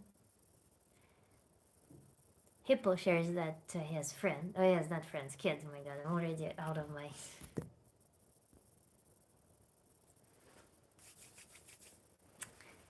Yeah.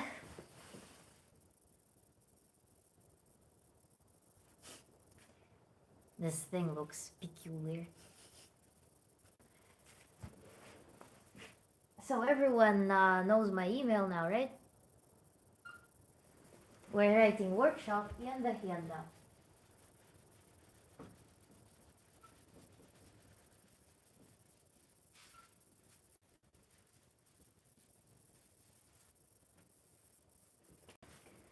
Уху, Кивушка с подарочком.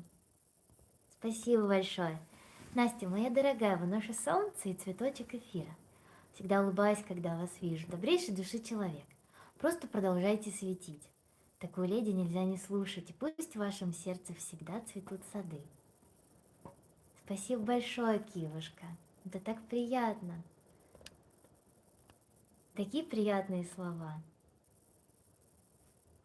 И тема сада тоже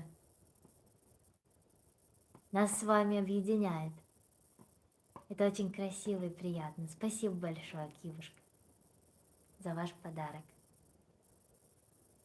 За то, что вы делитесь цветами всегда.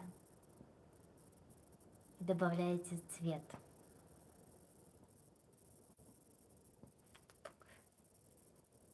Меня это очень трогает.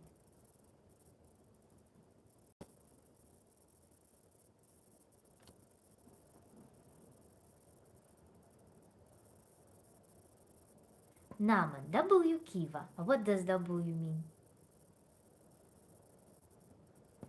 Wizard sounds right. Everyone used to call me the general when I was younger. Fruity cutie, nice.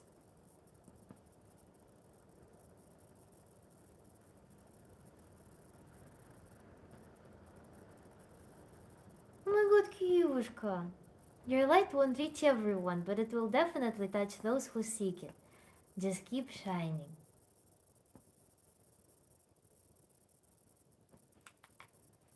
Thank you so much. W means win.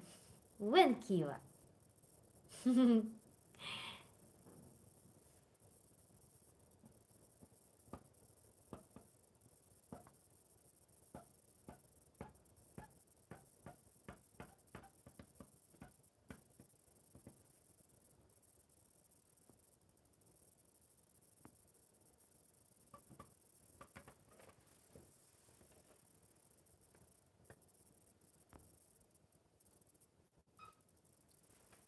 Солнышко, иди сюда.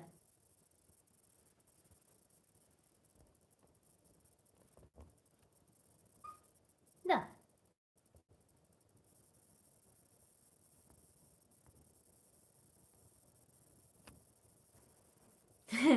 Language switch back to English now on keyboard.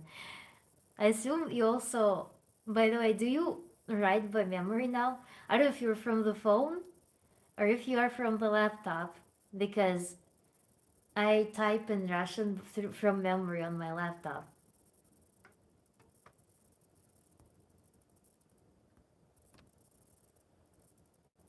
How many people log into this live just to freeze frame? Nice to smile.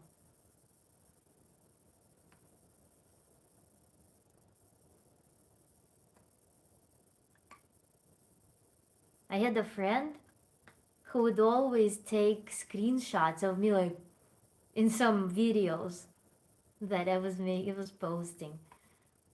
It was always like, see this? That was my that was my friend. Laptop I got better at now. It's a very genuine smile, to be sure. It is. Can you say me some slang words in Russian language? I want to surprise my Russian friends on Discord. Russian slang, interestingly, is like rather tied to English slang.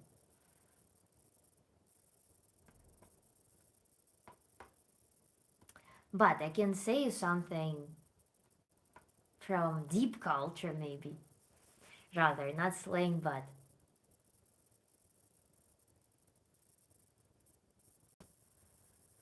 um,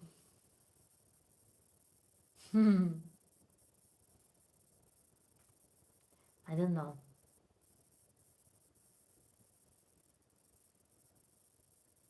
Sometimes phone, if I feel lazy, though, it's quicker.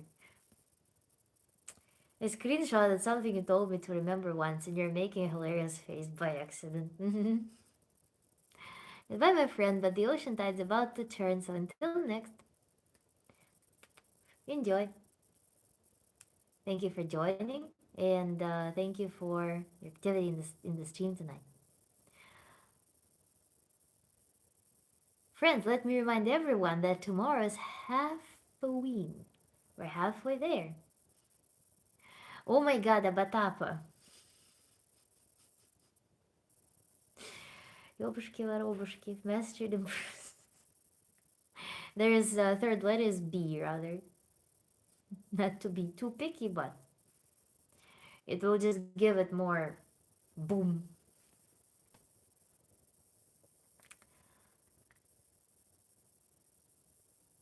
Do you miss your family and friends from Russia? How do you cope with living abroad for a long time? Do you get homesick? There's no, there was very long period that started 2 years in immigration when I started having insane, almost unbearable waves of nostalgia about childhood experiences. And what shook me a lot was when I learned that brain throws very profound memories and visuals from your past before erasing them. I was more shaken by this thought that what if my brain dumps them actually and erases the memories. So I had this huge thing for many years, nostalgia. And of course, the thoughts of missing out on some shared experiences. Then friends also. Friends fell off of my life, kind of on the stage of when I started preparing to go to the States, because I had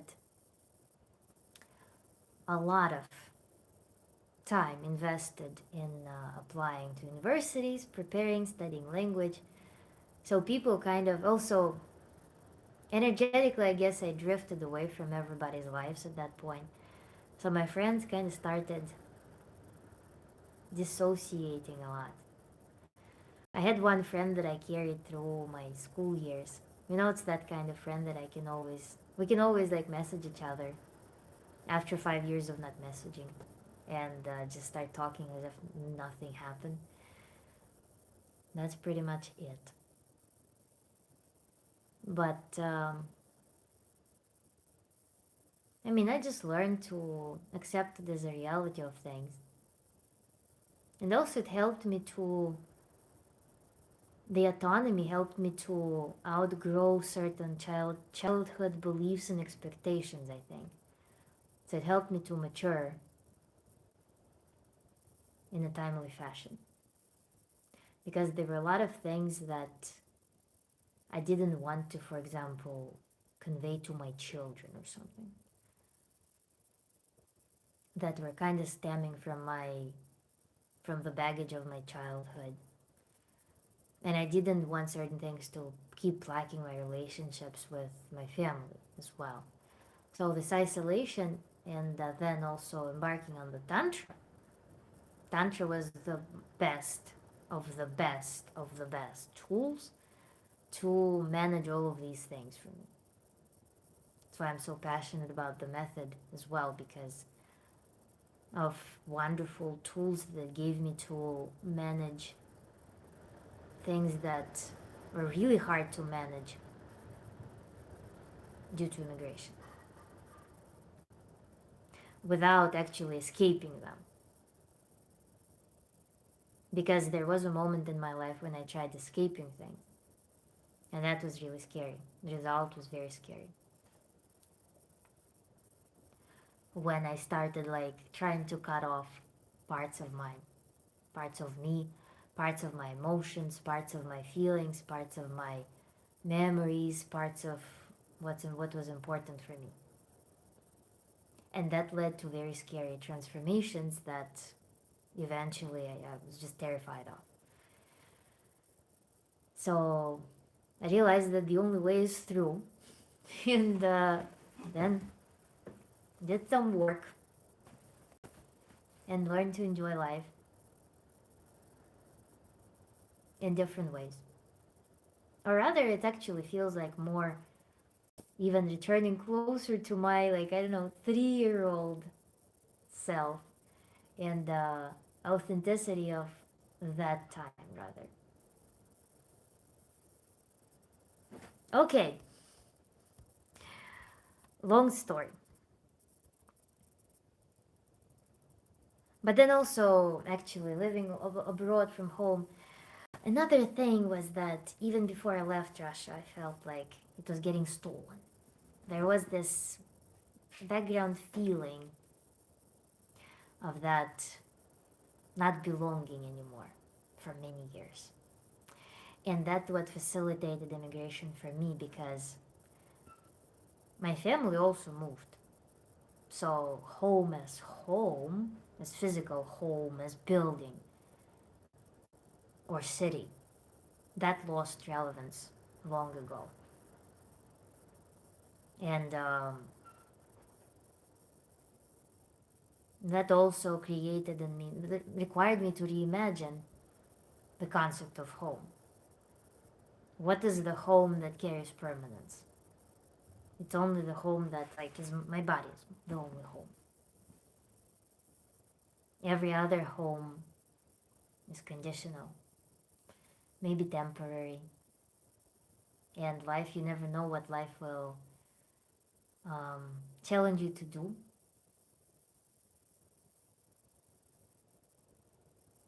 So yeah, there are a lot of things that came, that caused on the one hand immigration, and then also what came with immigration. But being open, being clear, being very always like aware and remembering why, understanding what's happening, and always and validating my feelings and intentions really helped to acknowledge that the path is only through. Because in the beginning there was possibly this idea that you can always return. I remember I was leaving Russia um, with this idea. Everybody was telling, you can always return, you can always return, you need to try, you need to embrace this opportunity, you can always return, you will return later. But then I realized that while you are living there, your home or people back there, the situations back there, environment back there is living its own life.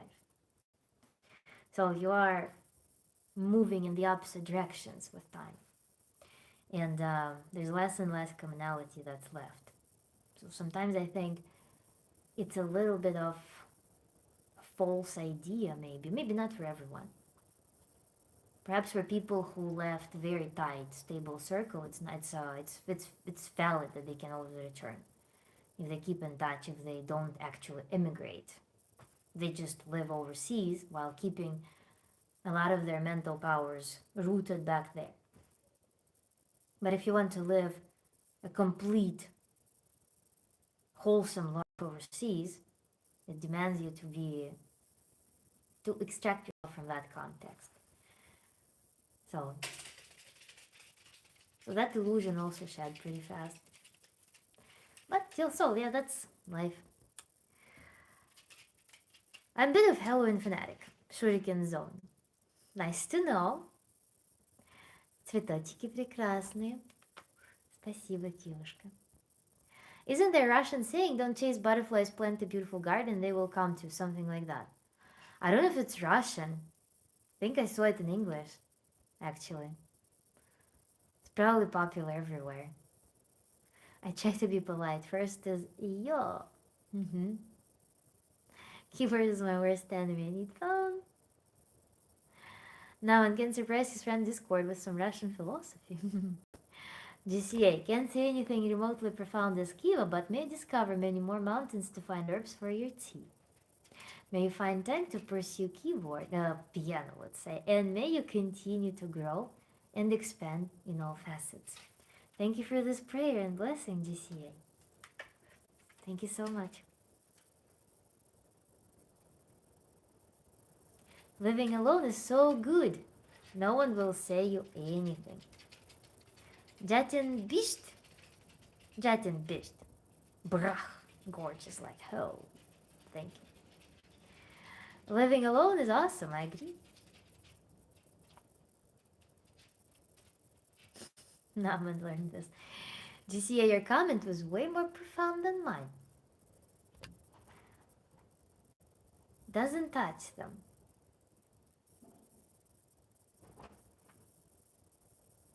The authenticity of childhood really is something we should all aspire to. May your heart remain untainted and continue to bloom. May the kindness in you spread to others like wildfire. May you retain your playfulness and curiosity. May you be at peace within and without. Thank you so much, GCA.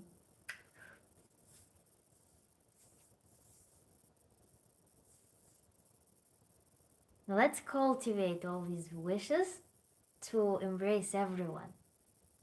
Thank you so much for beautiful messaging.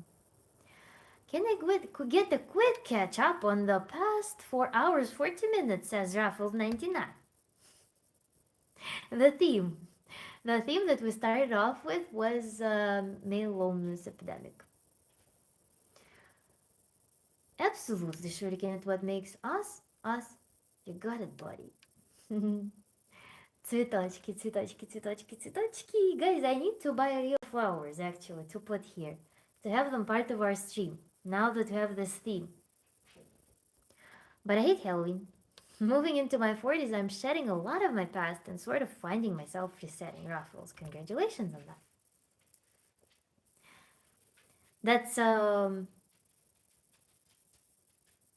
That's a beautiful process. Beautiful process. Stay in touch, come to live streams, and share your stories. Well, I don't hate it, but what's perfect? I loved Halloween when I was younger, got to be one of the scare staff at the Haunted Maze when I was 16 and 17.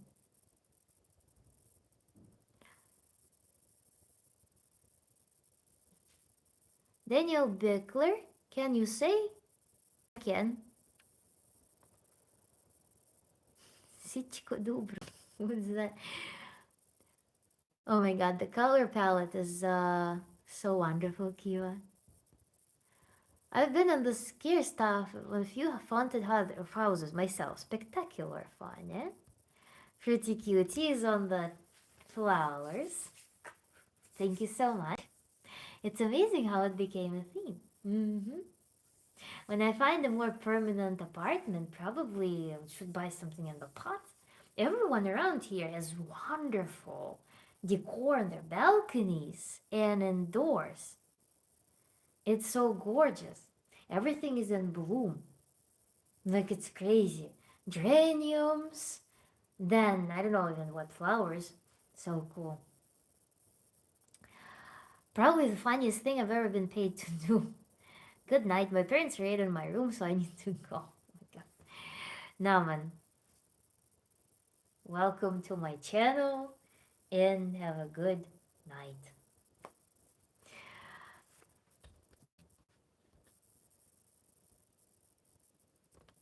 Now, everyone learned цветочки, right?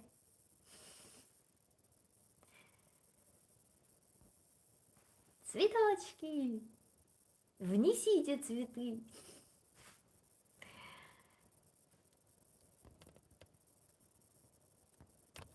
Oh my god. Килышка. Squirrels. What squirrels? These are flowers.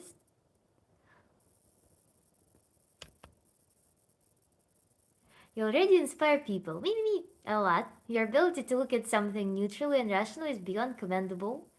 Not to mention your insane academics. May you continue to inspire and be inspired. Thank you so much. I'm literally, recently craving GCA. I'm recently craving this grounded creativity. I feel like I cannot live without either of the components of like what I'm doing now and very grounded manufacturing type of art. Oh, GCA joined our цветочки. Красота. And so yeah, inspiration, yeah, always like leapfrogging. So cool.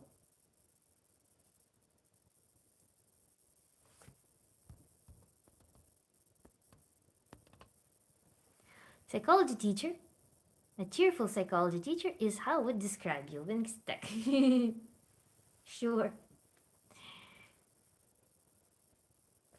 But I don't know if it's, yeah, psychology is psychology. Truly, sister, you're doing great things here. I think you may be helping people in ways you don't even realize. Well, it's wonderful. Naivety, actually, innocence of experience is also super cool, you know? I'm very happy that there is a component of that. That's something that's past my realization. It's really wonderful, actually. Thank you so much. And I'm so happy for innocence, for having innocence.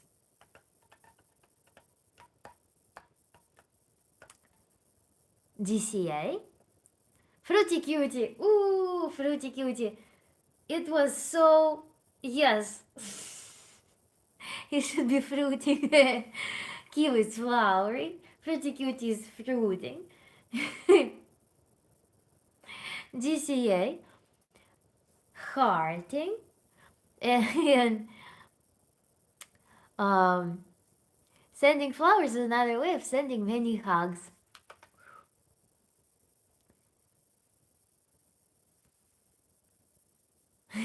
Fruiting.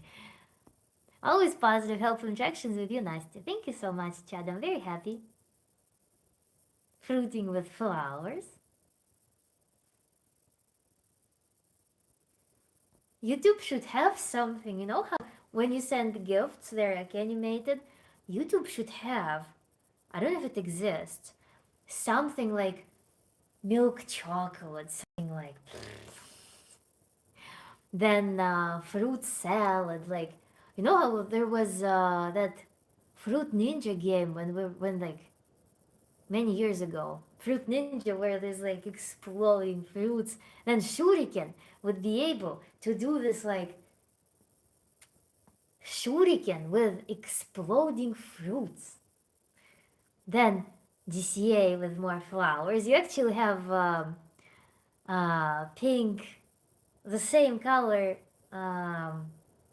avatar as the flowers. Like the drum at the end. What's the emoji between the hearts? Yeah, that's all seeing eye, or I love the sound of that.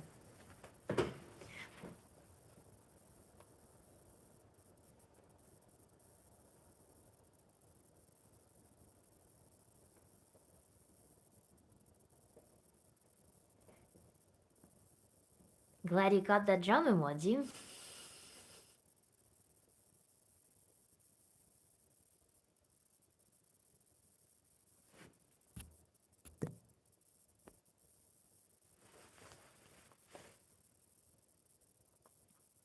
Touch wood, may nothing ever bad. Oh, I see. Endo.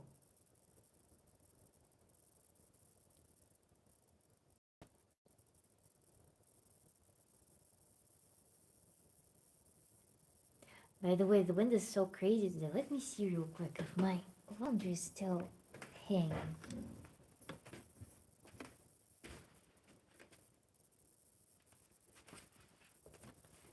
I guess I bought fantastic clothing pins because my laundry, it sounds like there is some, I don't know, hurricane going on. I'm very happy that it's still hanging. Where do you get natural joyness from? If I had that passion, I will build myself very successful business. Where do you get natural joyness from? I get natural joyness from committing to doing what I'm very aligned with and what I love. That's, I think, the biggest source of joyness. And then another source of joyness, the deeper one, is I don't know, it was since childhood. Despite everything, I always felt, I don't know, I always felt love. I don't know. Maybe it was some early development. Maybe my father was giving me some emotional nourishment. Maybe it's something genetic, but I always loved something, like, I don't know, playful about myself. I don't know. And that's deeper one. But at the same time, I'm very depressive person. I can be very depressive. So to me, it's essential to work on my awareness and also do things that I love. Something that I feel I should be doing. Like something that I'm aligned with genetically. So this giving, this actually doing it, gives me a lot of energy and joy. And then also, I don't know.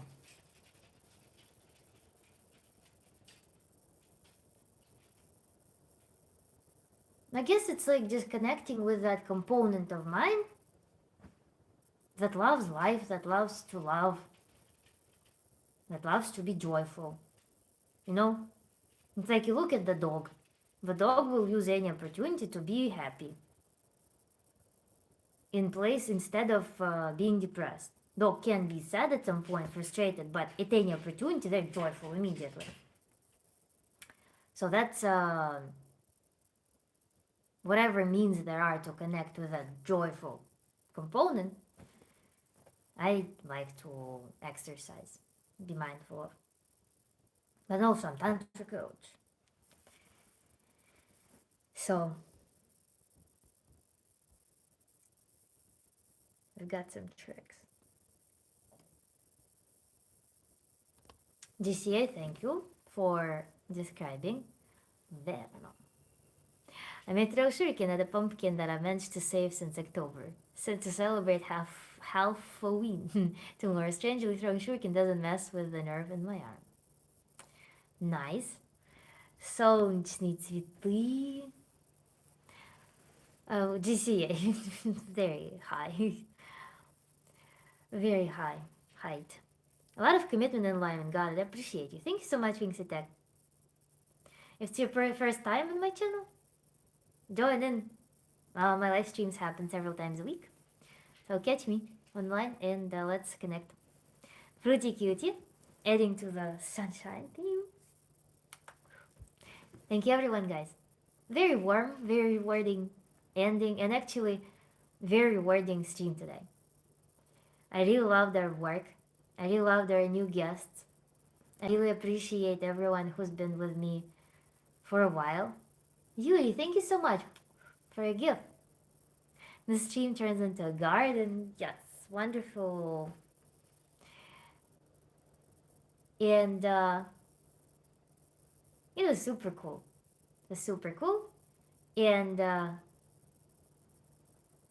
I absolutely love how when you are in the stream of this, like of what you love doing, you may be tired but not tired. It's so gorgeous. It's so fantastic how energy works when you're doing what you're loving. First time, good time with Pink Poopy. Thanks, sure. Very welcome, and I'll see you in the next streams. Fruity Cutie, GCA, and everyone, let's wrap up. My hands from writing are only tired. GCA, thank you for the lovely streams. Thank you so much, Fruity Cutie. Chad, good night. The great own raw firm life, firmy life, firmy life. Take care, nice tune friends. Have a wonderful night. You too, guys. And people write me emails. Hope to catch you on the next live. Night night. Great own. Shuriken. Email, I already erased it. So yeah, whoever wants to participate in the webinar. Bye-bye.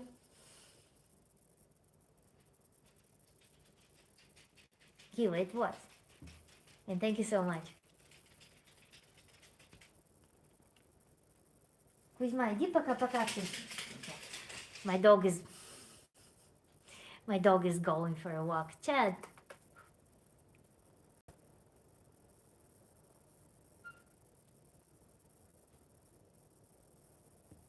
Bye-bye to the puppy. Сейчас пойдем гулять. Мы пойдем гулять. Точно, это правда, это серьезно. Мы идем гулять.